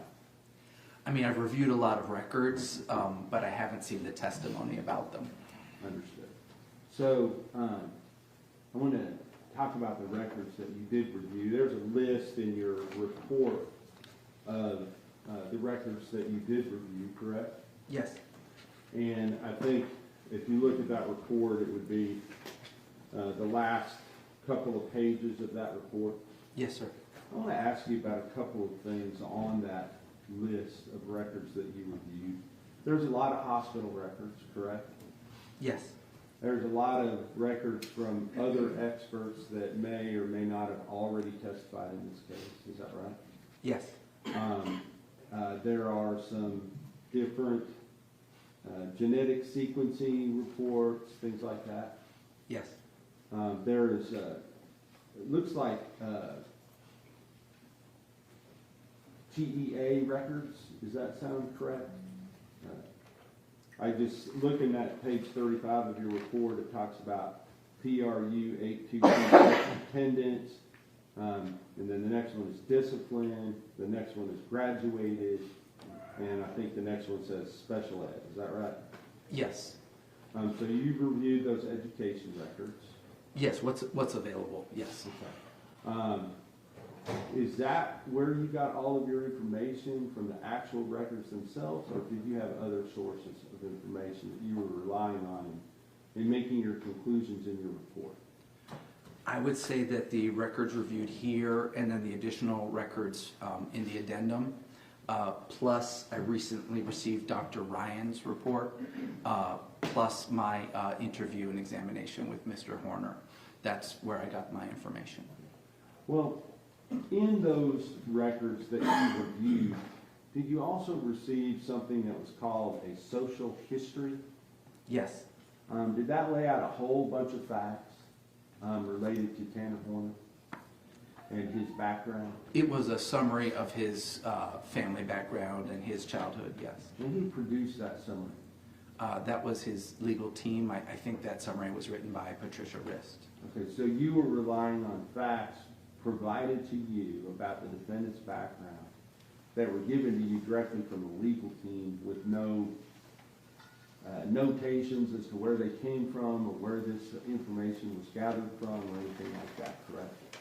I think that the point of that document was to summarize the really extensive documents in this case, and so I would say that for most of the things I might have gotten from the social history chronology, there were also primary sources or other records that I relied upon as well. Understood, but in your notations, you cite to this numerous times this social history that was provided to you by the defense in this case, correct? Yes. And so if there were things left out of that social history that were relevant in this case, you would not have known about those things. Is that correct? Well, I might have known about them from interviewing the client or the thousands of pages I reviewed of other documents. But if it wasn't contained in those documents and it wasn't provided to you by the defense, you wouldn't know about it. Is that right? Most likely, yes. Okay. And so let's talk about your interview of the defendant in this case. Kind of tell us, how you set that up, what were the logistics of how that took place? Sure. So this was in a contact visit room at the jail. The visit was semi-private. I think they monitor with the CCTV, but I don't think that other folks were listening. I was introduced to the client briefly by one of his attorneys, but then it was just me and Mr. Horner. Mm-hmm. And we spent about 2 hours and 45 minutes together that included my medical interview as well as my physical exam and taking some photographs. Okay, so you did a medical interview. Mm-hmm. The medical interview, you're just going over medical history, is that right? Medical history, what he recalls of his childhood, looking to see how his memories match up with the rest of the record, asking about what he recalled of his school experiences, his mental health, his substance use, that sort of thing. Were you ever given any records as to what actually occurred in this case? Yes. Okay, can you tell us what records you had regarding what actually occurred in this case? They are in the back of my addendum, and there was a lot of material, I believe, from your office that I reviewed as well. Tell us what kind of materials you're talking about. That was the video and audio from the truck, as well as some breakdowns of that. And I think there were some timeline summaries from your office as well. And on those items, did you watch all of those? Yes. Okay. And did you watch, what you were provided, did that include only the day of the abduction, murder of Athena Strand, or did it include all 5 days of videos that were available for you to be able to review? I know that there was material from before and after the offense. I don't know if I have all of it that your office has, but I know there was material from before and after. So, for instance, were you aware that the defendant had covered up the video showing what the van could see forward, looking forward, prior to the date of the abduction, kidnapping, sexual assault, and murder of Athena Strand? I recall sometimes where he covered the camera. My impression it was because he wanted to smoke or do something around the vehicle, but I'm not sure if I recall what you just said. Well, I guess where did you get the idea? Objection, Your Honor, relevance. This doesn't have anything to do with this diagnosis. Where you headed? I'm trying to figure out what he has reviewed and what he knows about this case. Okay, just asking. All right. So you've reviewed the days before, so you're aware of what took place in those days. It may be incomplete, but I did see some stills and video from before. Okay. And then as far as the days after, as far as what he did on those days after in those videos, meaning December 1st, December 2nd, the day he was arrested, did you review those as well? I don't know that I reviewed everything that you have. I recall a little bit of material from after the event. Okay. And I just want to lay the groundwork because I want to talk about how his NDAE and the comorbid other things, risk factors that I think you listed out, may have been on display or not during the facts of this case. All right? Sure. Does that make sense? Yes. All right. So let's just talk about, first of all, your diagnosis. Because ultimately you made a diagnosis that boils down to one sentence. And then the other things are related to more of the comorbid or the, what do you call it, the differential diagnosis. Is that right? I mean, a diagnosis is generally pretty short, so if we boil it down to the diagnosis, it's 4 words, but I did write a pretty long report. Now, I understand, but a lot of that was talking about other things other than fetal alcohol syndrome or fetal alcohol spectrum disorder, correct? Yes, I tried to be comprehensive and look at the other risk factors. Understood. And then, so let's talk about your diagnosis. I believe that the bottom line diagnosis, which is contained right there on page number 1 of your report, was that, in my opinion, to a reasonable degree of medical certainty, that Mr. Horner has neurodevelopmental disorder, alcohol exposed. Is that right? Yes. All right. Now, that is not fetal alcohol syndrome, correct? Correct. So, to a reasonable degree of medical certainty, you can testify to this jury right now that Tanner Horner, the defendant in this case, the person who has been pled guilty to killing Athena Strand, did not have fetal alcohol syndrome. Is that correct? Correct. All right. Secondly, there's another level before you get down to the level of NDAE, and you called that static encephalopathy. Is that right? Yes. SEAE? Yes. And Tanner Horner does not have SEAE, correct? No, as I testified, he came close to it, but I judged him to have the more moderate brain impairment. And to a reasonable degree of medical certainty, you can testify to this jury right now under oath that Tanner Horner did not have severe brain damage, correct? Or severe brain impact. Yes. Okay. So let's get down to the actual diagnosis. Now, of the 3 diagnoses that you're talking about, although it is the most common, it is in fact the least serious as far as brain impacts go among the different things that are listed under the umbrella of fetal alcohol spectrum disorder. Is that right? If I can quibble with you, it does involve a lower level of confirmed brain dysfunction, but as I was testifying on direct, people who have this diagnosis may fare worse in life because they go through life with that invisible disability. Do you think, based upon the records, that Tanner Horner's disability was invisible? He had a lot of interventions, don't you agree? He received interventions for autism and ADHD. I think the FASD part was missed. Okay. And go ahead. May I finish? And I noted that he received interventions at school and sometimes in mental health, but I don't feel that he had the level of support and structure he needed at home, which is maybe the most important of those 3.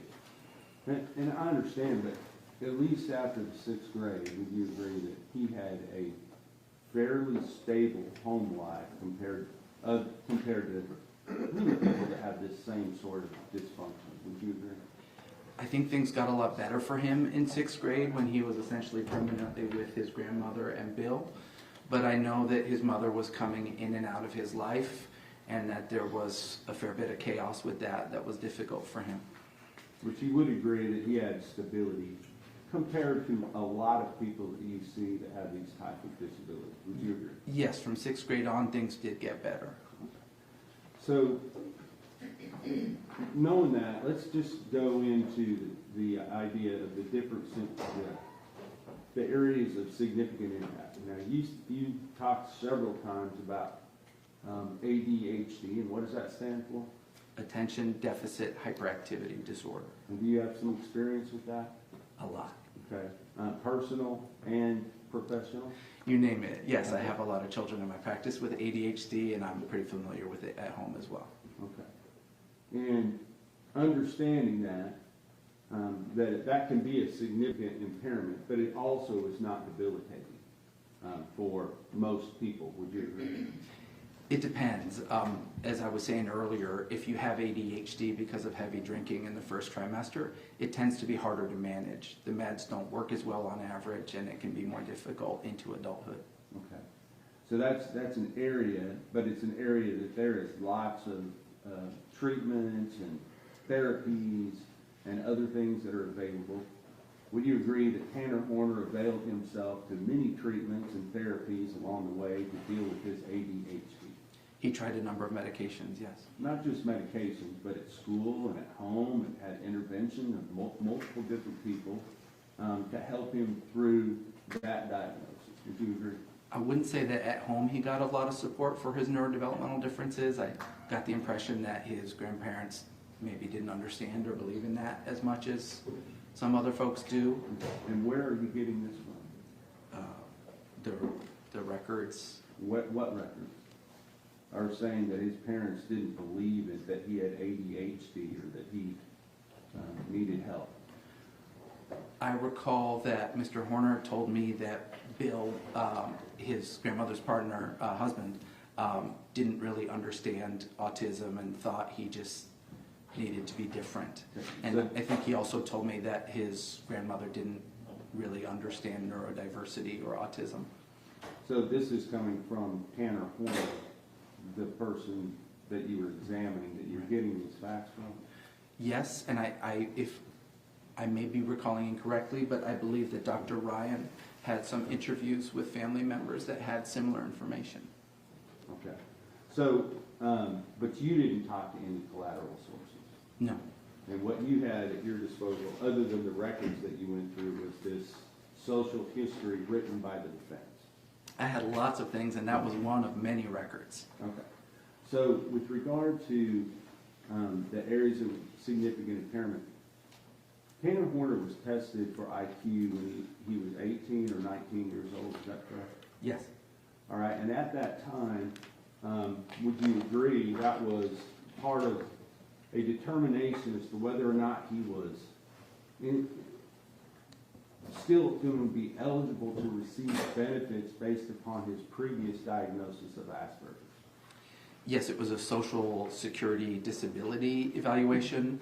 I don't know if it was to rule in or rule out Asperger's, but I know it was to determine whether he should continue to receive benefits as an adult. And you also know that as a result of that examination, at that time, that the United States government decided that Objection, testifying.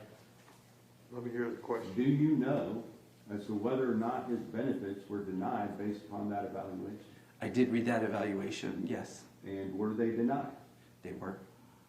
So he had been receiving benefits up until a certain period of time, and then after the evaluation that was done when he was 18 years old, the benefits were no longer available to Mr. Horner, correct? Yes, and I have to say that was a very Objection, inadequate. non-responsive. With regard to that, at that time, there was a report issued by Dr. Cleves regarding her examination, correct? Yes. And you had that as part of your, part of what you had available to make your determinations, correct? I did. And in that report, would you agree with me? Do you have that with you? Not on me. I have, no. Well, I'll just ask you if you have any quibble with what I'm saying. I'm going to ask you to tell me, all right? That as part of that, he had a full-scale IQ of 102. Is that right? I do have that data, so I'm just going to double check.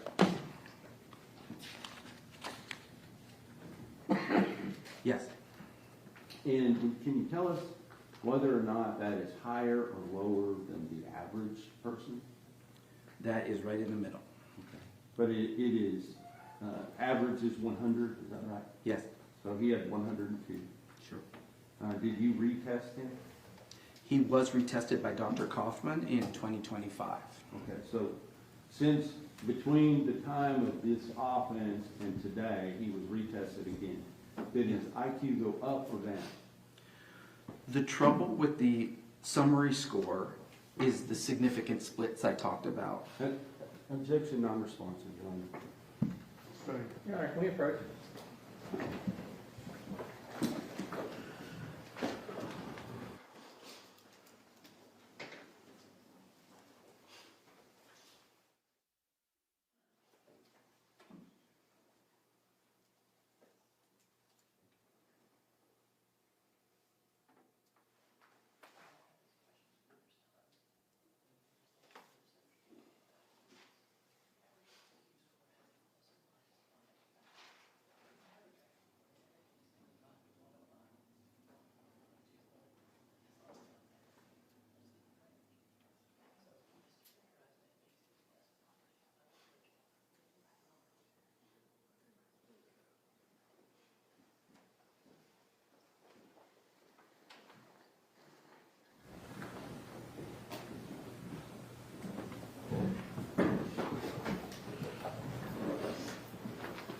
Dr. Davies, would you agree that when he was 18 years old, as part of this testing procedure, that he had a verbal comprehensive index of 107?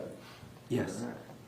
And now we've talked all about the fact that Tanner Horner can't understand what anybody's saying to him or what the nonverbal cues or anything else. Is that verbal comprehension index indicate that to you? No. Okay. Is that higher or lower than average? 107 is just above, right above average if you include the standard error of measurement, which is about 5. Okay. And on that same test, he had a perceptual reasoning index of 113. Is that right? Yes. Is that higher or lower than average? Higher. Now, I realize that he had some other indexes that were lower. Working memory index of 97. Is that right? Yes. Is that still within the normal range of plus or minus from 100? Yes. Okay. And then the only one that he had that was lower than the normal range was the processing speed index. Is that right? Yes, that was 81, which was a very large split between that and his verbal and nonverbal intelligence scores. And you're saying that the fact that he had verbal comprehension index of 107, perceptual reasoning index of 113, but only processing speed of 81 is an area of significant concern for you? Yes, because those are unusual splits. Seen in if we see a split that's seen in less than 3% of the population, and if it's a split that is commonly seen in fetal alcohol impacted patients, we do consider that a significant finding. Okay, so significant to you in that you are taking that into consideration as to whether or not he's been impacted by fetal alcohol.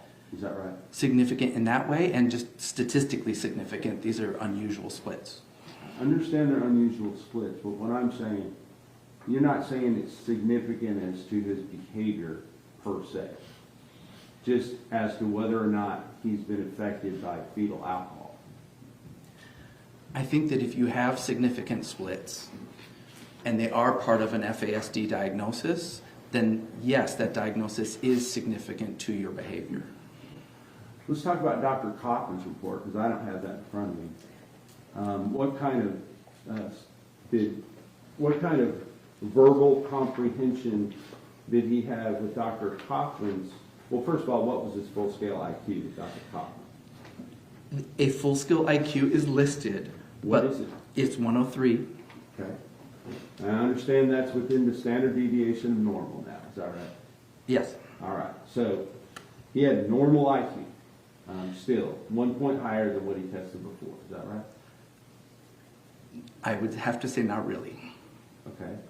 Well, what was his verbal comprehension index on Dr. Kaufman's? 98. Okay. So it dropped from 107 to 98. Is that right? Yes. Okay. Does that indicate anything to you? Not a lot. They were different. There was the 4th edition and the 5th edition, and you can see some score variation like that.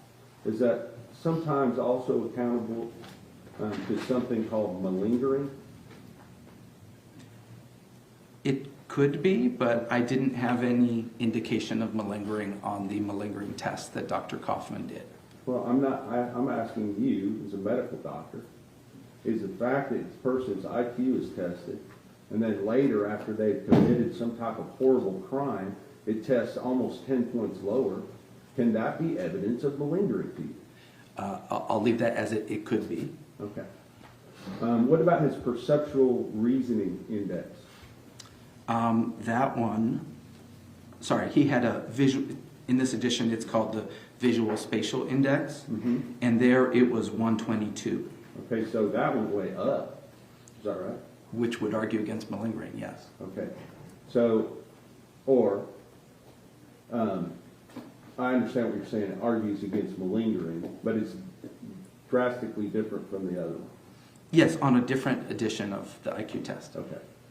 So, what were the other indexes on Dr. Kaufman's report? The fluid reasoning index was 105. Working memory was 106.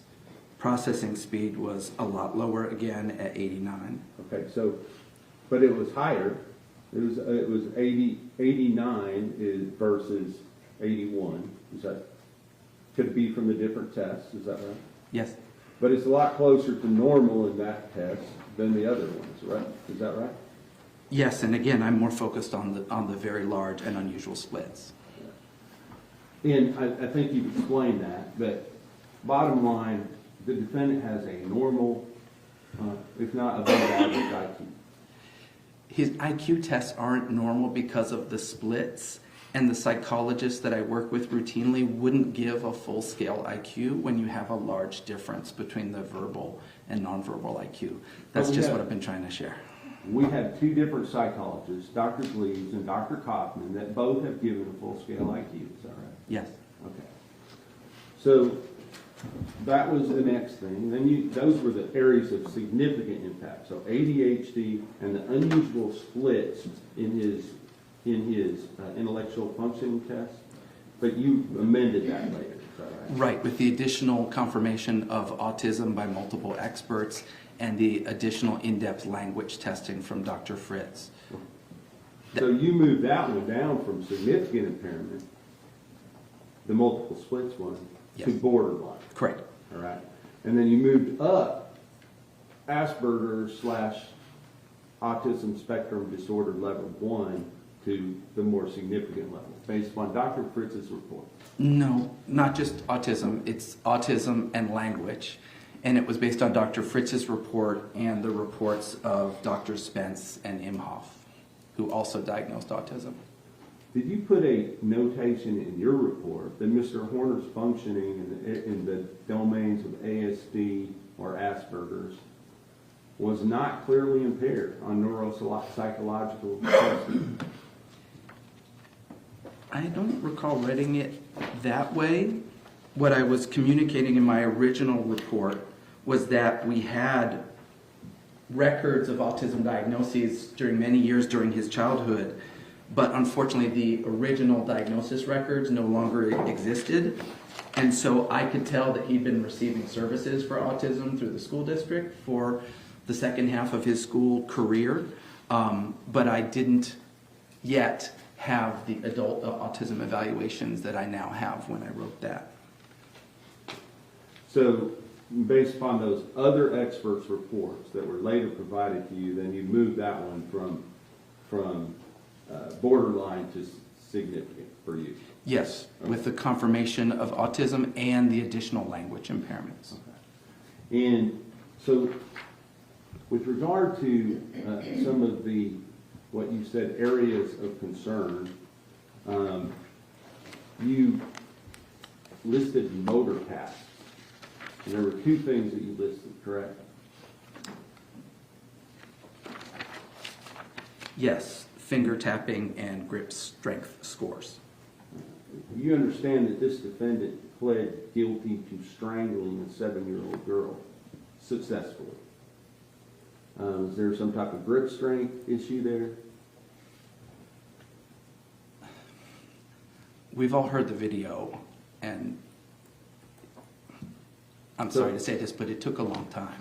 So I don't think that the video really makes the point that you're trying to make. No, well, I'm not trying to make a point other than the fact that he had to use his grip strength in the commission of this crime. Would you agree? To some degree, yes.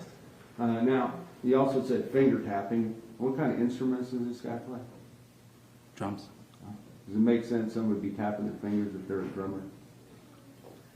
I think that the finger tapping task that the neuropsychologists use is different from what drummers do. You think it is, or you know it is?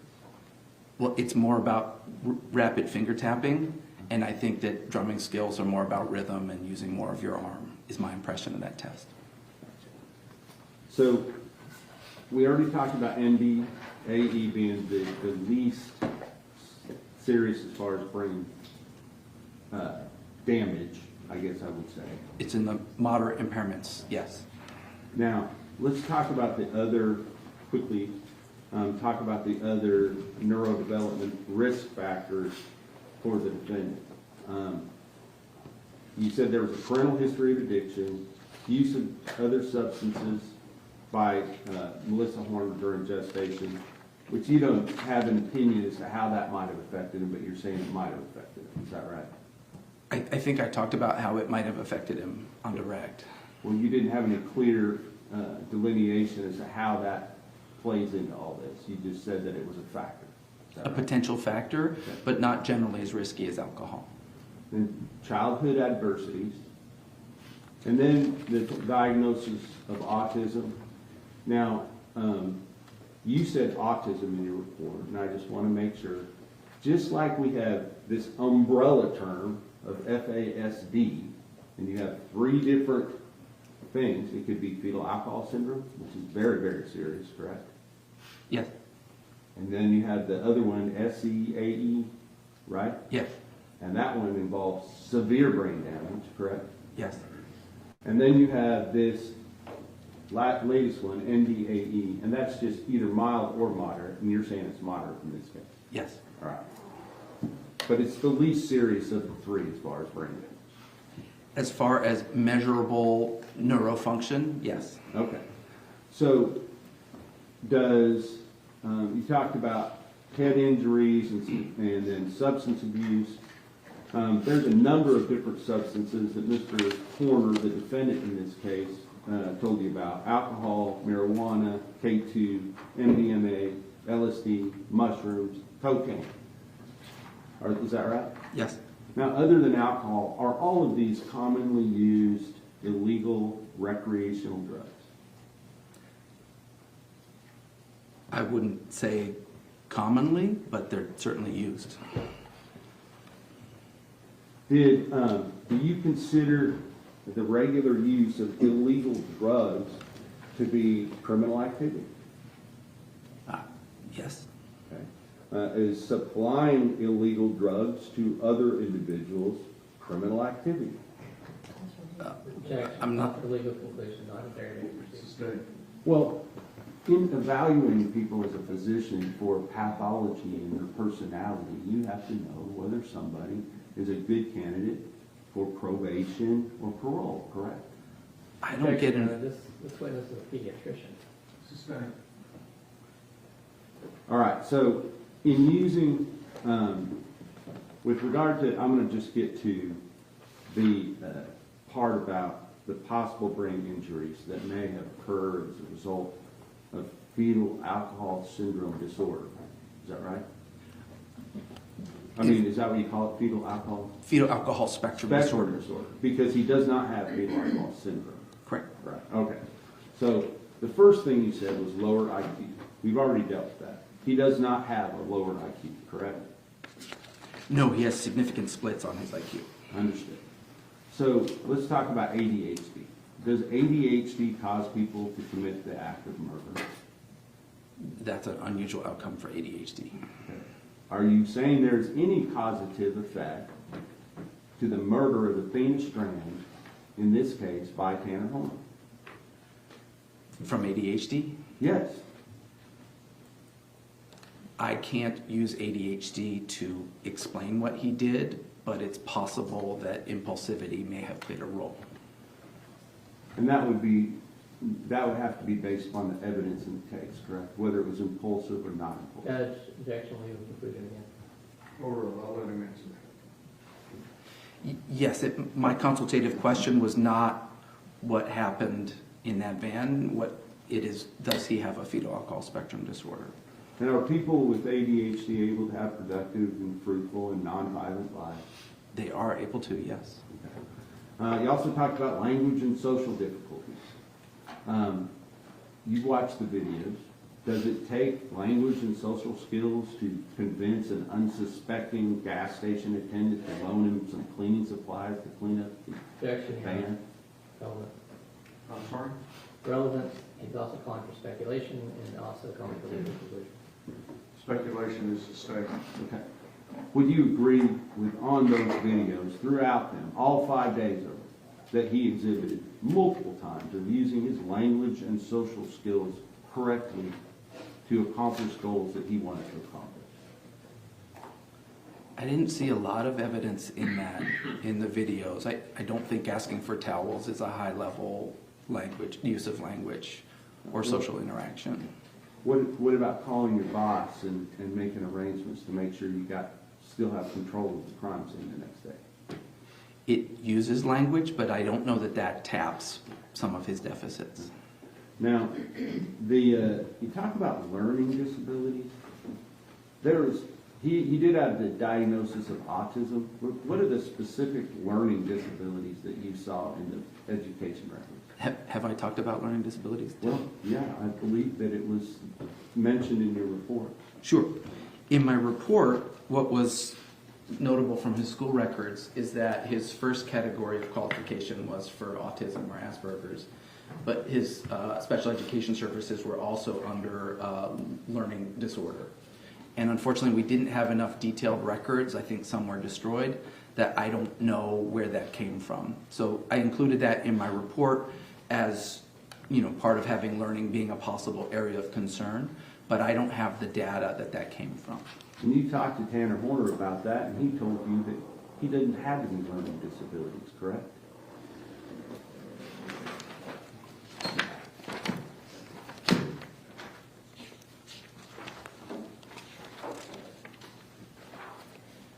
I'm sorry, I just don't recall what he said, so I want to make sure I'm right. It'd be under the development, mental, and academic history. Sure. Yes, he didn't recall learning disabilities, but Spanish was harder for him. That's what he said. And in parentheses, he said probably because he was sleeping in first period, correct? Yes. What about, we talked about visual spatial deficits? That it was an area of concern, yes. Okay. But on the visual spatial test that Dr. Kaufman gave him, you said that he was unusually high. Oh, so that you're talking about visual problem solving or visual intelligence, and the visual spatial domain that we're talking about, I believe, is copying a complex figure, which is considered differently from intelligence when we're looking at brain domains. And the ability to copy a complex figure is something that the neuropsychologists consider a visual spatial function rather than an intelligence function. With regard to, what do you mean when you say novel problem solving? That if you're presented with a new type of problem that you haven't practiced or done before, that your frontal lobes or executive skills get involved to kind of figure out, okay, what's this about? What's my strategy? Is my strategy working? Checking your work, that sort of thing. So it's less of a rote answer and more executive skills required. And you said that was an area of concern for you. I said that his executive skills were an area of concern because some scores were average or above, but some were in the 3rd to 16th percentile. Well, I believe I went down and wrote the ones down that you said that were a concern. Sure. And novel problem solving is one of them, is that right?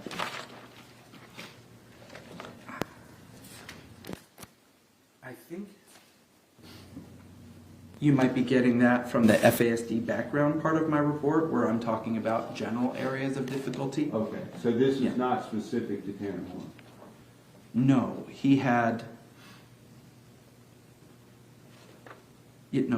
other executive skills that were in the area of concern range. But novel problem solving was not one of Tanner Horner's problems, is that right? On the testing that I reviewed, no. And throughout this case, he's presented numerous different lies to meet different types of evidence as they came forward. Would you agree? I think so. I haven't reviewed as much of the police interview type of history of the case. Well, I mean, the fact that he told them that he backed into her and then freaked out because of his autism, that's a novel problem solving. Would you agree? It's an excuse that didn't hold up. But it was one that he tried. It was a way that he tried to solve that problem, correct? He did try to lie about what happened, and the video didn't back that up. And you're aware now that he's also saying that now he has a reason for covering up the videos because he was using cocaine.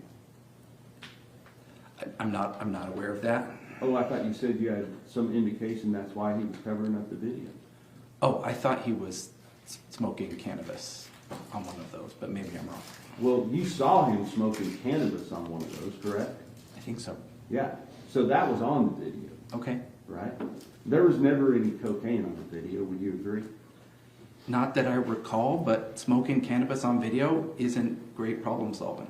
No, I understand that.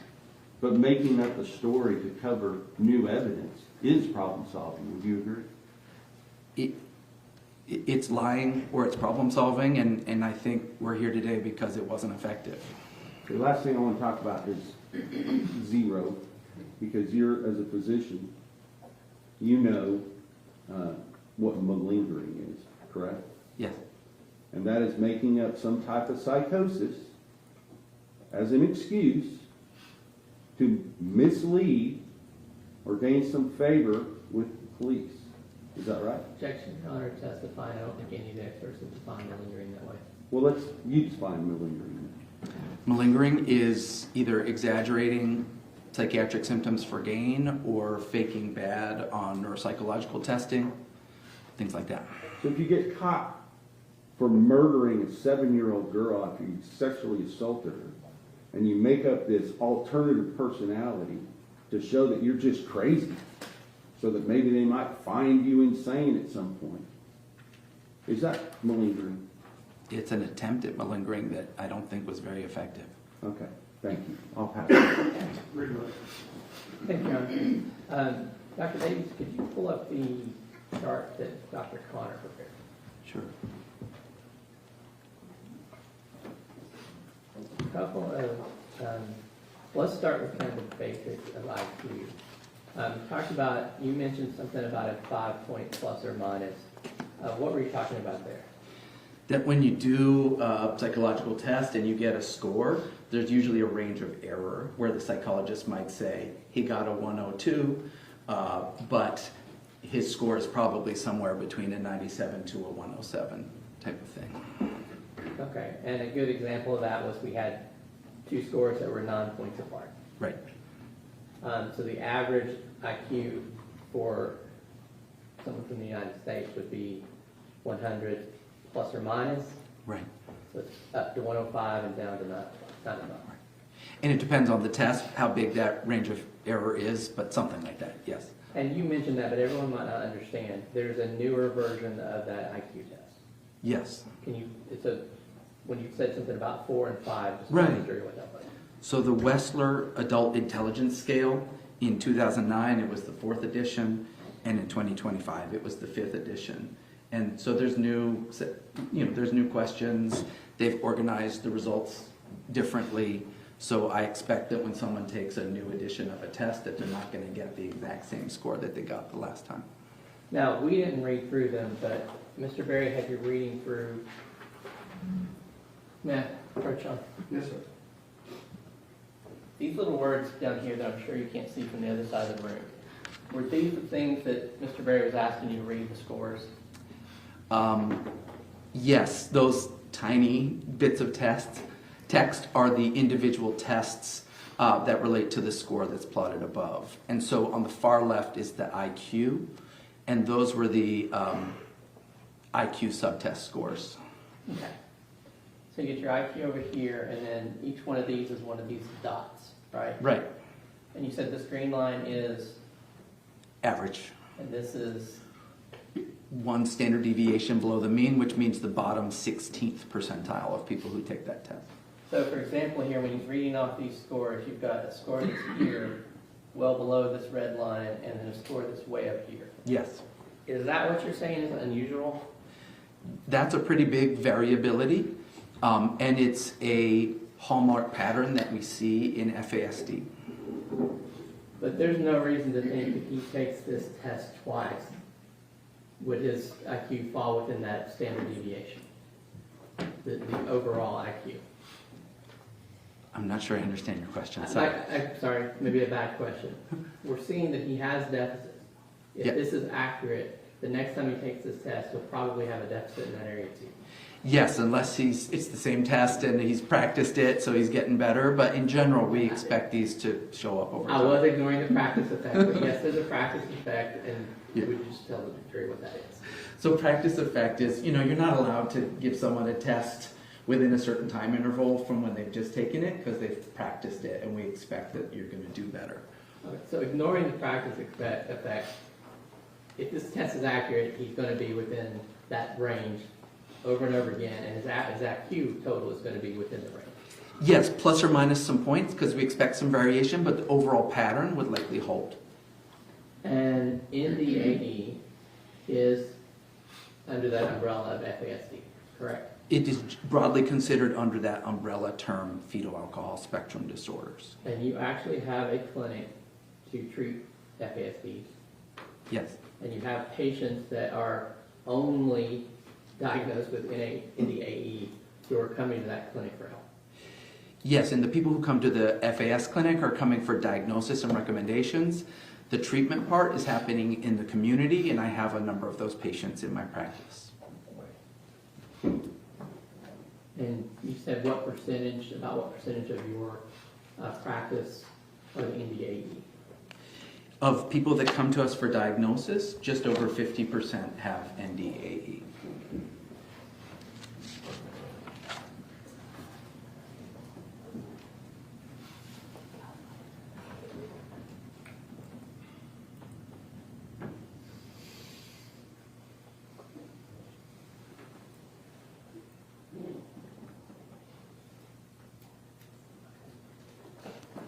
Now, as part of your work on this case, were you asked to render an opinion on insanity or any other defense?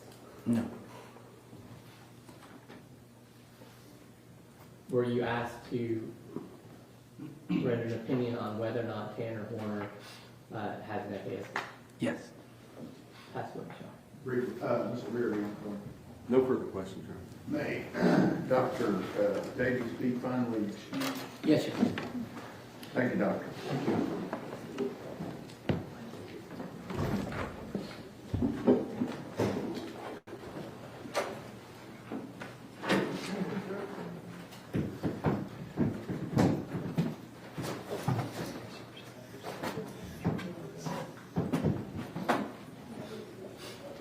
Dr. Young? Okay, Dr. Young.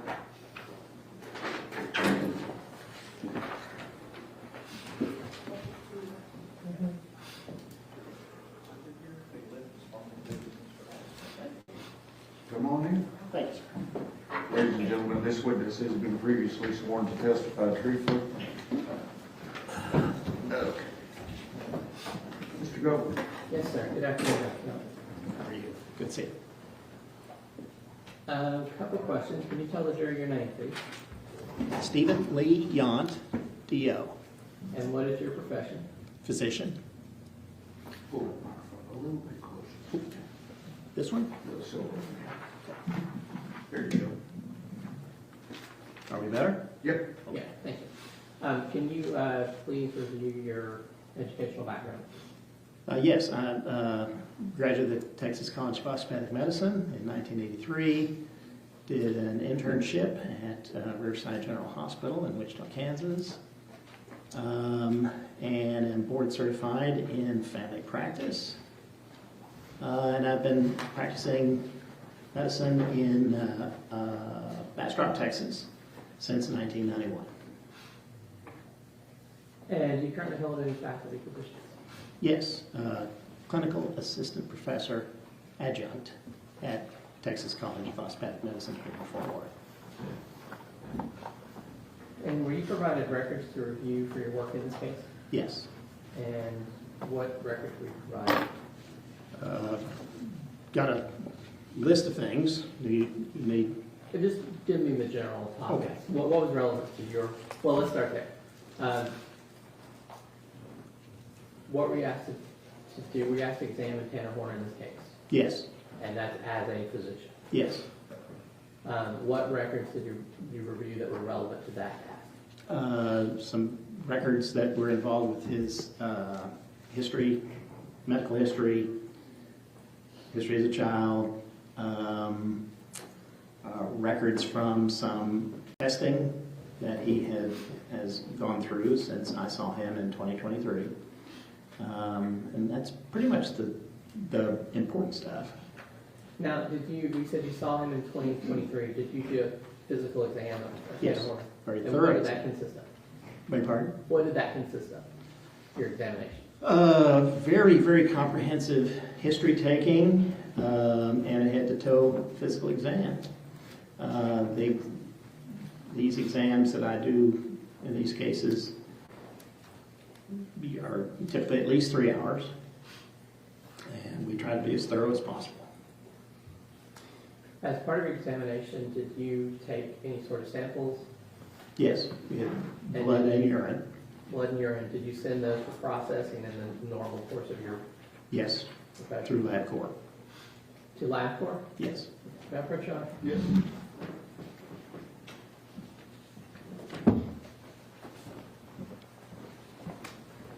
Let's take a look at that. This is Defense Exhibit 86. Okay. Can you identify that? Yes, this is the date. Yeah, this is the labs that we drew on that initial exam. Yeah, I move to admit the Defense Exhibit 86. Any objection? Oh, sure. I have another copy. I got you.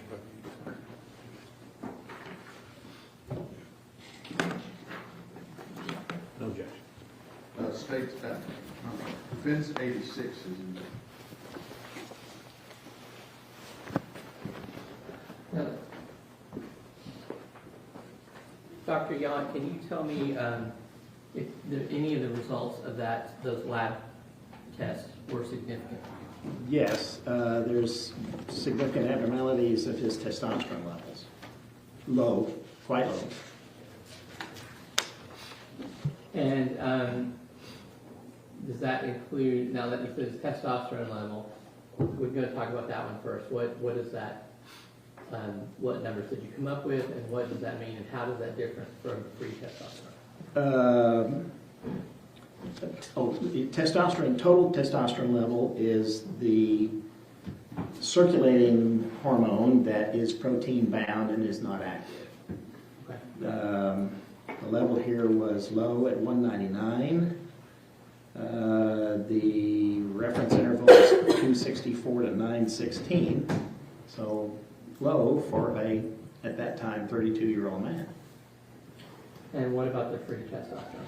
Free testosterone is a little bit of a nuance. It is unbound from protein, and it is much more the active form of the hormone. And this level is quite low. The reference interval is 8.7 to 25.1, so roughly 9 to 25, and the level is 3.7. And how can low testosterone affect a patient?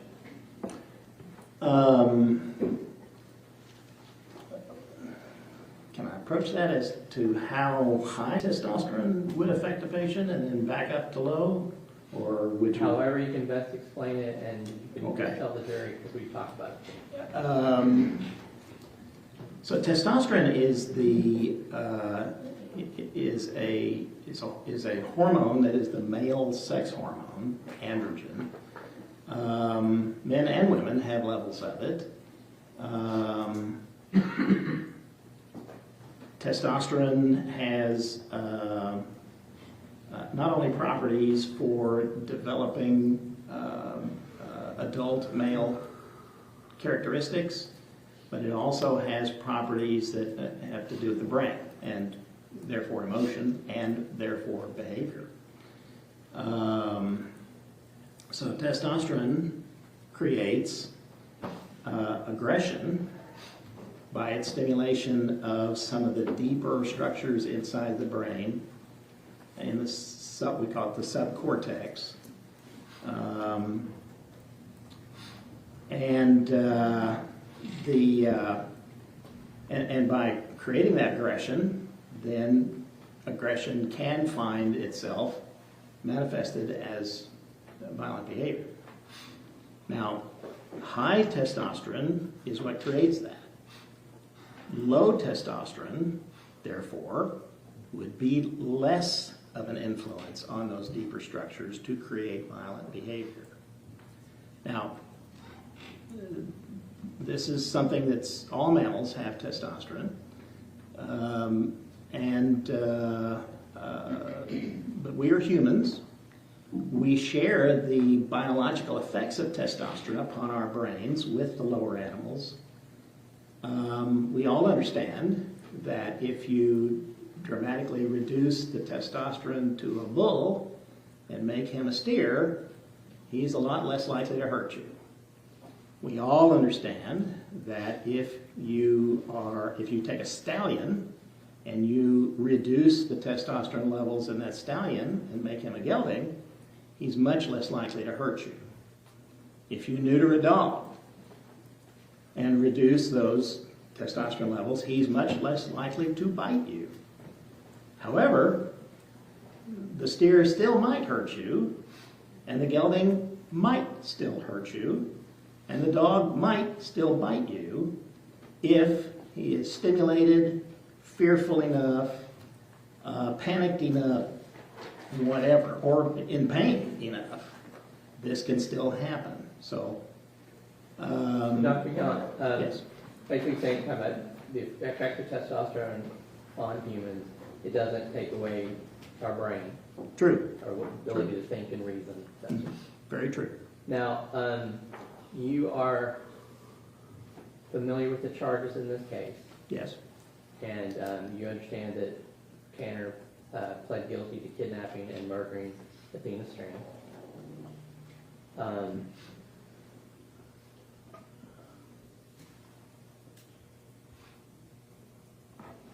One second.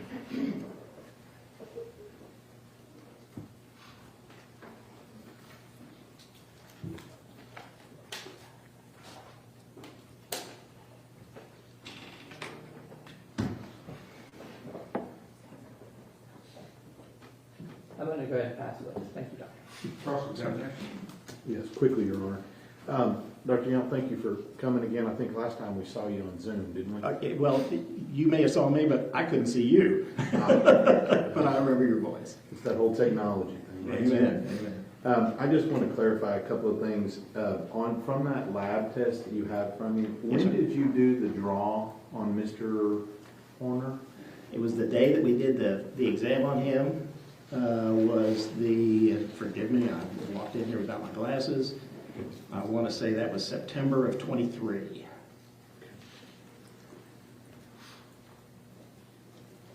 Now, of these lab results you got, do you have any reason to believe that any of those are any different back in November of the year before?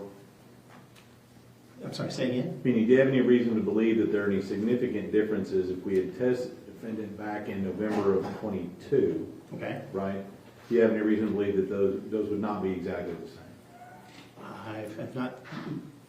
I'm not aware that he was tested in November 22.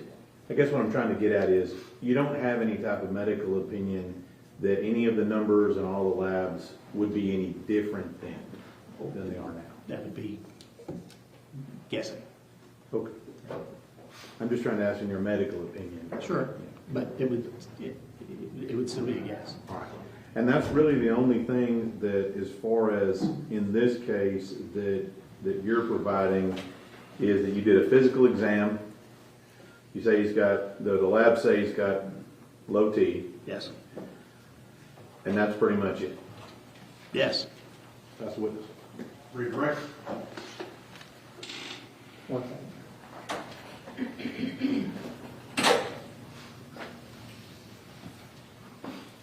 That's all, Your Honor. Thank you.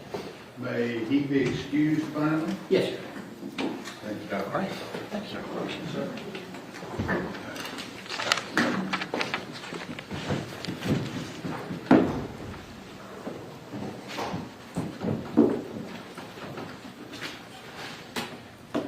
Okay, we're done for the day. Remember, in the morning, 10:30, so you get to sleep in a little late. See you tomorrow.